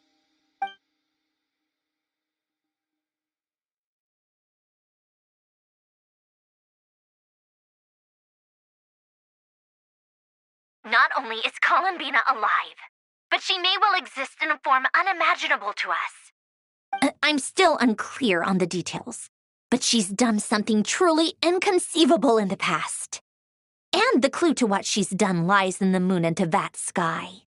Truly amazing. Oh, I'm so delighted for her. I'm sure we all feel the same. And I'm sure Columbina is ready to get back here and fight by our side. I'll keep my calculations going and try to find some way of coordinating with her. But that's not an excuse for everyone else to slack off, okay? All of you had better keep trying to think of solutions. How can the dead moon still live? And Luanatar...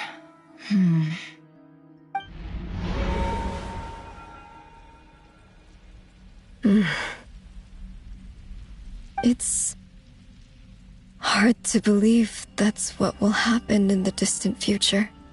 Our authority is linked to the most fundamental rules of Tevat. I suppose it's no wonder that many would covet that power. I didn't realize that when you said friends, you meant people who live down in Tevat. That's so lovely. I always wanted to go down there and have some fun.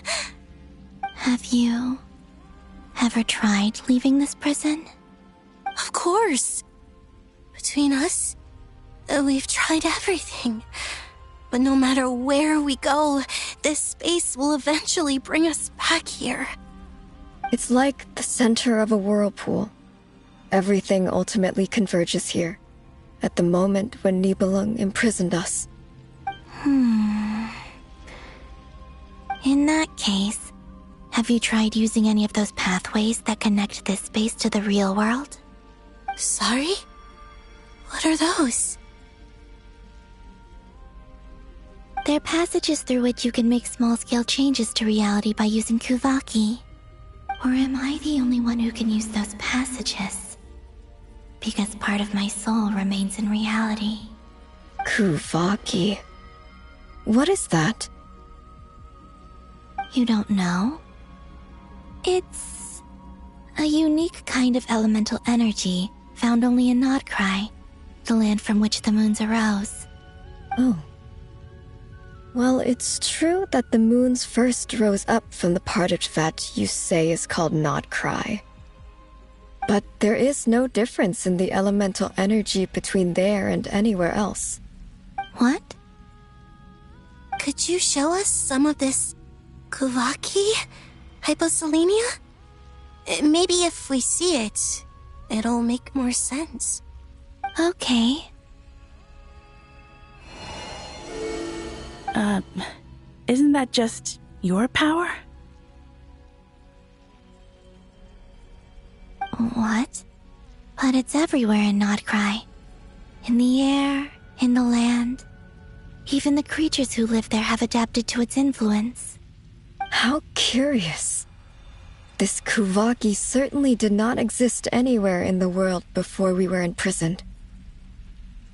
Let alone influence living creatures. So, how exactly does it affect them anyway? Can they float in the air like us? This is so strange. Why would their reality differ so much from mine? Columbina, you're looking for more than just a way out of here, aren't you? Yes. If I am to help my friends, I will need tri-lunar authority on par with that of our foe. You mean... you'll need our power? This sounds extremely risky. The Three Moons' powers are not mutually compatible. Concentrating them into one goddess will be a very painful process. And if anything goes wrong, it could tear you to pieces. I know. But I'm willing to take that risk. Even so, let's say we successfully transfer our authority to you. How will you take it outside this prison? Niblin constructed this realm specifically to prevent us from using our powers to interfere in his war. No moon goddess can leave this place alive. What if I don't leave alive?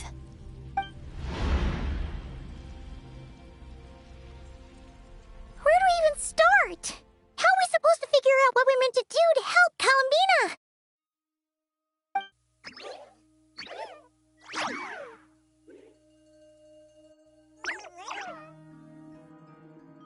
Columbina? What do you need from us? If she really got to the beginning of time in there, how do you think she'd leave us a message?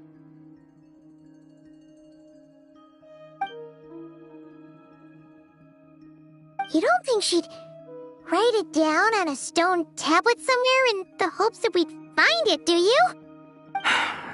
Seems unlikely. Columbina may not talk a lot, but she thinks deeply about issues like this. Let's review what we know. This is the Columbina who fought alongside us against the Rahir of Solnari, and with whom we celebrated Moon Prayer Night. She knows our personalities, our ways of doing things, even our unique strengths and abilities. So, if she wanted to tell us something from a long, long time ago, what would she do? Oh.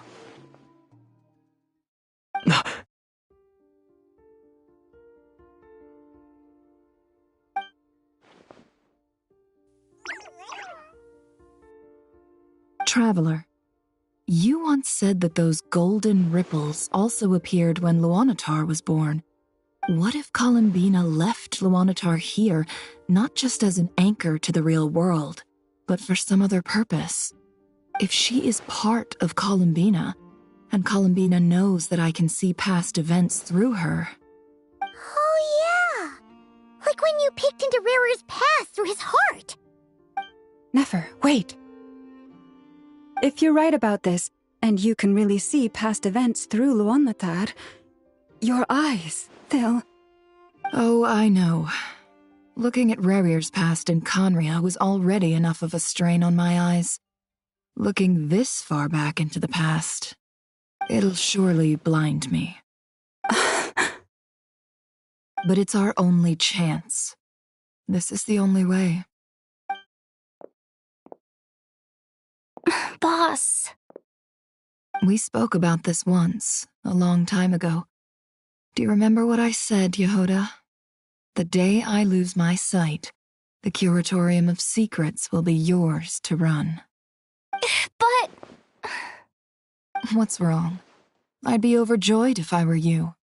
This day's come a lot earlier than either of us expected. I need to know you'll honor our agreement, Yehoda. Promise me. Yes, Boss Neff. I promise. Are you sure you don't want some time to think this through? What is there to think through? I should have gone blind after our battle with Rerir. Frankly, it's almost criminal that I got away with it for this long. Then at least let me take some precautions on your behalf. And if you really do lose your sight, I'll visit your office every day and make sure you're well looked after. Oh, please, anything but that. I was actually ready to go through with this. Are you trying to scare me into backing out? As if I could ever scare you. I'll assume you're just joking to calm your nerves. All right, enough chit-chat. Let's do this.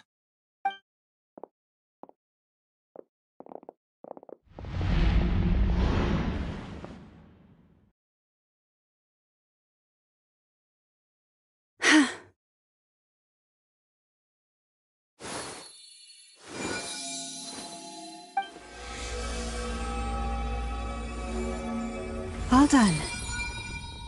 Good. Now give me some space.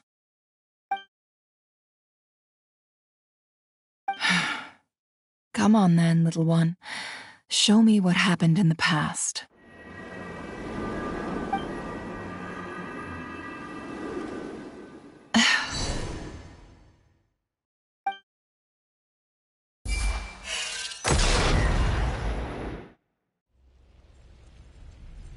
Between the Trilunar Authority, Kuvaki, and the sole-surviving moon, the Frost Moon, I think I might know how to get back.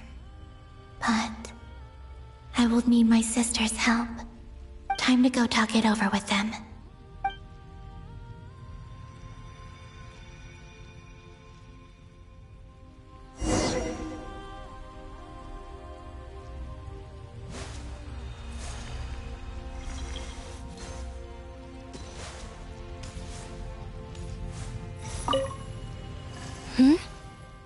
Have you decided what to do? I hope it's not too dangerous. You really scared me when you said that thing about not leaving here alive. Come on, let's go find the other two.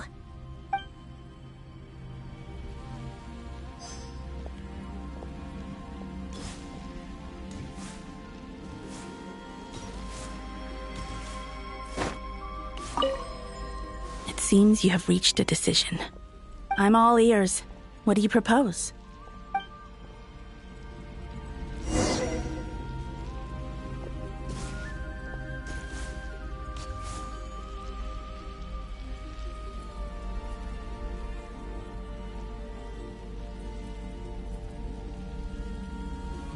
Have you figured it out, Columbina? Tell us. How do you plan to leave this place? I intend to die here, in this moment, and then be reborn in the future with the help of my friends. What? What are you saying? How can the dead be reborn? And how will you inform these future friends of your plans? You can't exactly leave oracles. Nothing can escape this place. Not a single ray of moonlight. And even if you found a way, what if they never find the message you left for them? You'll... No, that won't happen. Come again? They will find my message. I'm sure of it. I'm not following. How exactly will you achieve this? It's quite simple, really. First, I will leave my soul here.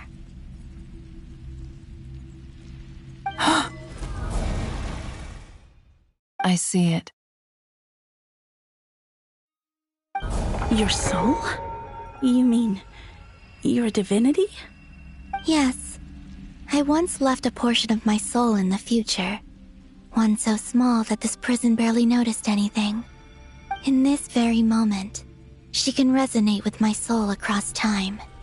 When the time comes, I believe that she can serve as an anchor to pull my soul from here back to the future reality. Just as gravity connects the world to the moon. Exactly. In the future, where I came from, the moon has been cast beyond the false sky, but I can still feel that it is there. In a similar way, I can feel a connection to the soul fragment I left behind even now. My friends can use it to detect my presence. But how do you just leave your soul here? Is that even possible? On my way here, I met an ordinary mortal who entered this place long before I did. Her body is long gone, but her soul remains. And before that, I encountered an old enemy whose entire soul survives here intact, while the power that once corrupted his body has faded away. So, perhaps this space is specifically designed to imprison divinity and authority, but not the physical body. Still, even if your body can escape, would it not just be a lifeless husk without the soul inside? Wait, is that what you meant when you said you wouldn't leave alive? Yes. I shall turn my body into moonlight and pour it over Nodcry. That power shall protect the land and quietly blend into it, awaiting my soul's return in the future. However, I cannot do this on my strength alone. I would need your help to do this, so I'm humbly asking for your assistance. Oh, dear sister, you need not be so formal. As I said before, we are but remnants of a bygone age. You, on the other hand, were born alone in that distant future, and you have walked a long and lonesome road since then. How could I bear to let your story end here in this dungeon? Don't forget, we are your sisters, your family.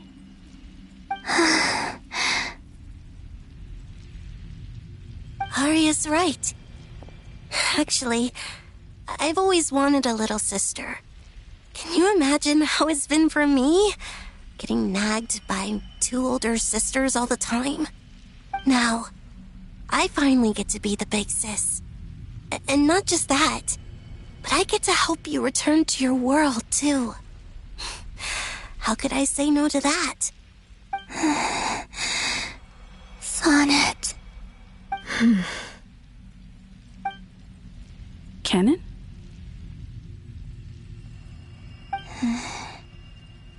I'm sorry. I know this is a bold request. The Frost Moon is rightfully yours, and it remains intact. Oh, no, please, don't misunderstand me, Columbina. I was just thinking back on the years that the three of us once spent together. You cannot imagine how happy I am to hear of the future world you describe. The Frost Moon Scions, your lovely, kindly friends. For the three of us, whose purpose in life was to maintain the peace in Teyvat. It is a great relief to know that the people of this world live in such an abundant future. If your plan can save them, and save Nodcry, I will gladly give you all that I can. Besides, the three of us have been together since the day we were born. I could never abandon them to live on alone without them. Canon. Still, I do have one question I would like to ask you before we proceed. Certainly. What is it? Why do you cover your eyes?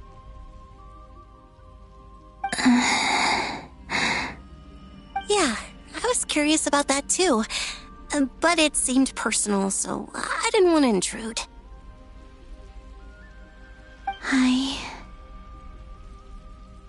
There was a time when I refused to look upon the world. I believed it was full of nothing but lies and falsehoods. I wished to hide my feelings, seal my heart, until I could return to my true home. I see. Perhaps that decision saved you from ever having to see the false sky again. But at the same time, you likely missed out on many true and precious things, like the smiles on your friends' faces. Promise me this, Columbina. When you return to the future, open your eyes, take a look at the world around you, and see your friends. I'm sure that you know this already, given that you long to return, but that is your true home. Give me your hand, Columbina. Aria, Sonnet, you too. Okay. All right.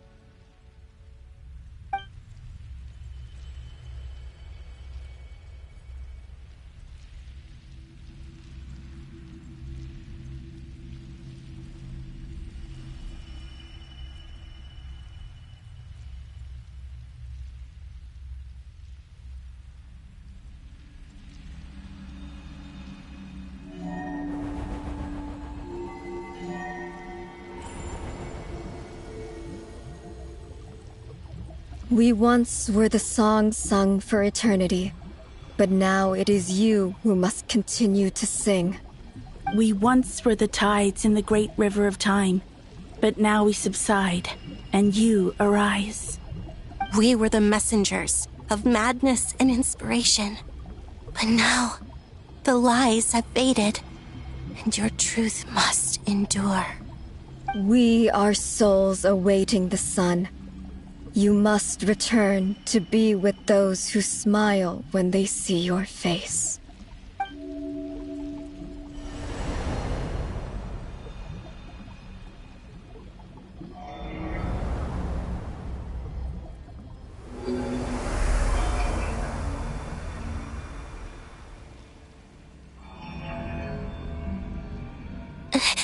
Is it done? Yes. We have transferred the authority over all 3 moons to Columbina Hyposelenia.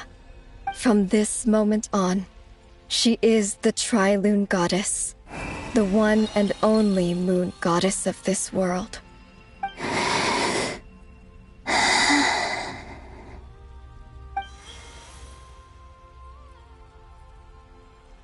Thank you. Thank you, my sisters. Now go, and do what you believe is right, Columbina Hyposelenia. Be aware that we cannot grant you the power of the 3 moons beyond these prison walls. The conflict that arose over their remains following our disappearance will still take place. I understand. Sisters, oh, my body. It feels... Now that we have given up our power and authority, our bodies are merely mortal shells. This prison is dissolving them as we speak. It's okay, Sonnet. The end must come for every god, just as it does for every human. That's all this is. The final destination of our lives. Canon and I will be by your side the whole way. We have one final request, Columbina. Could you use the 3 moons' power to send us back into the real world? Now that we have lost our powers, I doubt this space will seek to hold us further. It's just... we would like to spend our final moments together in the only place we ever called home. Of course. Gladly.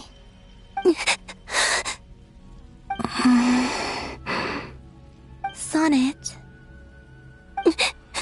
Yes?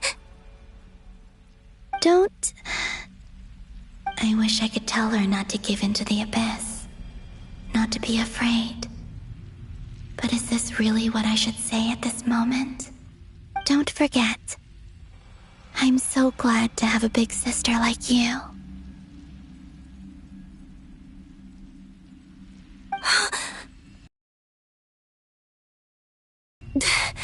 Thank you. I'm okay. I'm not afraid. As long as my sisters are with me, I won't be afraid.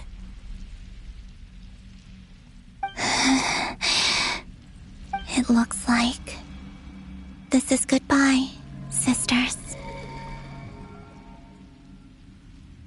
Goodbye, Columbina.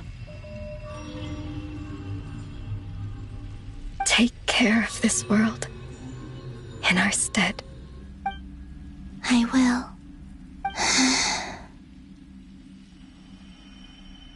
And now, it's time for me to bid farewell to my body, too. May it become the moonlight that keeps Nodcry company through the long years ahead. So this is why Nodcry was not always home to Kuvaki. It only appeared after I poured my body out upon this land, and only this land. Kuvaki responds to me because it is me, my body, answering the call of my soul. And the golden energy I've encountered on my way here was, in fact, that very soul, which I am about to leave here to guide me. O power Triloon, eternal moonlight. I, Columbina Hyposelenia, lay aside my body. Let it be cast into the dark night to illuminate the future. May it be a companion to all who dwell beneath the moon.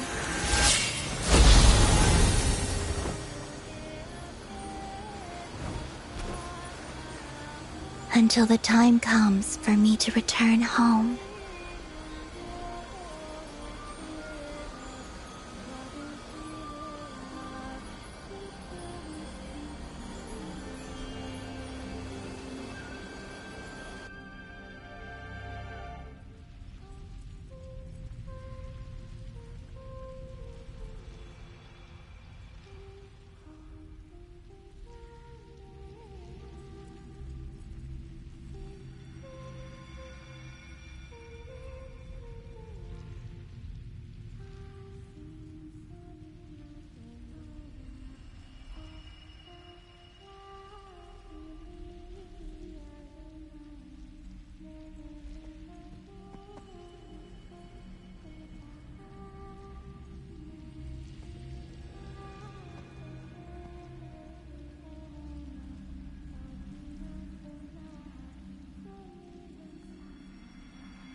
Boss! That was crazy! Were we even allowed to see that? Is anyone? Oh, can you still see? How many fingers am I holding up? I see 2 fingers, and a look of sheer terror on your face. Truly astounding, Miss Nefer.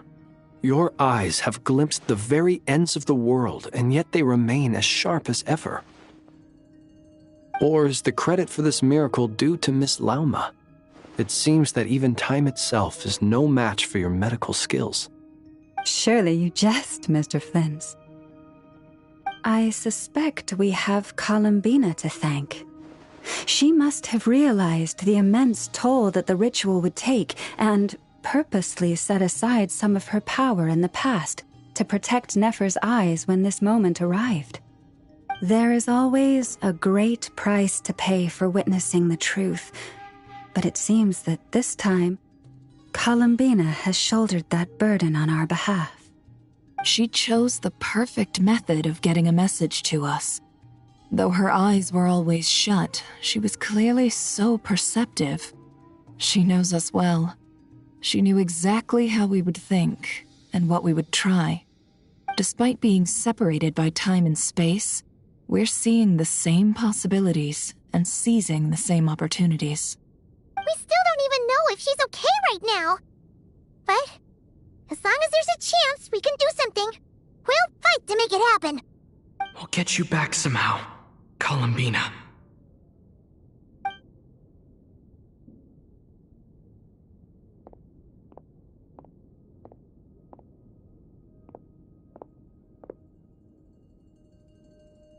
Well, based on the information we now have, let's figure out our next moves. Thanks to these gentlemen, we have a much clearer picture of the situation with Dottore. The civilian population has been moved to safety, so we no longer need to hold back. Miss Androne, how are the calculations going? So far, so good. I'll keep seeing how far I can push the system, though. Can't have Hat Man being powered down for nothing. There's still a long road ahead. Where should we begin?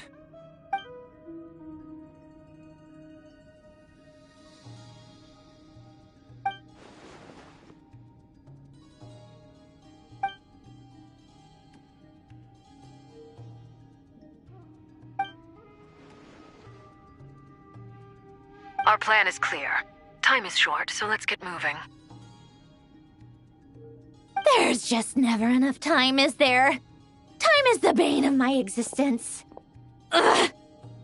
Anyway, I'm gonna get back to work. All right, we'll do our part too. Yeah.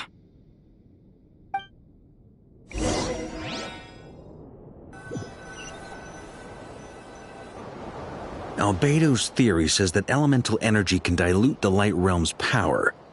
But I'm no expert in building elemental defenses. Sounds like something out of the advanced elemental theory section of the library. Whew.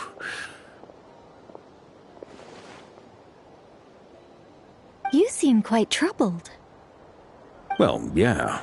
I mean, who doesn't get a little flustered when they're completely out of their depth? You were the very picture of confidence back when you approached the Hexen Circle. Eh, I could have been faking it through that whole meeting for all you know.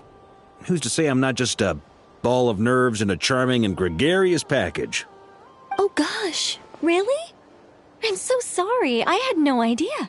Well, you're all the braver for it. Still, I was much more in my comfort zone than I am here. At least in Mondstadt, you can cry for help from a cliff top and actually stand a chance of summoning Barbados himself. Things have never looked bleaker than they do now. If we don't pull this off, Tevat's doomed, isn't it? Oh, you think so? Actually, yes. Yes, it probably is. It's a shame. Don't put too much pressure on yourself. Tevat has faced annihilation many times in the past, but it also gave us you, didn't it? Hey, don't give me that. It's not like I'm anyone special. I disagree. Every human born in this world is special. We angels have always believed that.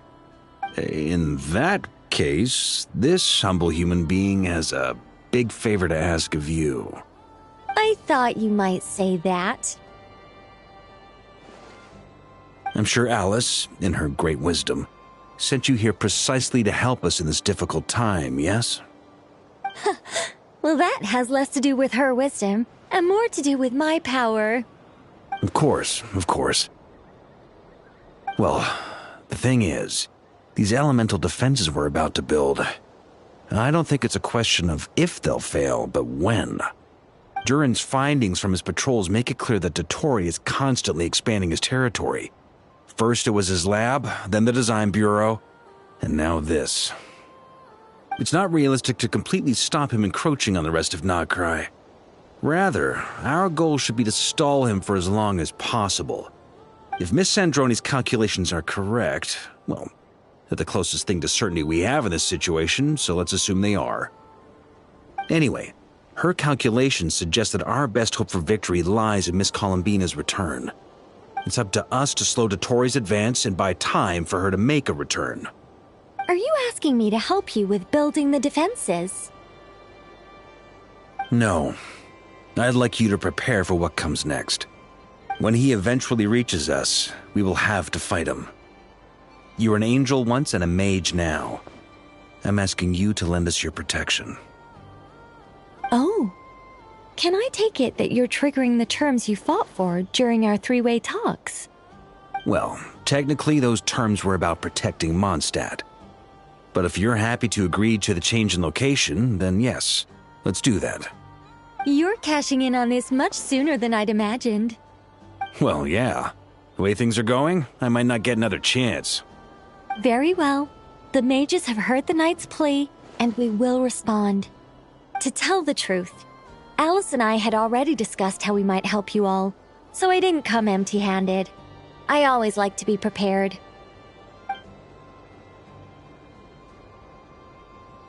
This is... wow. Yeah. This is great. Seriously, thank you.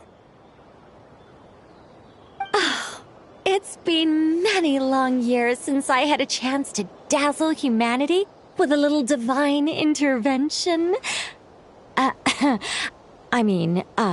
To humbly serve as a reliable and responsible guide. Anyway, Knight of Boreas, please accept this gift in recognition of your great virtue.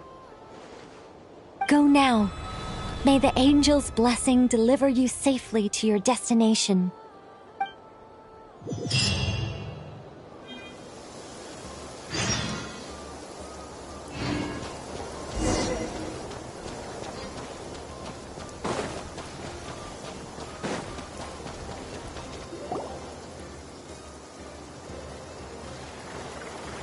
Ah, you're here. Sandrone! How are things going? Glad you asked. You two are about to become the first people to lay eyes upon my masterpiece. Or should that be the first person and the first, specter? Hey! Whatever. Come, feast your eyes on this. Wow! We've never seen something like this before. This meter displays the progress of my formula. Currently, it's still making the most important connections. Once it's finished running, I'll deliver it right to your side. And then, we can finally bring Columbina back. What do you mean, deliver it? Can't you just tell us over the Dodo communication device? It'll just be some numbers, right?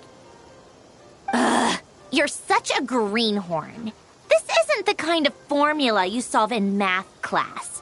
It's a highly complex algorithm capable of constructing a framework of rules. Ugh, whatever. We'll be here all day if I start trying to explain it.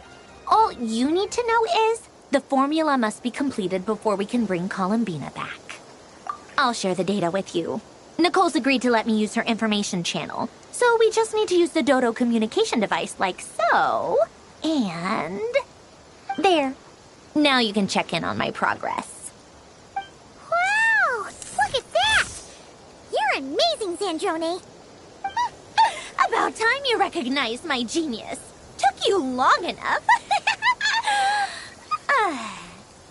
Anyway, that's all for me. You should check on the others if you have time. Make sure we don't have any weak links in the chain.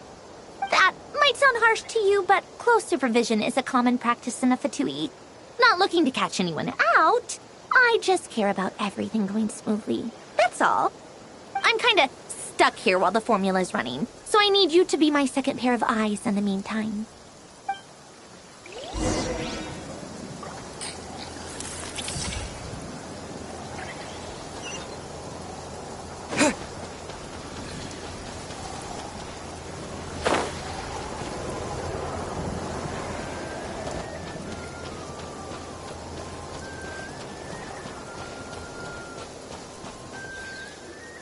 Yes, Miss Moonchanter? What are you staring at? You always address me in the strangest ways. Lady Moonchanter 1 minute, Miss Moonchanter the next. Yes, and? Are either of those incorrect?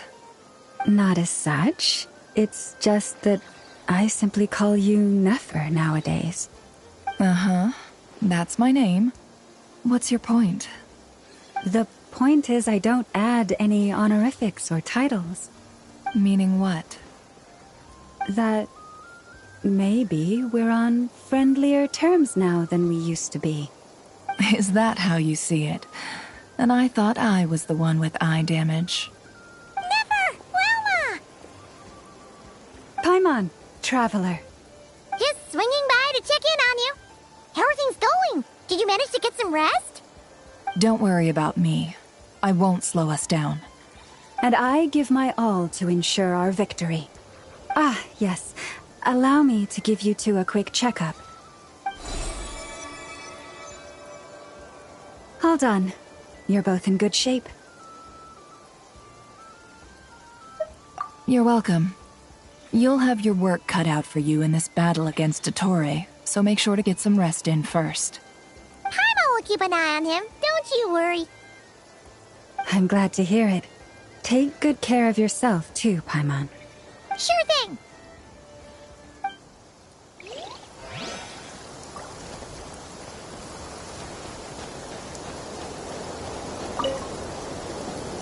Traveler, Paimon, a pleasure to see you both. Friends! How's everything coming along? Fairly well, if I do say so myself. Personally, I am ready to confront Dottore head-on. Ooh, you sound much more serious than usual. To be honest, I am not usually fond of exercising my full strength. For one thing, it's hardly conducive to maintaining a low profile. Besides, I believe one should have the right to choose when to show their hand.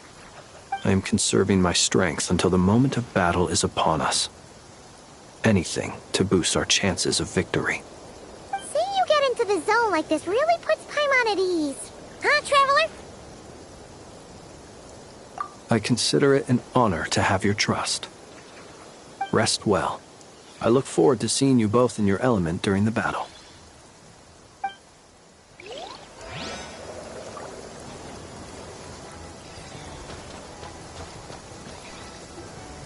Thankfully, Miss Nicole has come to our aid.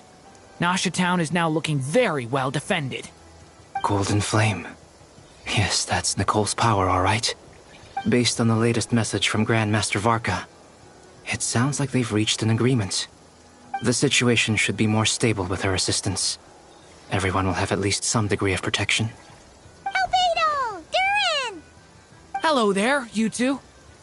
Are you well rested? That's good to hear. As per the plan, Albedo and I will be in charge of Nasha Town. As Dottore's energy field expands, it's creeping ever closer in that direction. But we will do our best to hold our position. We fought side by side many times before, and always with great success. I believe this time will be no different. So don't worry about us. Focus on fighting Dottore.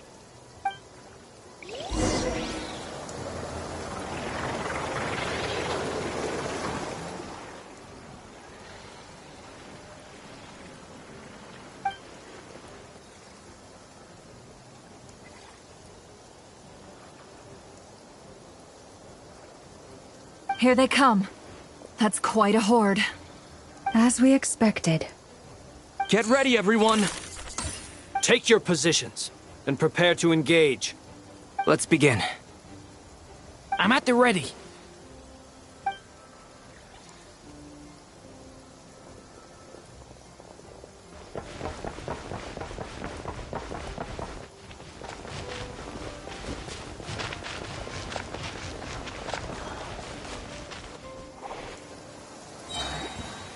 Waste of time. Your skull!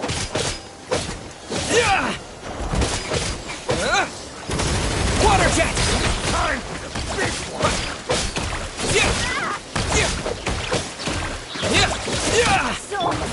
The long sleep beckons. Too long.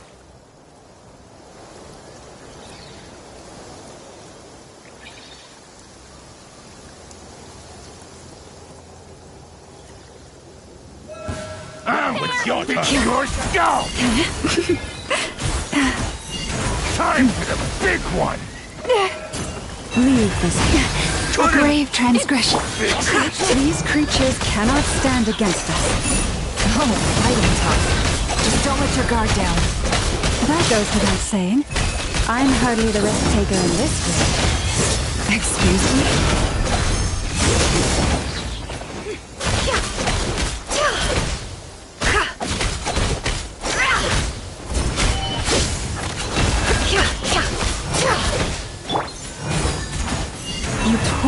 plan. By the frost moon of old. Seek within.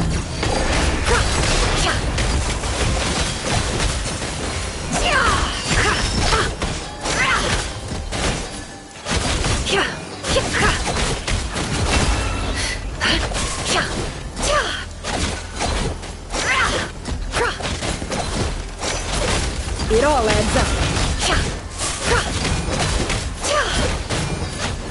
No more lies.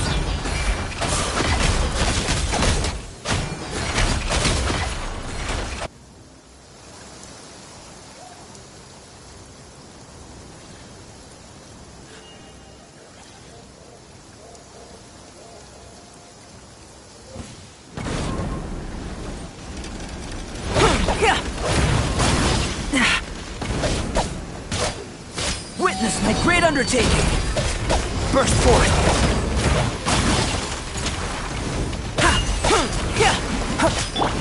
The story has only just begun! That was easier than I thought. Naturally. What do you mean? Is it because as creators...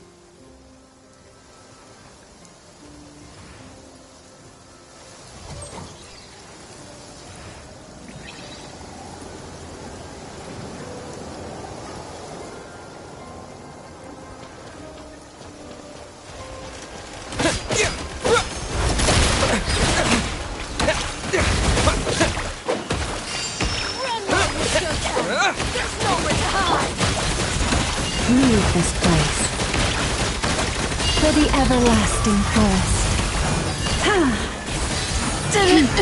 Take too long. People have always used fire to drive away wild beasts. Wouldn't a lantern work just as well? You read my mind, my dear friend. I was just about to say that. All right then, dear friend. Bring the light!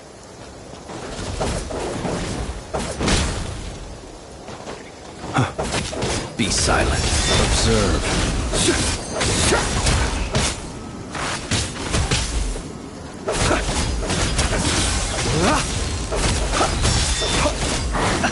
Night falls.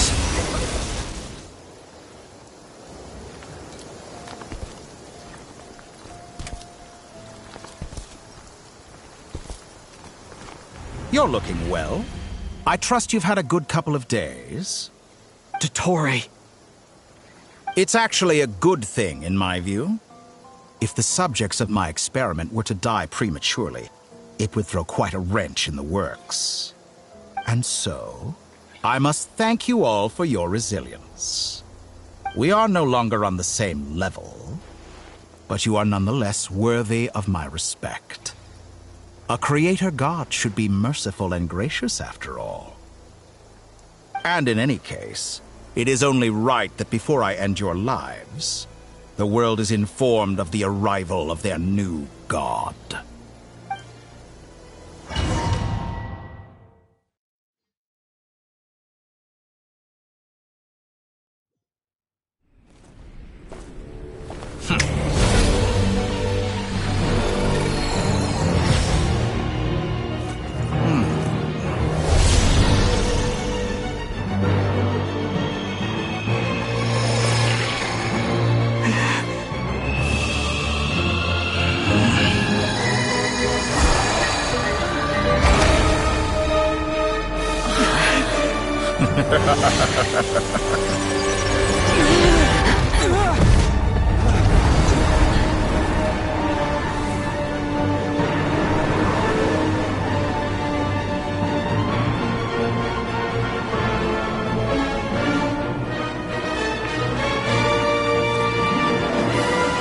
The experiment begins.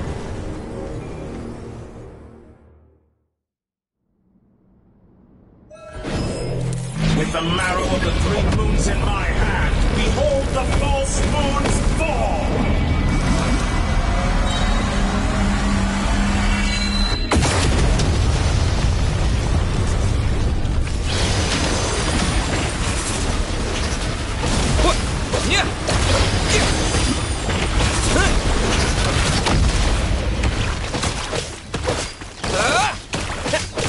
Reverse.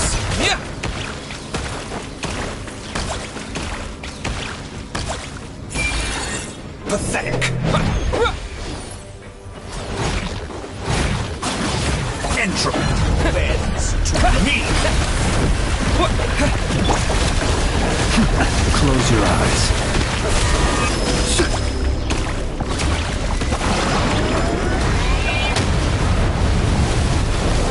Moon's remnants fall.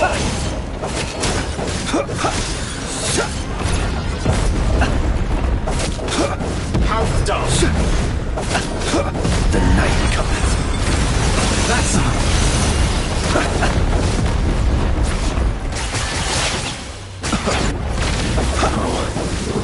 I've been moved inside another space, and it's sealed off.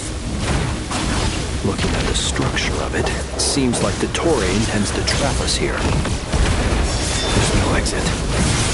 Our endurance is about to be put to the test.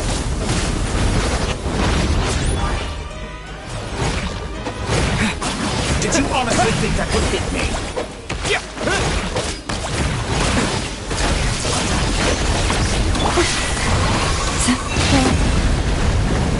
Protect us. Yeah. Entropy bends.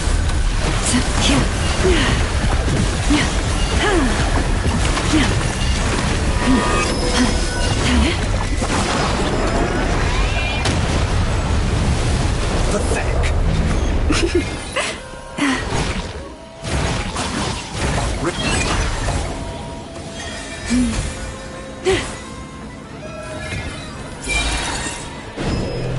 With the marrow of the three moons in my hand, behold the false moons fall!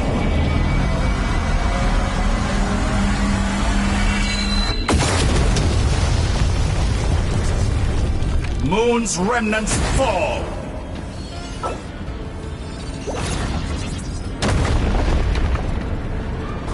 Tell me, where will you try scurrying off to next? Looks like the Torre has opted for a divide and conquer strategy. But we will not allow him to triumph. Now, I shall pray for our victory.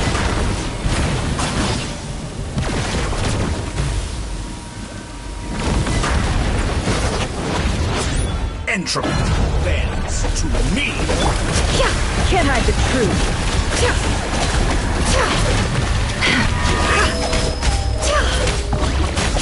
It all adds up.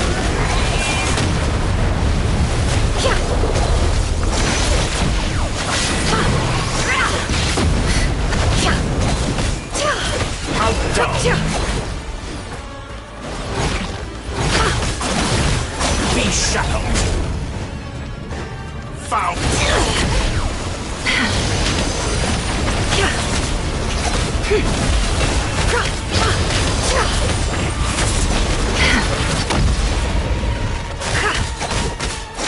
Pathetic!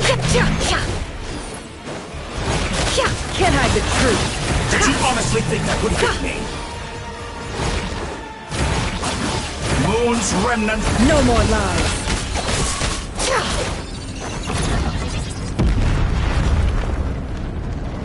Be annihilated, that which cannot stand against. How farcical. What's this supposed to be? A knockoff version of the space Columbina got trapped in? There really is no way out. We'll see about that, Dottore.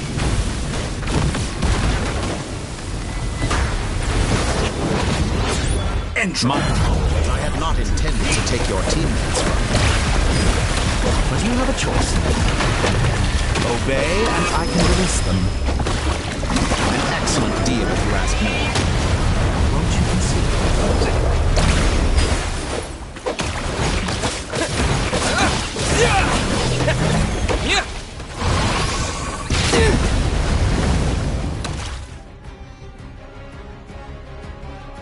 I'm aware you've been working on some little tricks to surprise me with, but it appears that none of them have come to fruition. My guess would be that you're trying to bring Columbina back. But then, where is Sandrone? Or are you trying to buy time for her? I always found their friendship to be a curious phenomenon. Two highly incongruent personalities, and yet they share a deep connection. Speaking of Columbina, I once saw her as like a younger sister. We got along quite amicably while she was with the Fatui. But then one day she suddenly decided she would refuse to take part in any further experiments. To this day, I truly don't understand what I could have done to upset her so much. It's such a pity. I could have had a sister, a family. But alas, she grew to dislike me. You're not fit to be family to her. That I can't deny. So many people, all obsessed with playing out the same tired old dramas. This world is rotten to the core. And then there's you. You had every opportunity to reach the right conclusion. The thought of killing you off like this... But I maintain that I approached you in good faith, so I will offer you another chance. Will you work with me? You have until I count to 10 to make your choice. 1, 2, 3... Not in a million years.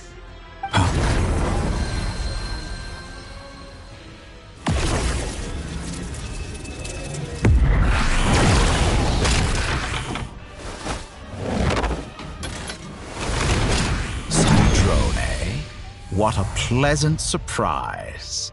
I didn't think you'd join us all the way up here. You're as sick and twisted as ever. Don't fool yourself into thinking anyone's grateful for the chances you're offering them. Sandrone? But the formula hasn't finished running yet. Funnily enough, I was just discussing a collaboration opportunity with the Traveler, and then I see you, who I must say is a good example of an opportunity gone to waste. Gone to waste? I said that everyone would get one chance. And you've used yours to march right back into the lion's den. So yes, it's an utterly wasted opportunity. And what makes you think I believe a word that comes out of your mouth? I was planning on disposing of your little formula after wrapping up more urgent business here. But since you've taken the trouble of serving it to me on a silver platter, I can simply bring it forward in the schedule.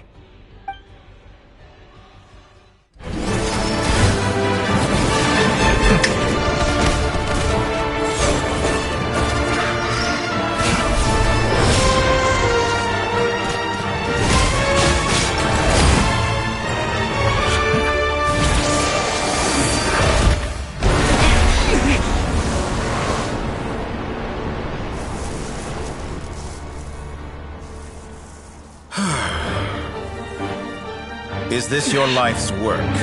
This piece of trash?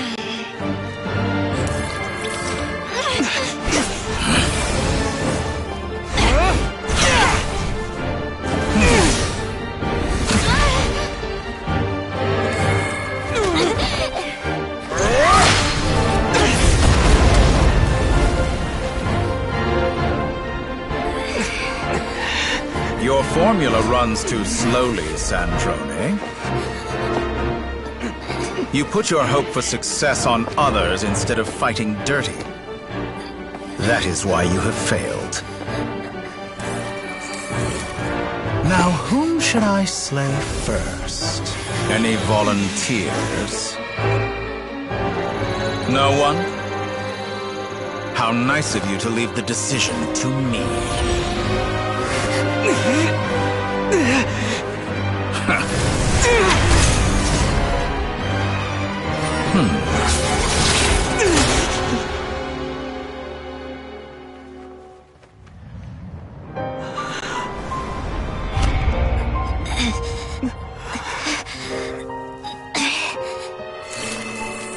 Oh, how unexpected.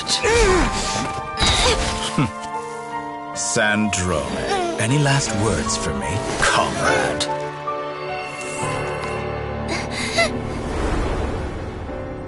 Is there anything you wish for? Not really. But I've always known what I don't want. Go to hell, Dottore.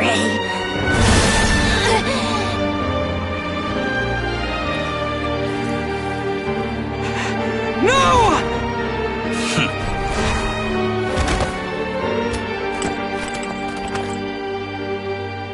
And now, you have failed.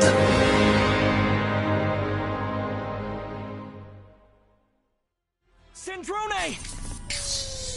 Now you see how fragile mechanical contraptions are. Just a gentle tap, and they fall to pieces.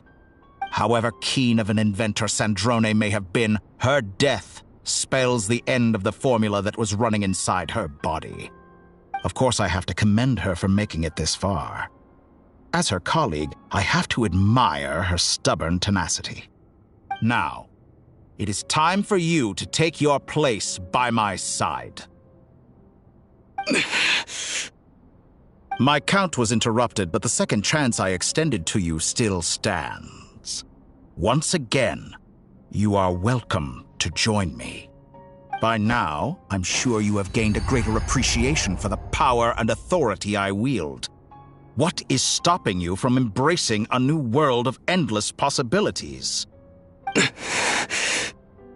Not in the mood to talk? As you wish. You seem less talkative than usual today. I'll change the topic to something more apropos. Sandrone was always like this, never trusting anyone, always so reluctant to share her research with them. Objectively speaking, she had her strengths. It is remarkable how she extracted and even optimized the world formula from so much data. But her inability to trust was her undoing. Had she allowed someone else to monitor or run the formula for her, you might still have a chance at victory even now.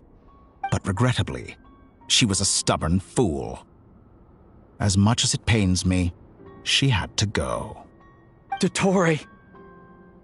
Maybe this is news to you, but people can change. Columbina surprised you when she escaped. And I think Sandrone would surprise you too.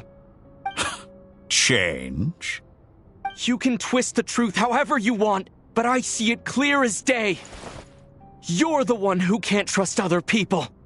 Is that how you see me? By this point, what can you hope to do about it?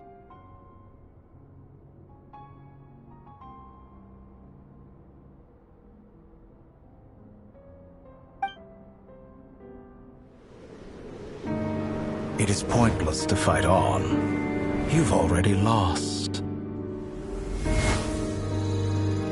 Wrong. You can't win this, Dottore.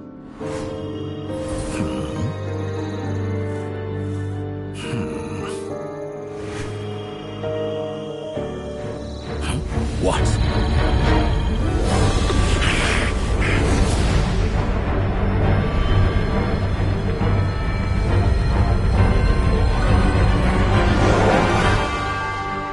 My formula can get us 90% of the way. It will connect you to Columbina. Then, I will bring the formula's output to the Traveler's side. For the last 10%, do whatever it takes. Just bring the moon down.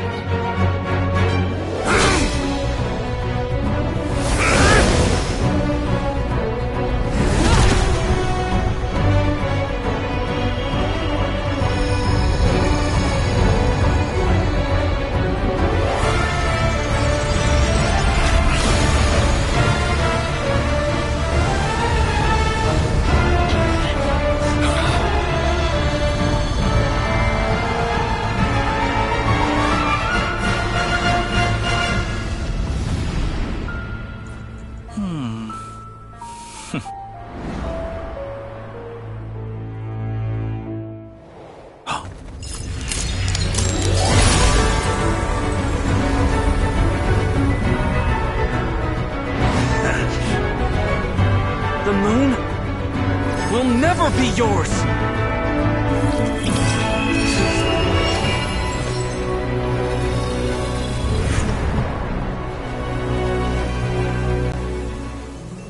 I turn my body into moonlight and pour it over Nodcry. My soul I leave here to inform my future friends. Lastly, I will hide the Trilune Authority within the Frost Moon. And when my body, soul, and authority are reunited, finally... Columbina!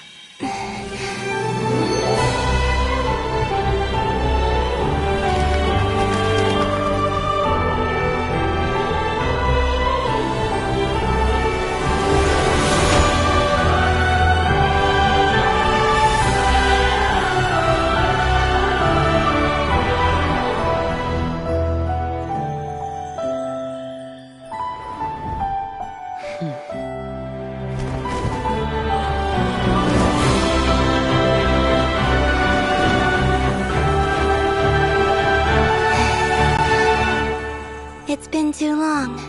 I'm back.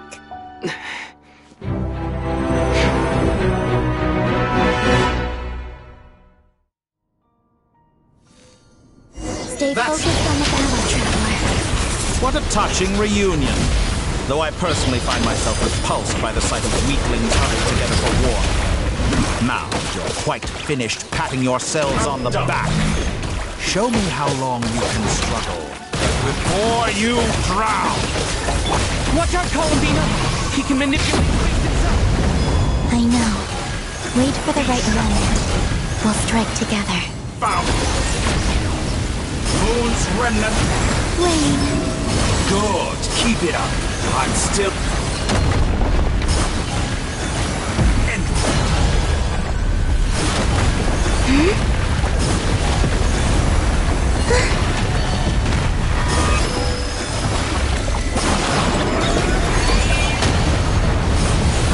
Did you honestly think that would hit me?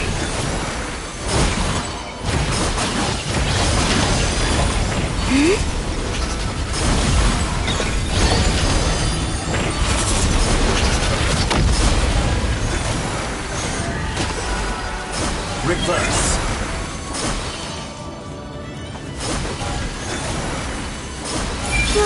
Enough! First, like an ant in my palm.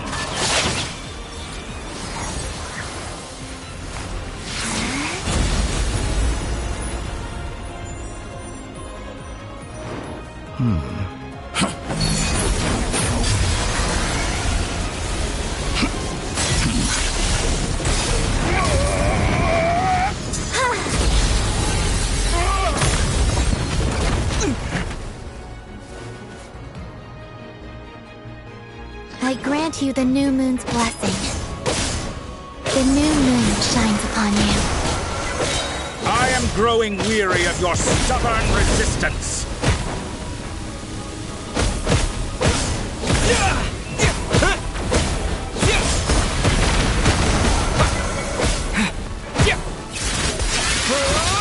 It's over, Dottore! No longer must the world howl in the cold night.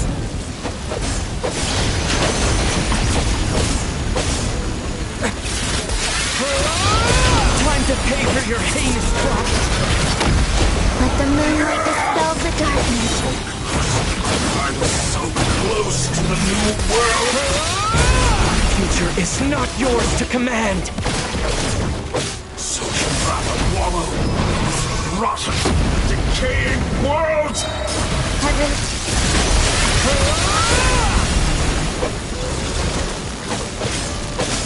Only I could have shaped the new world! Only I!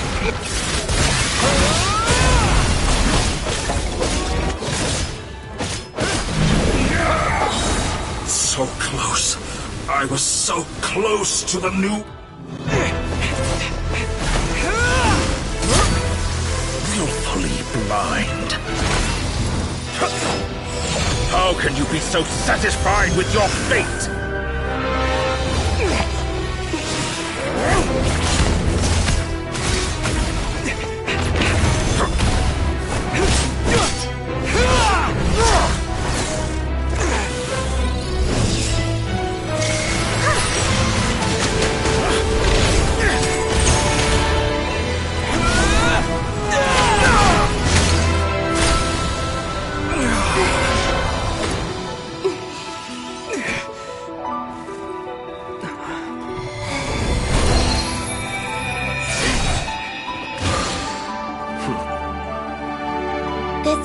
was never about fate.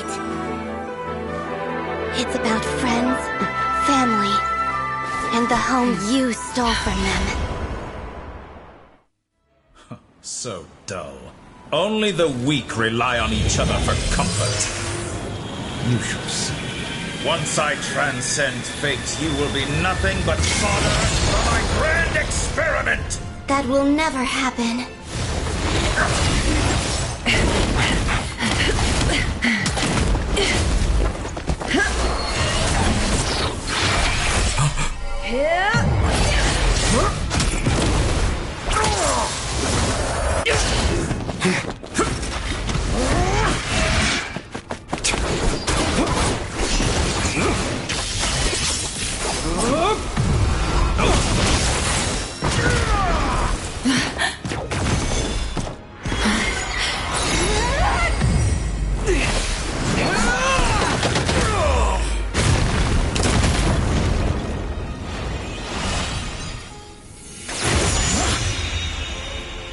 Today, the moon lights up this world once more!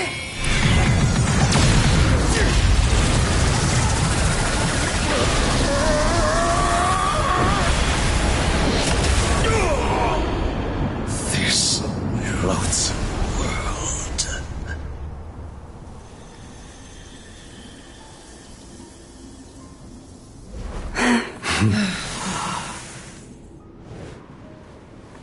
No, this world is our home.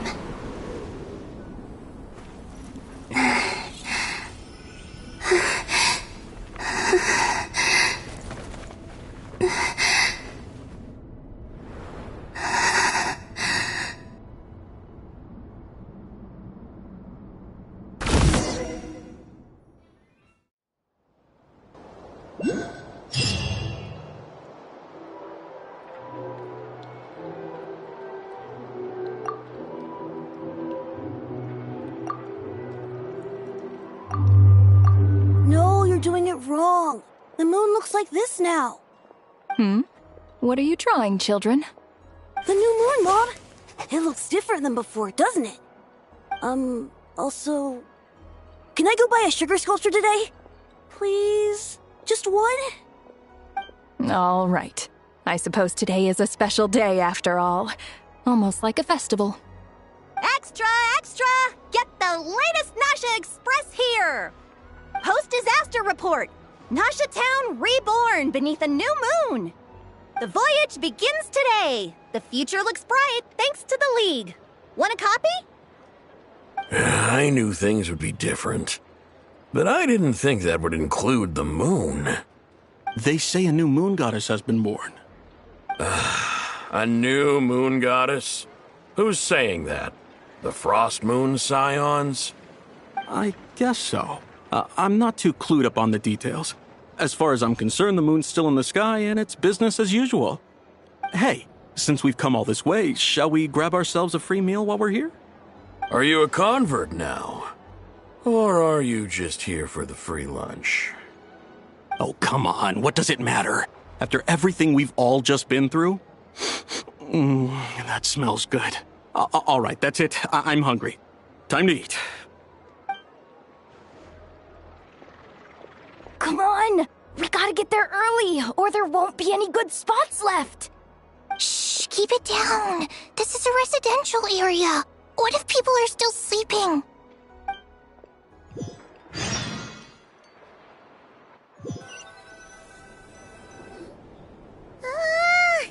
Why is it so noisy outside? It's okay. Paimon was pretty much awake anyway. It's been so long since we last had a chance to relax, huh? Feels like time is moving slower than usual. What about you? Did you rest well? Still winding down from everything that's happened? Or are you wondering how our friends are doing? Or is it about what Dotori said to you? Okay, if you say so. But don't push yourself, alright? Let Paimon know if you need to talk. What we just went through was a lot. It's totally normal if you need some time to get back in your groove. avatar disappeared after Columbina came back. Apparently, she was part of Columbina's soul or something. Still, Paimon kind of misses Luanatar somehow. But anyway, you did great. So did Paimon. We all worked our butts off to contain this disaster, and in the end, we made it. So, chin up, Traveler. You should be proud of yourself. Hey, don't poke fun. You should be glad that Paimon's growing as a person.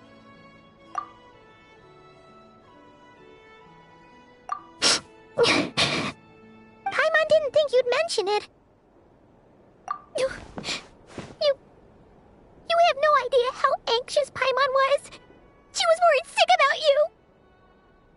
Well, if you really want to show Paimon you're sorry, you're gonna need to make it up to her. You better be ready to splash out on a lavish meal.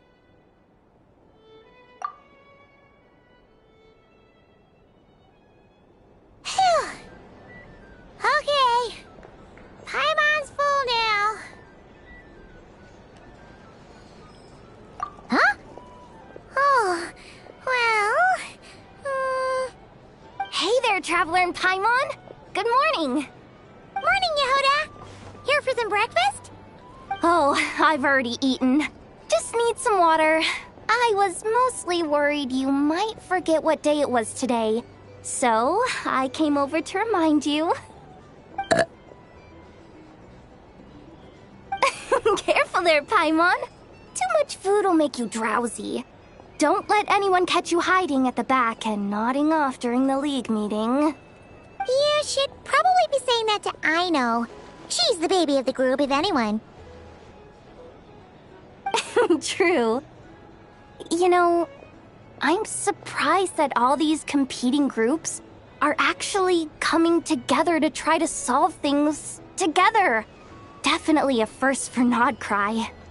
Well, nothing like a region-wide calamity to bring people together.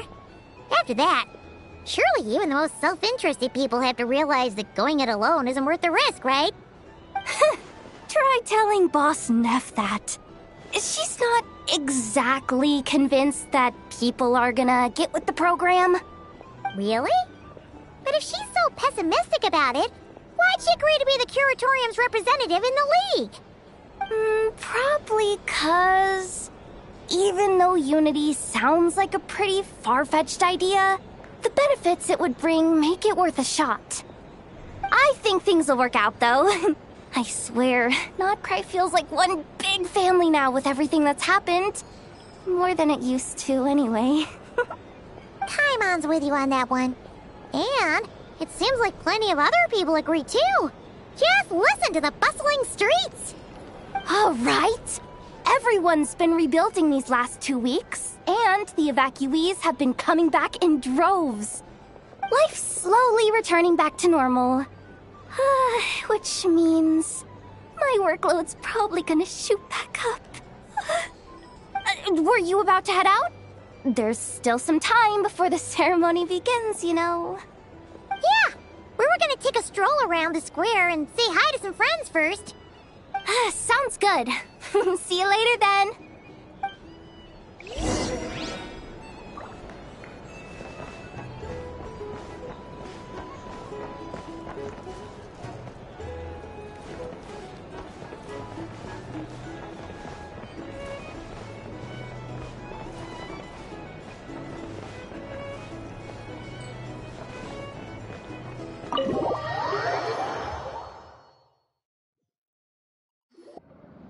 Please accept today's boon. Have a nice day. Are Paimon's eyes deceiving her? Or is that Inefa handing out food for the Frost Moon Scions? Hello there. Would you like a feast of the moon, along with some snacks of the day? So, what's new, Inefa? It was only a few days ago when we last saw you, but it looks like you've joined the Frost Moon Scions in that time. And Aino too? What are you talking about, Paimon? We're just here to help. Duh. In the wake of the disaster, it's all hands on deck. We responded to Lama's request for support. At times like these, the smallest good deed can inspire others and help them through the hard days ahead. And we're using eggs and heating tubes to make that a reality. In true Kromkake craft shop style! Enough! Did you hear that? The Traveler said I did good. The Traveler! That's because it's true, I know. Proposal. If you can resist eating today's dessert, I will provide you with compliments, too. No way! Well, that proposal got shot down quickly. I need something to get me through the hard times too, you know. Mom! Yes, dear. Go right ahead. Excuse me. Could I take a photo with the robot lady? She helped us get safely out of Notcry, and she helped us get back home too. She's the best. Of course she is. And since I'm the whiz kid who built her, that makes me even better than best, right? But you stole my snacks, though. Oops. Shall we move to the open space near the center? The view there is better. Thank you! Aren't you the better pick for this job, Flint? You underestimate yourself yet again, Master Ilua. Not at all. I rarely come by Nasha Town. I don't know any of the big shots here. All in good time. Socializing is a step-by-step journey. But you're much further ahead on that road, aren't you? You're not seeing the full picture. You know the truth now. My friends do not understand my habits. There is no question about it. The Lightkeepers need a representative in the League. Someone who is upright, cares about other people, and can realize their self-worth through group action. You say it like you wouldn't make the cut. I am most flattered that you think I would. Sigh a little less, Master Ilua, and have more faith in yourself. All the Lightkeepers agree that you're a very promising young man. That is precisely why Starshina and Nikita felt safe delegating such important work to you. I'm sure we all also agree that we would sooner die of dehydration than manage to wrangle anything out of you in a discussion. My apologies. I am not in the habit of bringing water with me when I go out. Whatever. I'll take the job. By the way, who else is part of this? Oh, it's quite the who's who of Nodcry. There's the Moon Chanter of the Frostmoon Scions, the boss of the Curatorium of Secrets, a representative of the Voynich Guild, and even someone from the adorable Kromkake craft shop. I'm sure you will find speaking with them to be a genuine pleasure. If you say so. I've never done this work before, so I'm honestly a little scared of making mistakes. But I'll do it. Not only is it our duty as Lightkeepers, but because I want to make Nodcry a more welcoming place. An admirable attitude to take. The beacons are lit, Ilua. We're but one step away from breaking through the blizzard. We have the chance to band together and build our shared homeland into an Elysium. This is unprecedented for Nodcry. An opportunity not to be missed. Yeah. You're right. I'll do my best. Quite a few familiar faces have arrived. Let's go, shall we?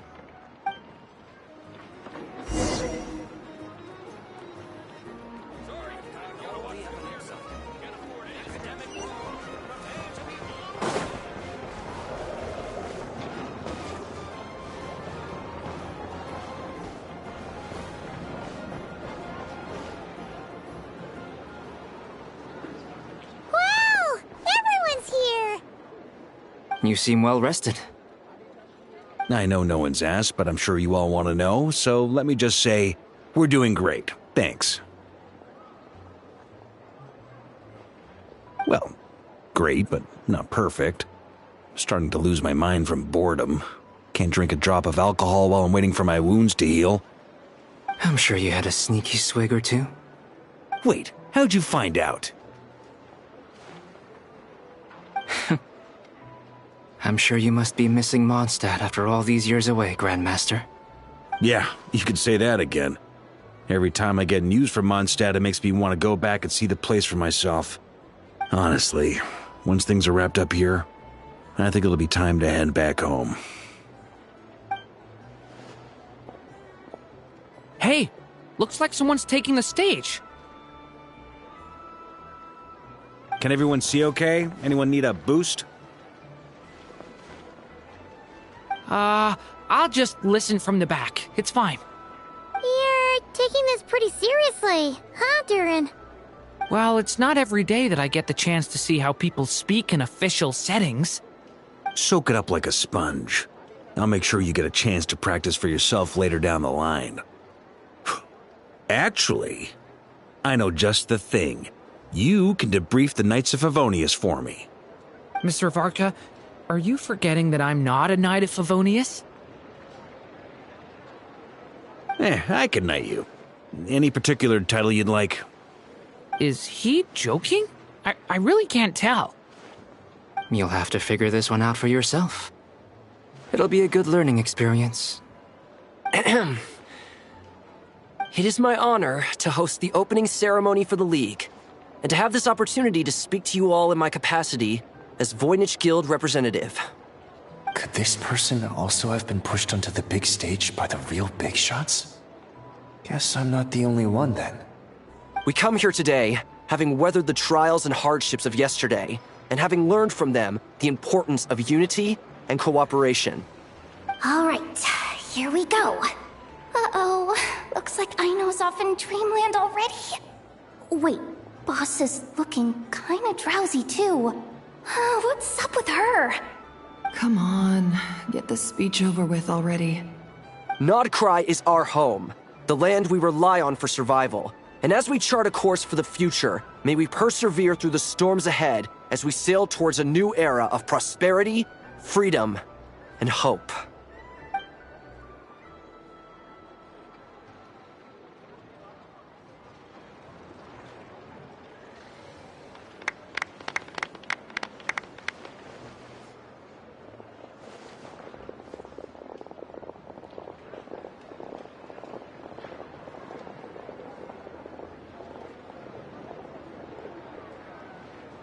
Looks like we'll have more opportunities to travel in the future.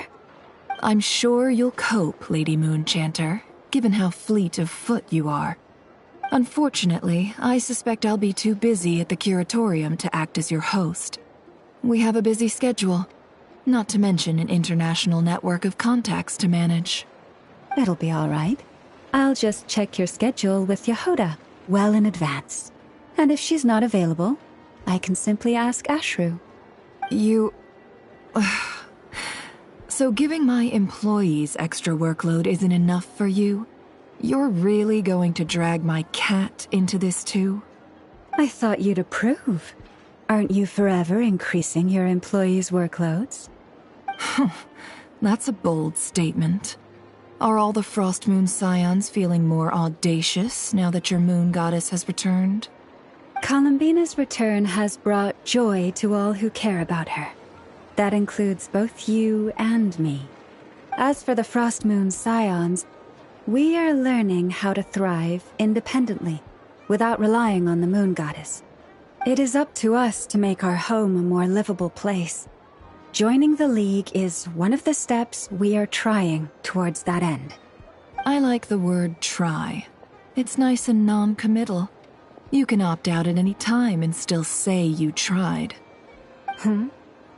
You don't see a bright future for the Frostmoon Scions?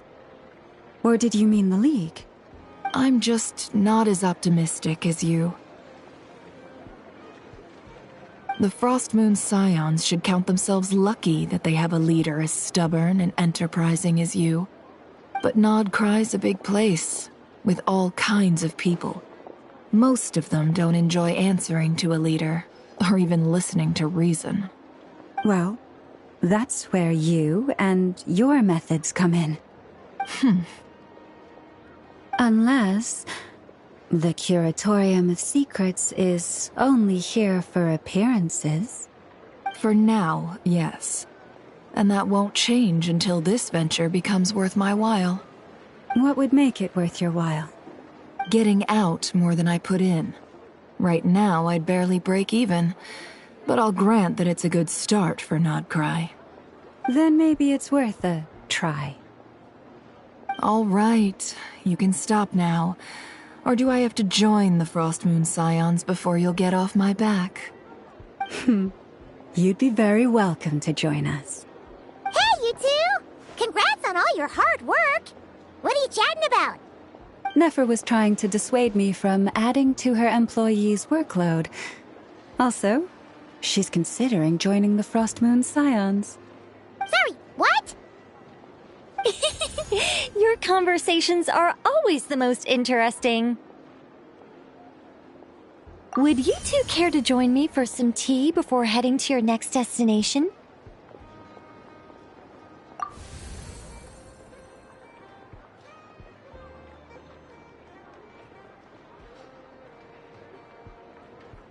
Nicole? Wait, where are you? Aren't you gonna show up today? Sadly not. I'm otherwise occupied right now. I'm sorry, Paimon. I can hear how disappointed you are. If it's any consolation, let me say that how things appear on the surface is a far cry from what they are at their core. Perhaps you'll feel better if you focus on the fact you have a special line of communication with the great mage herself. Okay? Has something happened? No, or not yet, anyway. Well, that's not ominous at all. Not for the time being. Just think of this as a general check-in to make sure this communication system is still running smoothly. Besides, it's good to chat once in a while if we want to maintain our friendship. You could have just said so. Paimon got all worked up for nothing. Still, the best friendships are built through face-to-face interaction, you know. It's never gonna stop being weird having tea with you when you're not there and just talking to thin air. All right, fair point. I'll bear that in mind for next time. Yeah. Any update on that crisis at the world's borders? Alice just informed me that they had their work cut out for them. And now everyone's thoroughly exhausted. But they did finally get things back under control. Still, we can't let our guard down yet. The disruption caused by this disaster has made Teyvat easier to detect from the outside universe. She plans to wait for things to stabilize, then reschedule her Mondstadt vacation plans. As for me, I agree with Hat Guy's perspective. This is a time when many new variables are emerging, and the situation is changing constantly. Plus, most of this change is for the worse.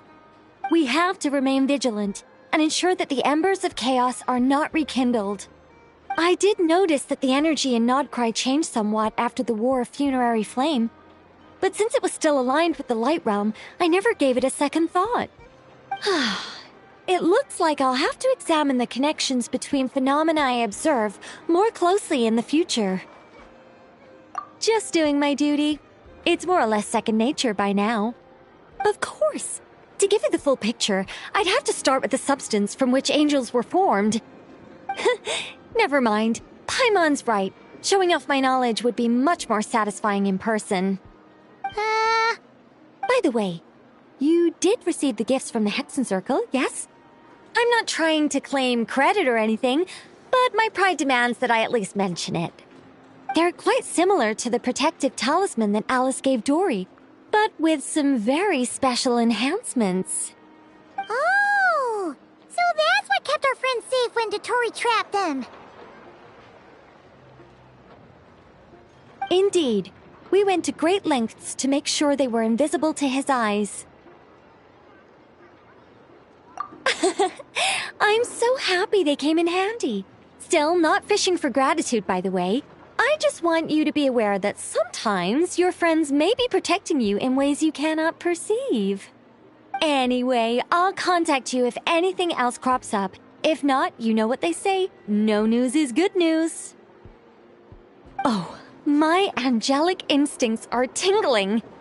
They say you should head to the docks next. Your friends are about to board their ship home.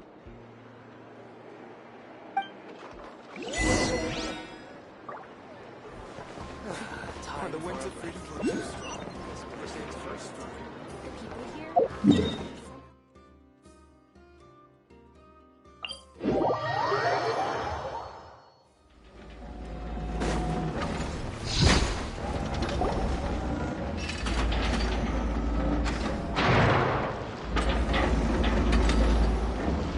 You're here. You're here too, Hat Guy! Are you heading back together? No. I'm bound for Sumeru, and she for Fontaine. We just happened to cross paths at the harbor. Everything seems fine. Sandrone may have an abominable temper, but she's always been very responsible with important calculations, and things entrusted to her by valued friends. You always speak as if you know us inside out, Mr. Hat Guy. Maybe I'm just a good judge of character.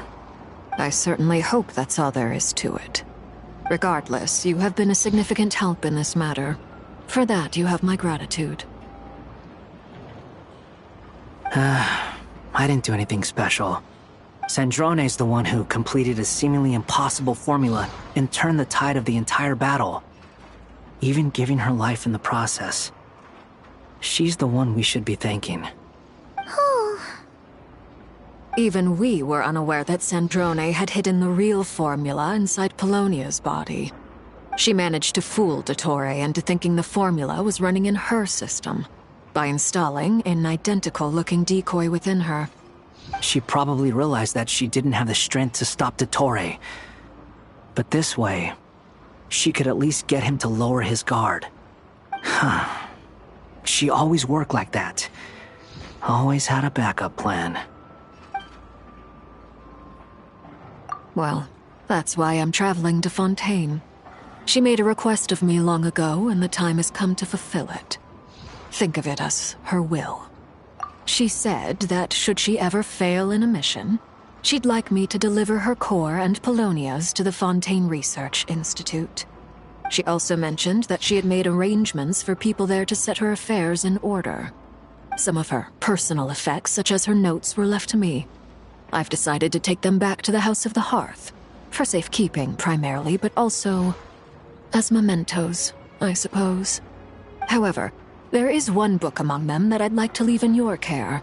I'll have someone deliver it to your residence at the flagship at a later date. No, I was specifically warned not to tell her. This is her last wish, and I will abide by it. I can only hope so, but none of us here can know for certain. I bade farewell to Columbina earlier today. As promised, she turned the iridescent moon's marrow over to me. She spent a long time with Sandrone's body, saying her goodbyes.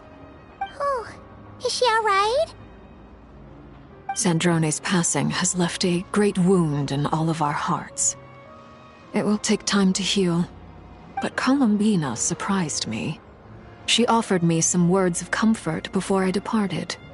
Despite being grief-stricken herself, she showed an awareness of the feelings of others around her. She never used to act like this. Clearly, she has grown. And I suspect that we have you to thank for much of the change we are seeing in her. After these recent events, the Tsaritsa has revoked the Pale Star Edict. Snezhnaya now realizes that the arrest warrant for Columbina was just a ploy by Dottore, who coveted her powers. I shall return to Nodcry to see her as soon as I find the time. I hope that from now on, she too will explore more of the world. Columbina Hyposelenia's journey is only beginning. My ship is here. Traveler, Paimon, we shall meet again. You too, Hat Guy. What are you still bumming around for? Isn't Columbina waiting for you? I thought today was the day you'd agreed with her to go find out the truth about your sibling. You're afraid you won't like the truth when you see it. Well, this is new. I was starting to think that nothing could scare you. Don't say that! Wouldn't you be if you were in this situation? Fair point. But I'd say I have more experience facing up to unpleasant truths than the Traveler. They say blood's thicker than water. I know how much you need your family back. More than you need any of your friends. And I'm sure that all your real friends understand that too. No matter what the truth turns out to be, they will stick by you and support you, whatever decision you make. Finding the truth is important. But more important still is what you choose to do once you've found it. At least, that's the life lesson I've learned from my experience, grappling with the truth. What? Now that Dottoro's dead and gone? A little, I guess. But it hasn't solved everything. Maybe I regret not getting to end his life with my own hands. Or maybe it's something else. But for whatever reason, I still feel like I have a chip on my shoulder. Either way, I'm going back to Sumeru. Lesser Lord Kusanali is gonna need help dealing with all the chaos Dottori left in his wake. Not just from this incident, but everything he did in the past, too. You should continue with your journey, as you've always done. Who knows? Maybe we'll meet again someplace else. So, what should we do now? If you want to explore a bit more to steady those nerves, Paimon's game! After all, when Columbina said she knew where your ship was hidden, Paimon promised to give you two some alone time with the truth. It hasn't been all that long since we were last apart, sure, but with Columbina there, Paimon's sure things will be just dandy. Ain't no biggie. Paimon might be all about that food and fun, but she knows how to do right by people. Paimon's sure you'd prefer to digest the news about your sister in peace. But, no matter what you see, just know you can share it with Paimon. Of course, as long as it's not super private. If you can't make sense of something, let's give it some thought together. And even if we both can't figure it out, Paimon can at least treat you to a nice meal. Glad to hear it. Feel better now?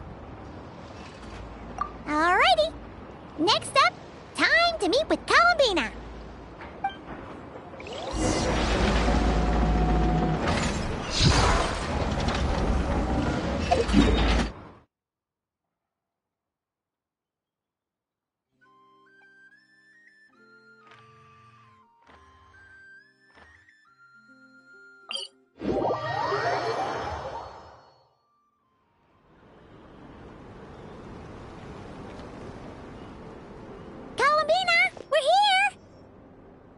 Can't quite believe we're meeting out here.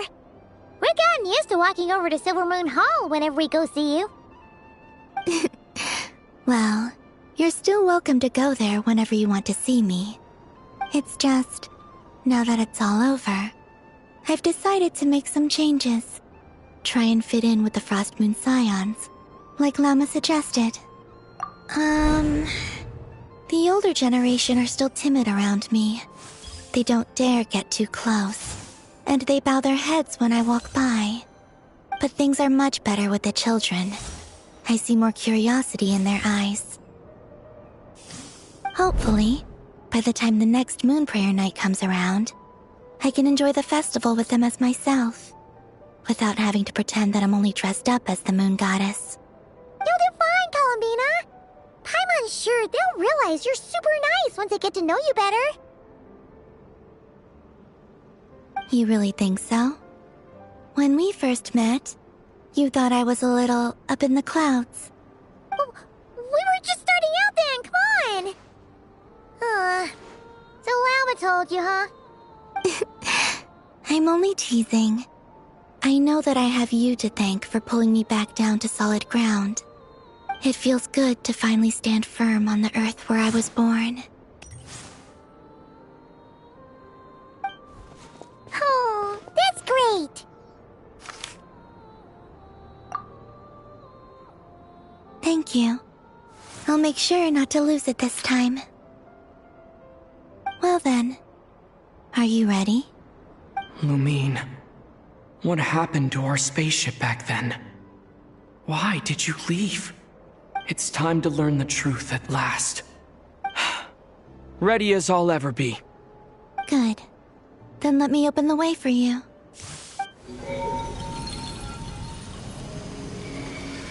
Where does this lead? To our shared destination. Huh? Do you remember me telling you about my missing prologue back when we just met? I said that my story began on the moon. But while I was inside the moon's reflection, I realized that my prologue was really hidden in the future. I just had yet to discover it at that point. The story of the time before I was born was in fact the story of my distant future. It's truly fascinating. But when I obtained the Trilunar Authority and returned to our present reality, I sensed something I hadn't expected. Your prologue. So you mean... Yes, your spaceship. All this time, it has been hidden on the Frost Moon, which lay beyond the sky. The great ruler of the firmament. The heavenly principles. Wait, them? Why would they do that? I don't know. Perhaps your ship contains something that is incompatible with Teyvat. Or something that cannot be known. Oh, did I pick a bad time to say this? I know it must have been hard to work up the courage to do this. Maybe I should have waited until you were on the moon, with no chance to back out. That would have been kind of mean, you know.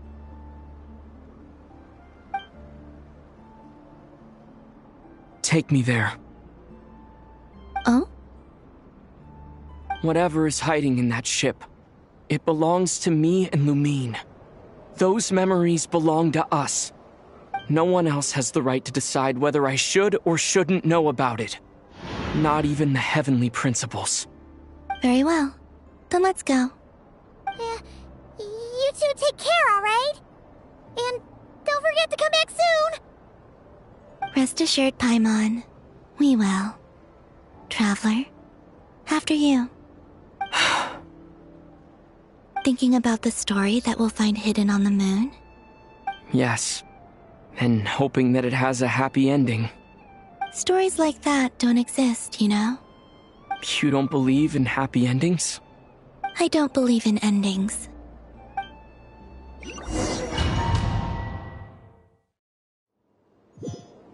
Where am I? This is the pathway I built between Teyvat and the Frost Moon. The moon is very far away from us, so it could be a long journey.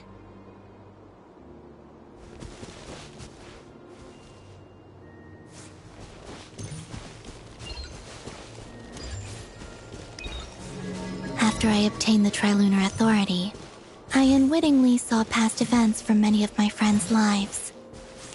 One was Lauma. She was so young when they chose her to be the Moon Chanter. From then on, the Frost Moon Scions looked to her to bring messages from their goddess. But, for better or worse, I had left Hisi Island before she was ever born. It was not until much, much later that she met me. I think it's for the best. Because of the way things turned out, you had the opportunity to become friends. You're right. In that sense, I think we were both very lucky.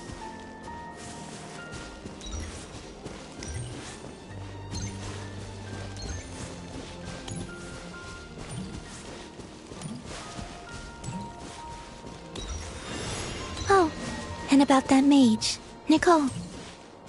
I only recently learned that she has lived in Teyvat since the time of the Three Moon Sisters. The Moon Goddesses always had a good relationship with the angels. I suppose our friendship continues that tradition.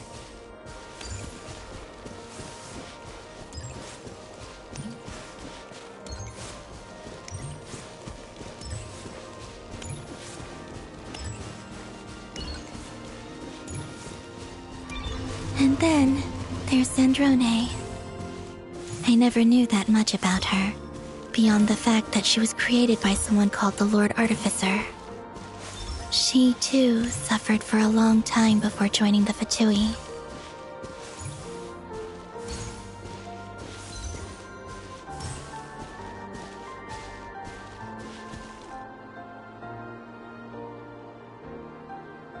How I wish I could talk to her again, even if only to hear her say nasty things to me.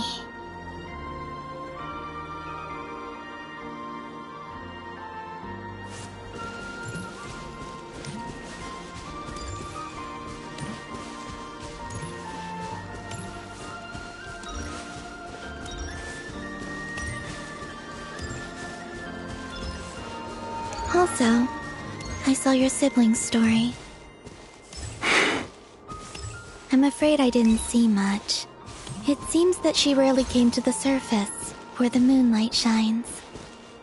But I did notice that back when you first set out on your journey, she would often appear nearby, gazing at you from afar with a guilty look in her eyes. Lumine. Let us speak no more of the past. I probably shouldn't reveal so much about my friends. It's not my place. Let the moonlight carry us forth. We are very close now.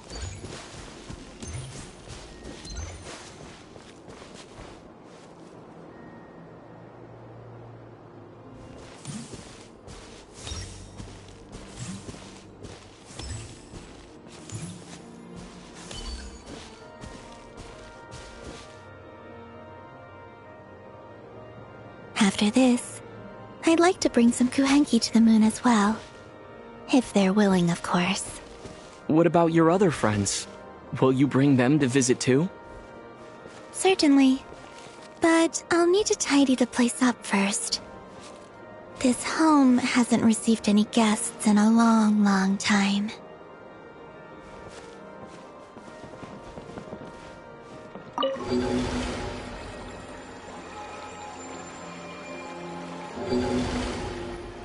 I remember writing something similar with you on Moon Prayer Night.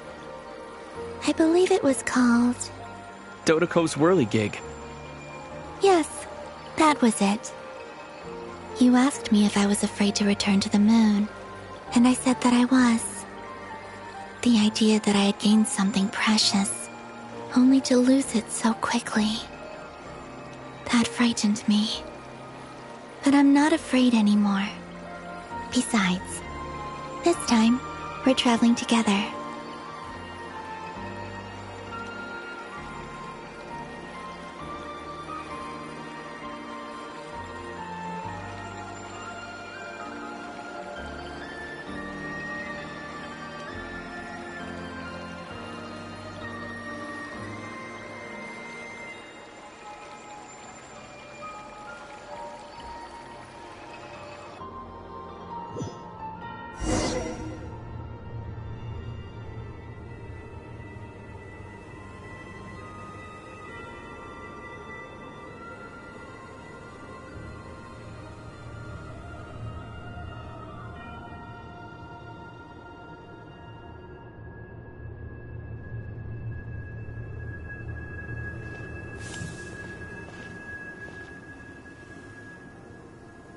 We're here.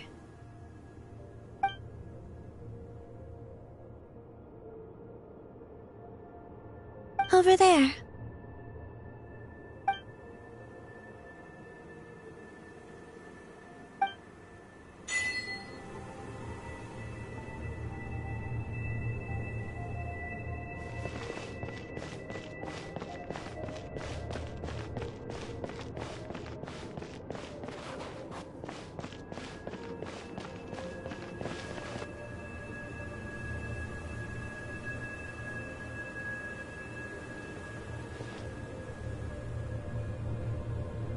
Our spaceship. It's huge. I suppose that the moon is the only place one could hide it. It'll be all right. Huh? The way you feel in this moment, I went through it too, on Moon Prayer Night. The door was right in front of me, but I struggled to find the courage to step through. Solitude for me once meant living a life in which even I was absent. Before I met you, that was the only life I knew. But that night, solitude meant throwing away the life I had gained after meeting all of you. Columbina. Go. Retrieve the part of your life that was once lost. Trust me, you will lose nothing by doing so. Look, Teyvat is right there. All of our friends are down there, waiting for us. You're right. Thanks, Columbina.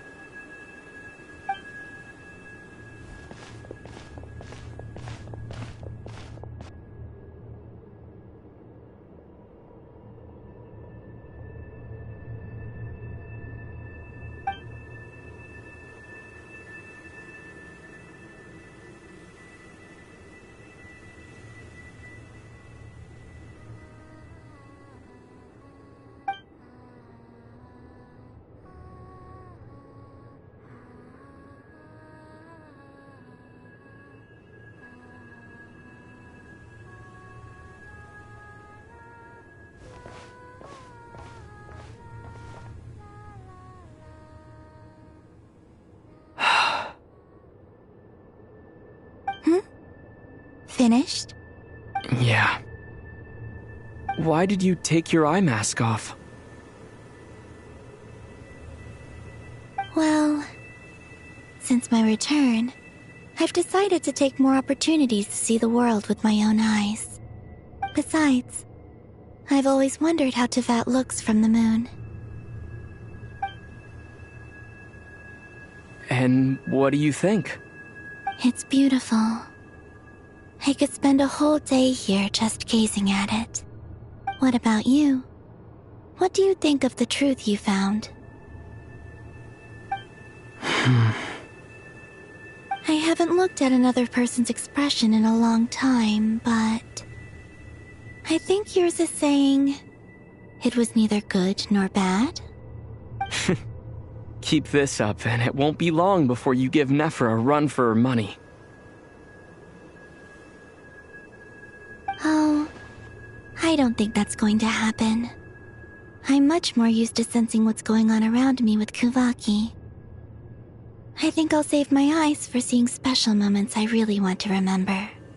I read the spaceship's flight logs. I always assumed that this was my first time in Teyvat. I thought that Lumine and I must have been hibernating in space for centuries on end. But the logs show that our spaceship flew over the skies of Teyvat once before. A long, long time ago. Flew over? So you didn't land? No, the ship barely came to a stop before flying on again. After that, it continued traveling through space for a long time. Some of the data is corrupted, but I suspect that it kept flying for thousands of years. It was only after that that the ship made a forced landing in Nodcry. When Lumine found me, she came from outside the ship. Could this mean that she left the ship long before I did? Maybe even during our first pass over Teyvat. Are you alright? Yes, I can feel that the truth is coming together, one small piece at a time. I remember Lumine telling me that when she first arrived in Conria, she could not recall the past. So this might be something that even she doesn't know. Here, I made some space for you. Your mind must be racing, and this seems like the perfect place to relax and clear your head. Oh, wait, there's one more thing. What is it? Wait here a moment.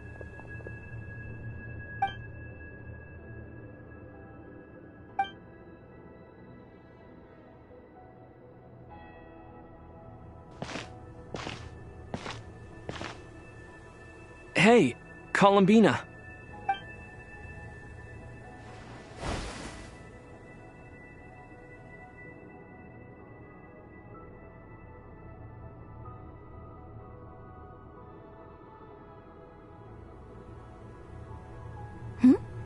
Is that a new outfit?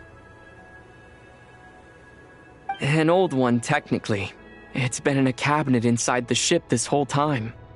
It's a matching pair with Lumine's. She always liked this set more. Huh. I don't think there's a huge difference. Really? Yes. It's still the same you. You're the same person, no matter what clothes you wear. Only Columbina would make an observation like that. Traveler, do you consider Tevat your home? Home is wherever Lumine is. But then after all the time I've spent here, and everything I've been through, yes, I'd say it's my home. Would you change your answer if Tevat changed appearance? I mean, if the truth about Tevat turned out to be different than what you thought. I don't know, but I don't think so. The truth is not what matters most to me about Tevat. When I was first born, I longed for a home. And when you get something before you're mature enough to understand the world, you just take it at face value. I thought that a home was a transaction. You give me what I want, and I'll do the same for you. But you and your friends taught me what a true home should look like. You never asked for anything, yet you gave so generously to me. That's because your friendship matters to us. It was worth it. In the past, I thought that my birth in Nodcry must have been a mistake. But after journeying to the distant past where the story began, I realized that it was I who chose Nodcry to be my future home. Now, I am glad that I made that choice. I'm sure your friends are just as glad. In fact, I intend to make the same choice today as I did back then. What do you mean? Well, I've given the Eternal Moon's Marrow to Lauma, and the Iridescent Moon's Marrow to Arlecchino. And now, I shall return my Kuvagi to Nodcry again, that it may continue to protect my chosen home. Wait, but what about your body? Oh, are you worried that I'll disappear again? I won't. Not this time. The Frost Moon has now entered the fall sky, and I am the Trilune Goddess. I am only returning to Nodcry the part of me that it needs. I am giving what I can, because my home is worth it. Oh, and I have something for you, too. For me? Yes. Come closer.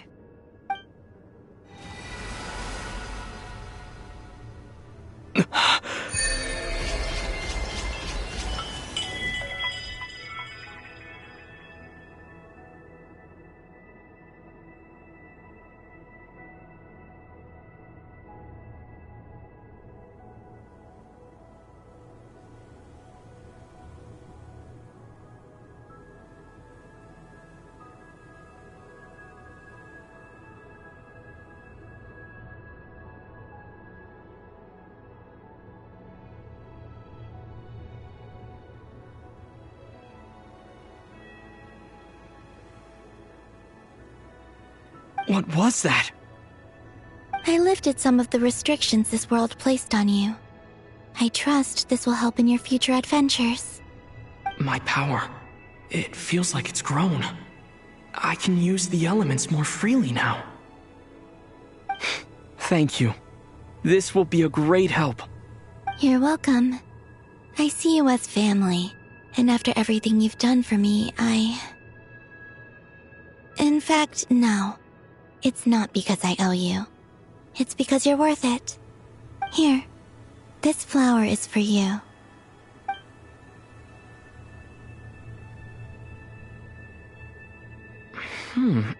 Isn't this a moon prayer blossom? Yes. Don't worry. You will never see these flowers lose their color again. I'm finally discovering the joy of giving. How I wish I'd learned this sooner. Hey, better late than never. What are you thinking about now? Why don't you take a guess? You get 1 shot. I don't think I'll get it in one guess. But I'm sure it's a happy thought. That's kind of a sneaky answer. I can't say you got it wrong. Down into that, the moon seems so far away.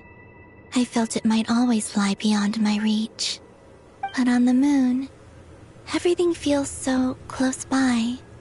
The haze that once enshrouded the skies has finally been dispersed. I feel like a traveler on a winter's night, starting a new chapter in my tale by the warmth of a bonfire. I don't have a lot of luggage, but I do have a lot of hope for the future.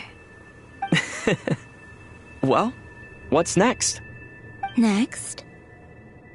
To start with, I want to stay here just a little longer. After that, let's return home and continue our journey.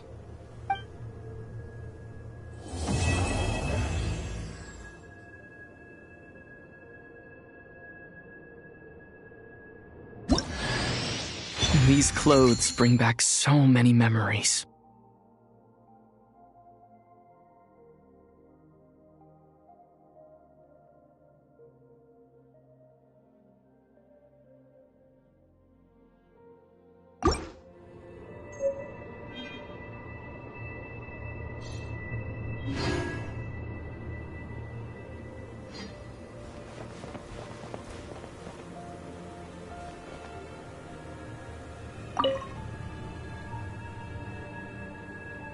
The journey goes on, for you and for me. Like I said, this is not the end. I don't believe there has to be an ending. Oh, is that your next destination? Most people would probably tell you to pack some warm clothes. But I experience things differently than most people, so I can't know how cold it is. In fact, it is home to quite a wondrous heat source. I think they call it Kreshnik's torch. Every city in Snezhnaya is built around one of those. I sensed the energy it gave off as I was passing by on a railway train. It felt grand and distant. I also recommend the Korolievsky troupe in Snezhnograd. They give performances quite regularly, and entry was free for harbingers. I liked them a lot. Ice cold and sharp. Crystal clear in some ways, yet profoundly unfathomable in others. Like the thick layer of ice on top of a frozen lake. That's just the impression that Tsaritsa gives me. I was never able to glimpse what truly lies beneath that icy exterior. In fact, I don't think the people of Snezhnaya even know what kind of power their god wields. Maybe that's because the Tsaritsa herself has never acknowledged, nor accepted that power. There's Regrator, the Rooster, and the Jester. Between them, they control a lot of what happens in Snezhnaya, but I can never wrap my head around how exactly power is split between them. I just know they are each responsible for many specific domains. I noticed that the Rooster and Regrator often appear to get along on the surface, while working against each other in secret. And theirs is not a friendly rivalry. But I wasn't particularly interested, so I tended to keep my distance.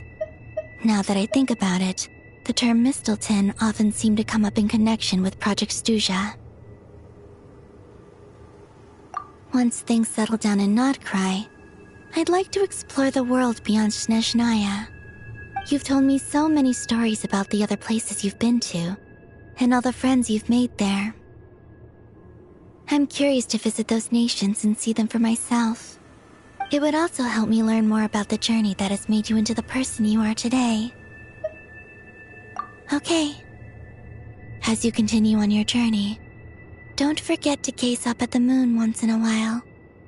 It is, after all, no longer an illusion. It shall cast down its true moonlight, connecting us in truth.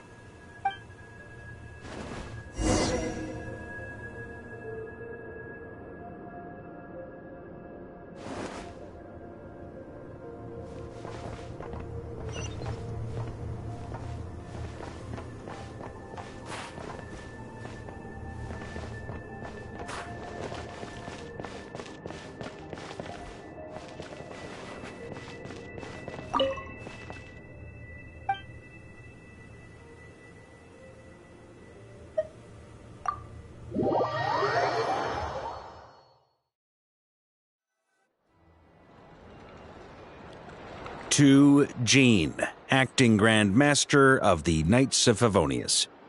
Ugh, this preamble is such a pain to write. It's probably high time we got rid of this acting business. I trust that Dern has updated you all on recent events. Hope we didn't worry you too much. The good news is, we managed to come together and put a stop to the Doctor's evil schemes. With that, I think it's safe to say that Notcry is finally out of the woods. As for the Fatui, not counting the Damselette, aka the Moon Goddess, who has left their organization, we found ourselves allied in this instance with both the Knave and Marionette. May she rest in peace. As ever, we find ourselves better off for making friends rather than enemies. But until we can ascertain the Tsaritsa's true intentions, the future remains uncertain. In a short while... Wait... How am I meant to surprise everyone if I tell them in the letter that I'm heading home? Well, that would be a huge waste. Okay, got it. I will begin sending the expeditionary team back home in waves. I'm sure they'll be able to answer any questions you still have. I hope they won't gloss over the details of my many heroic deeds. But if they do, I'm sure it'll be because they're just too exhausted from the long journey. I think of Mondstadt daily. Please give everyone my best regards. P.S. The honorary knight went above and beyond this time. Are there any other honors we can give him? I'll leave it with you. P.P.S. Please be extra nice to Klee for the foreseeable future. I cashed in on the last favor that the Hexen Circle owed us, so we need to earn some more goodwill.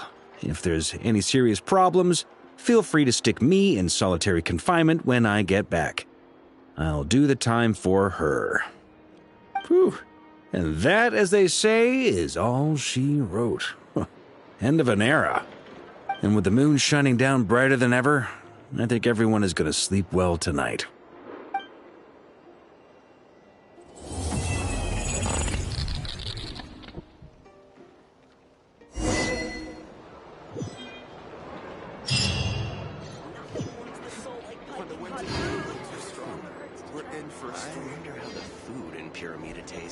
Trust me, when it comes to local delicacies in Pyramida, nobody knows more than me. This place looks perfect. I'm okay.